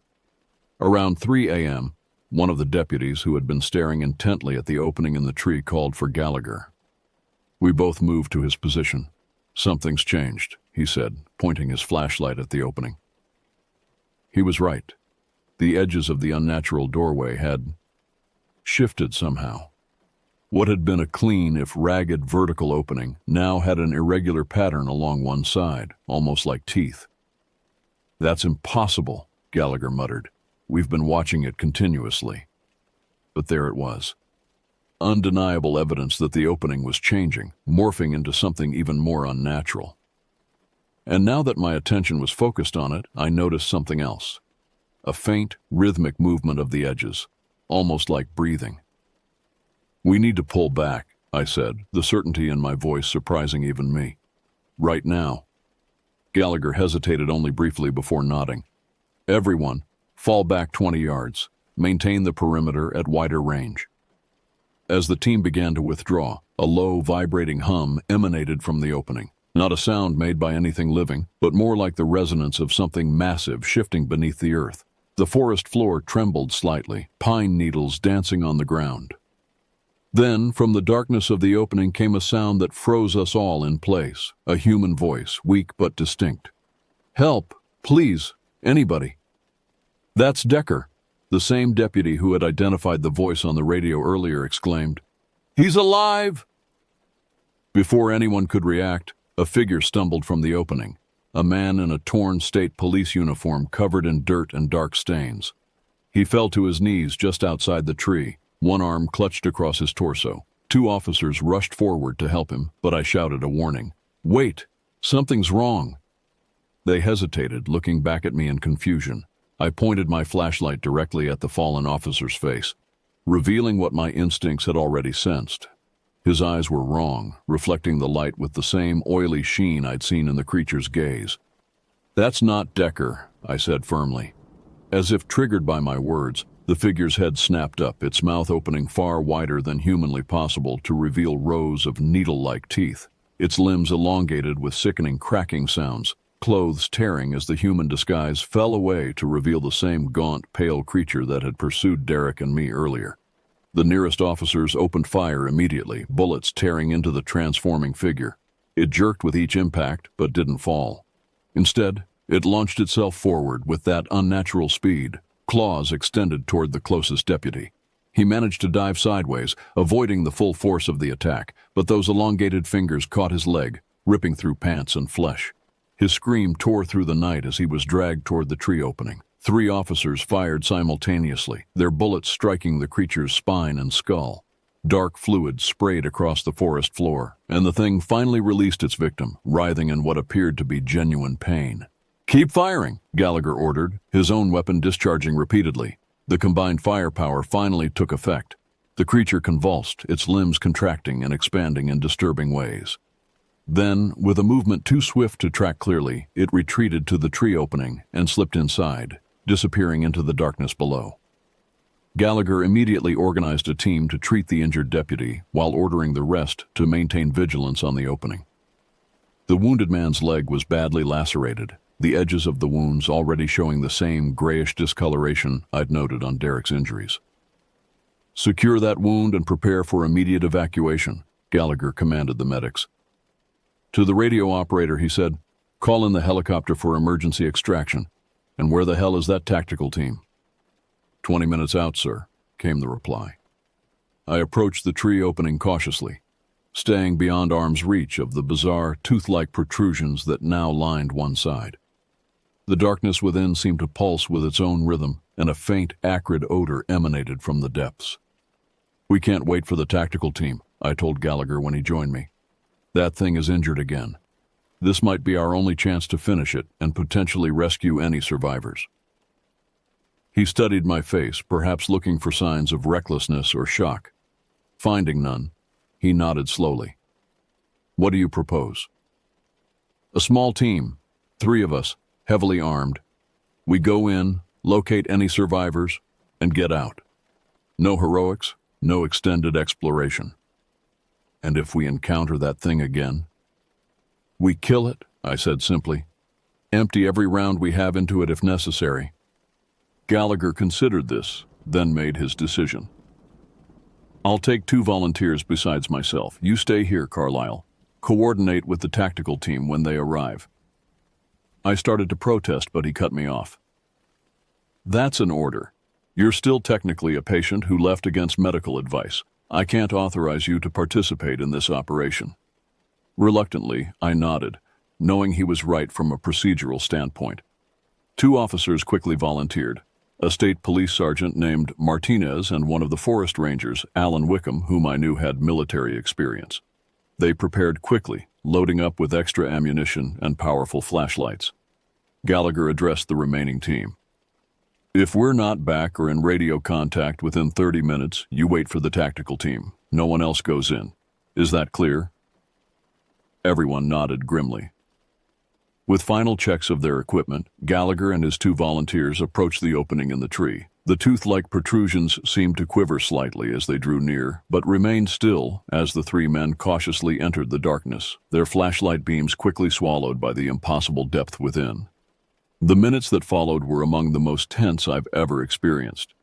We maintained our perimeter, all eyes alternating between the forest around us and the unnatural opening in the tree. The radio operator tried repeatedly to contact Gallagher's team, but received only static in response. 23 minutes after they'd entered, we heard gunfire from deep below, multiple weapons discharged in rapid succession, the sounds oddly muffled by whatever lay between us and their source. Then silence again. 28 minutes. The tactical team arrived, 6 heavily armed officers in body armor, led by a captain who quickly assessed the situation and began organizing a rescue operation for Gallagher's team. I briefed him rapidly on what we knew and what we'd seen. 30 minutes. As the tactical team prepared to enter the tree, a sound drew our attention, scrabbling from within the opening growing louder by the second. We all trained weapons on the dark void, unsure what would emerge. A hand appeared at the edge, human, covered in dirt and blood, but definitely human. Then Sheriff Gallagher's face came into view, his expression a mixture of exhaustion and horror. "Help us out," he gasped. "We've got wounded." The tactical team rushed forward, helping to extract first Gallagher, then Martinez, who was supporting the barely conscious form of Ranger Wickham. The ranger's left arm hung at an odd angle, clearly broken, and deep lacerations across his chest seeped blood through hastily applied field dressings. Most shocking, however, was what came next. 2 members of the original search team, alive but in terrible condition. One had a makeshift tourniquet around his thigh, the other appeared to be in shock, his eyes vacant and his movements mechanical as the tactical team helped him clear the opening. Once everyone was out and the wounded were being treated, Gallagher pulled me aside, his voice low and urgent. "We found them in some kind of chamber, about 30 feet down.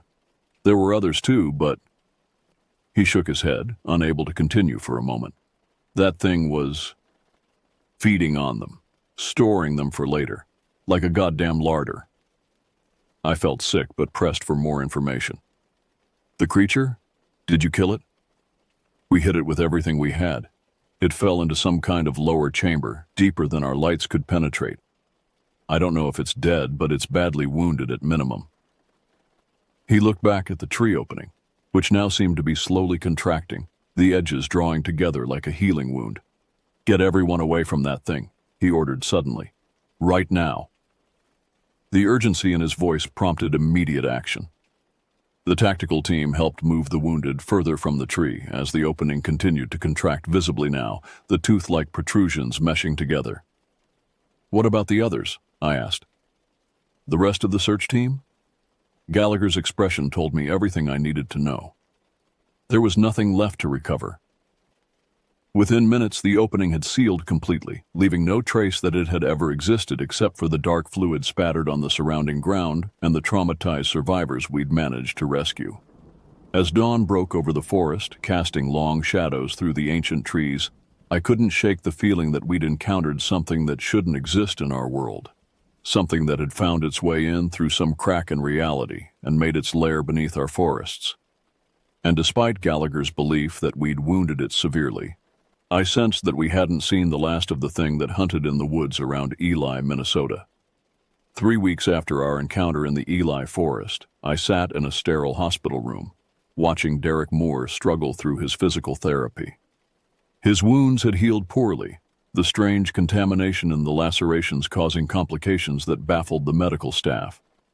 The grayish discoloration had spread from the wound sites, creating web-like patterns under his skin that gradually faded to his normal tone at the edges. "Looking better today," I lied, trying to sound encouraging as he grimaced through another repetition of arm raises. "You're a terrible liar, Jonas," he replied, but managed a weak smile. "But I appreciate the effort." The physical therapist, a no-nonsense woman named Brenda, gave him a brief reprieve. 5-minute break, then we're doing the resistance bands. After she stepped out, Derek lowered his voice. "Any updates on the investigation?"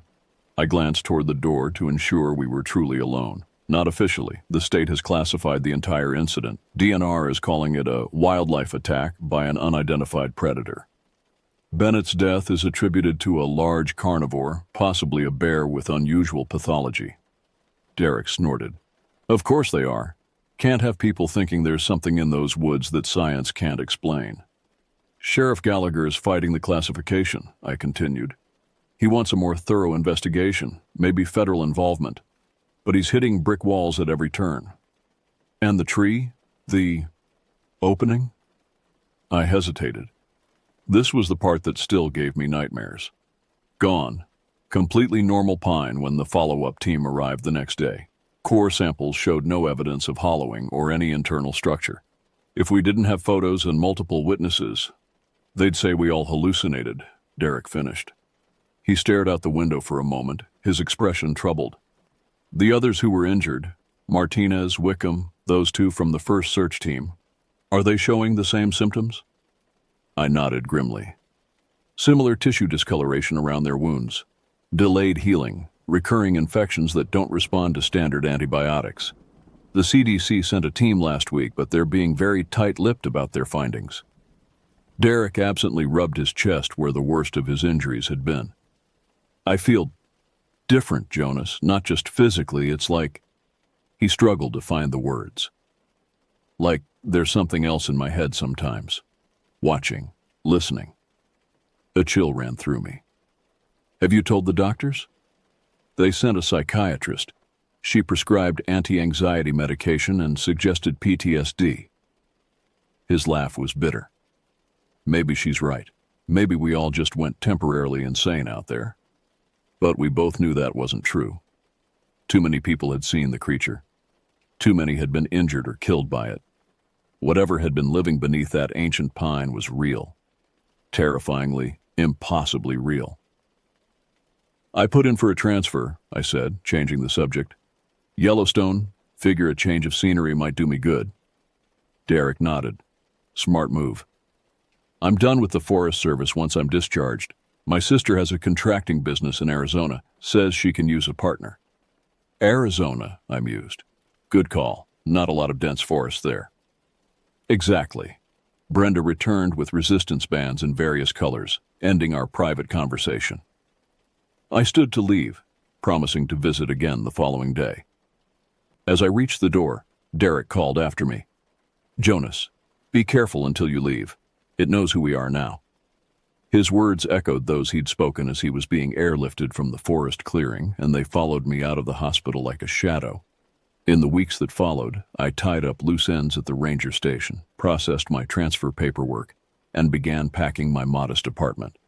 I avoided venturing into the forest alone, even for routine tasks, instead partnering with other rangers who hadn't been involved in the incident and therefore maintained a healthy ignorance of what lurked among the trees. Sheriff Gallagher called me occasionally, updating me on his continuing battle to get a proper investigation. His last call, 3 days before my scheduled departure for Yellowstone, was different. He asked me to meet him at a small diner on the outskirts of town, away from both the sheriff's office and the ranger station. I found him already seated in a corner booth, a cup of untouched coffee cooling before him. He looked older than when I'd last seen him, new lines etched around his eyes and mouth. "Thanks for coming, Carlisle," he said as I slid into the seat across from him. "Of course. What's so urgent it couldn't be discussed over the phone?" He glanced around the nearly empty diner before speaking, his voice low. "They're covering it up, not just classifying it, actively suppressing information." "Who is they?" I asked, though I had my suspicions. Started with state officials, but now there are federal types involved. Men in suits who don't identify which agency they're with. They've confiscated all the physical evidence. Blood samples, tissue samples from the victims, shell casings from the scene. Everything. I frowned. On what authority? National security, if you can believe that. His laugh was humorless. Apparently, an unidentified predator in northern Minnesota constitutes a threat to national security. The waitress approached, and we both fell silent until she'd taken my order and retreated. Once she was out of earshot, Gallagher continued. There's more. 3 days ago, a surveying team reported finding a dead deer about 5 miles northeast of where we encountered the creature. The description of the carcass, he paused, visibly uncomfortable. It matches what we saw with Bennett's body. Systematic removal of soft tissue, strange positioning of the remains. My coffee arrived, but I no longer had any appetite. You think it survived? I'm certain it did, and I think it's not the only one. He pulled out his phone, scrolled briefly, then turned it to show me a grainy image. This was captured by a wildlife monitoring camera near the Canadian border, about 80 miles from Ely. The photo showed a nighttime forest scene, illuminated by the camera's infrared flash. At first, I saw nothing unusual, just trees and underbrush. Then I noticed it, a tall, thin silhouette partially hidden behind a large trunk. The proportions were unmistakable.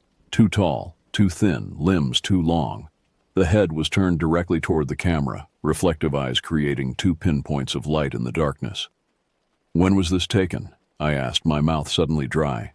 Week ago, and there's been another disappearance. Hiker on the border route trail. No body found yet, but... He didn't need to finish the thought. Have you shown this to your federal friends? They confiscated the original and told me to forget I ever saw it.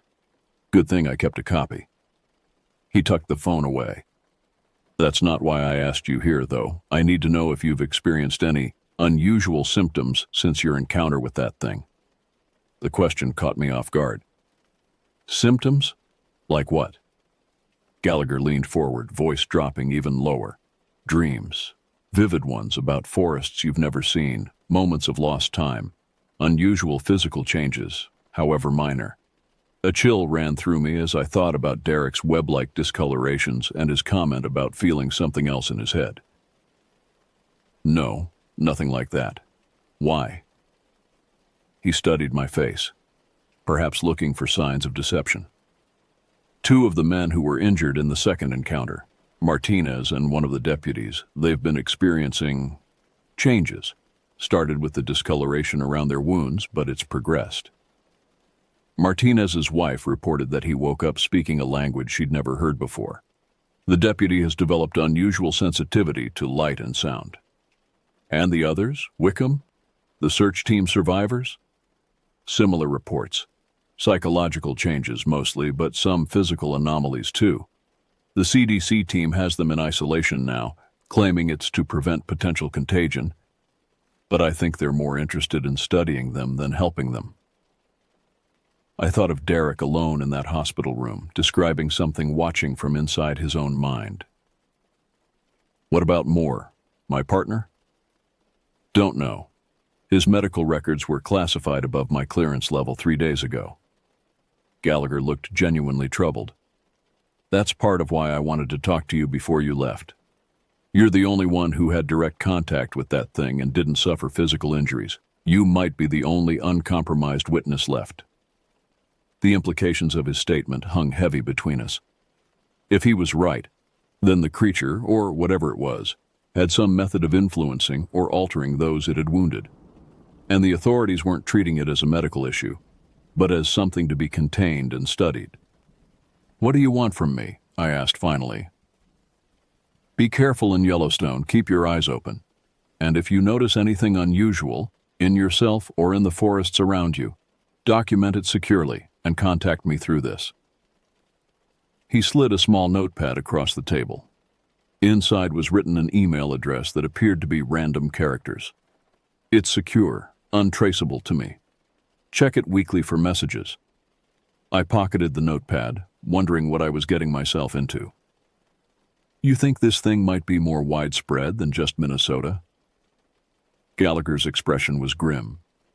I think what we encountered is just one manifestation of something larger, something that's been hiding in the dark corners of our wilderness for a very long time, and I think it's becoming more active. We parted ways shortly after, both of us carrying the weight of knowledge that couldn't be shared without risking ridicule at best, or unwanted attention from mysterious federal agents at worst. I finished my preparations for Yellowstone with a new sense of purpose, not just escaping the memories of Eli, but perhaps continuing the investigation from a safer distance. 3 days later, the night before my departure, I received a text from an unknown number. More missing from hospital, room empty, no sign of struggle. I tried calling the hospital immediately, but was told they had no patient by that name. When I pressed, claiming to be family, the administrator insisted Derek Moore had been discharged 2 days earlier, at his own request. But I knew better. Derek could barely complete basic physical therapy. There was no way he could have walked out on his own, and he would have contacted me if he'd been released. I reported his disappearance to Gallagher, who promised to investigate but warned me that his jurisdiction was being increasingly limited by state and federal interference. He advised me to proceed with my transfer as planned, to disappear into the Yellowstone system before anyone took too much interest in me. The next morning, I loaded my few possessions into my truck and left Eli, Minnesota behind. As I passed the Forest Service sign at the edge of town, I couldn't help looking toward the dense pine forest that stretched toward the horizon. Somewhere in that vast wilderness, something waited. Something that wore the shape of a man but was not a man. Something that hunted with intelligence and purpose. And perhaps, I thought with growing unease, something that could change those it wounded, altering them from within until they became, what? Puppets? Vessels? Or something else entirely? I didn't have answers, only questions that grew more disturbing the longer I considered them. One thing I knew with absolute certainty, the thing that had killed Michael Bennett and taken Derek Moore was still out there. And somehow, I doubted that the forests of Yellowstone would be far enough to escape its reach.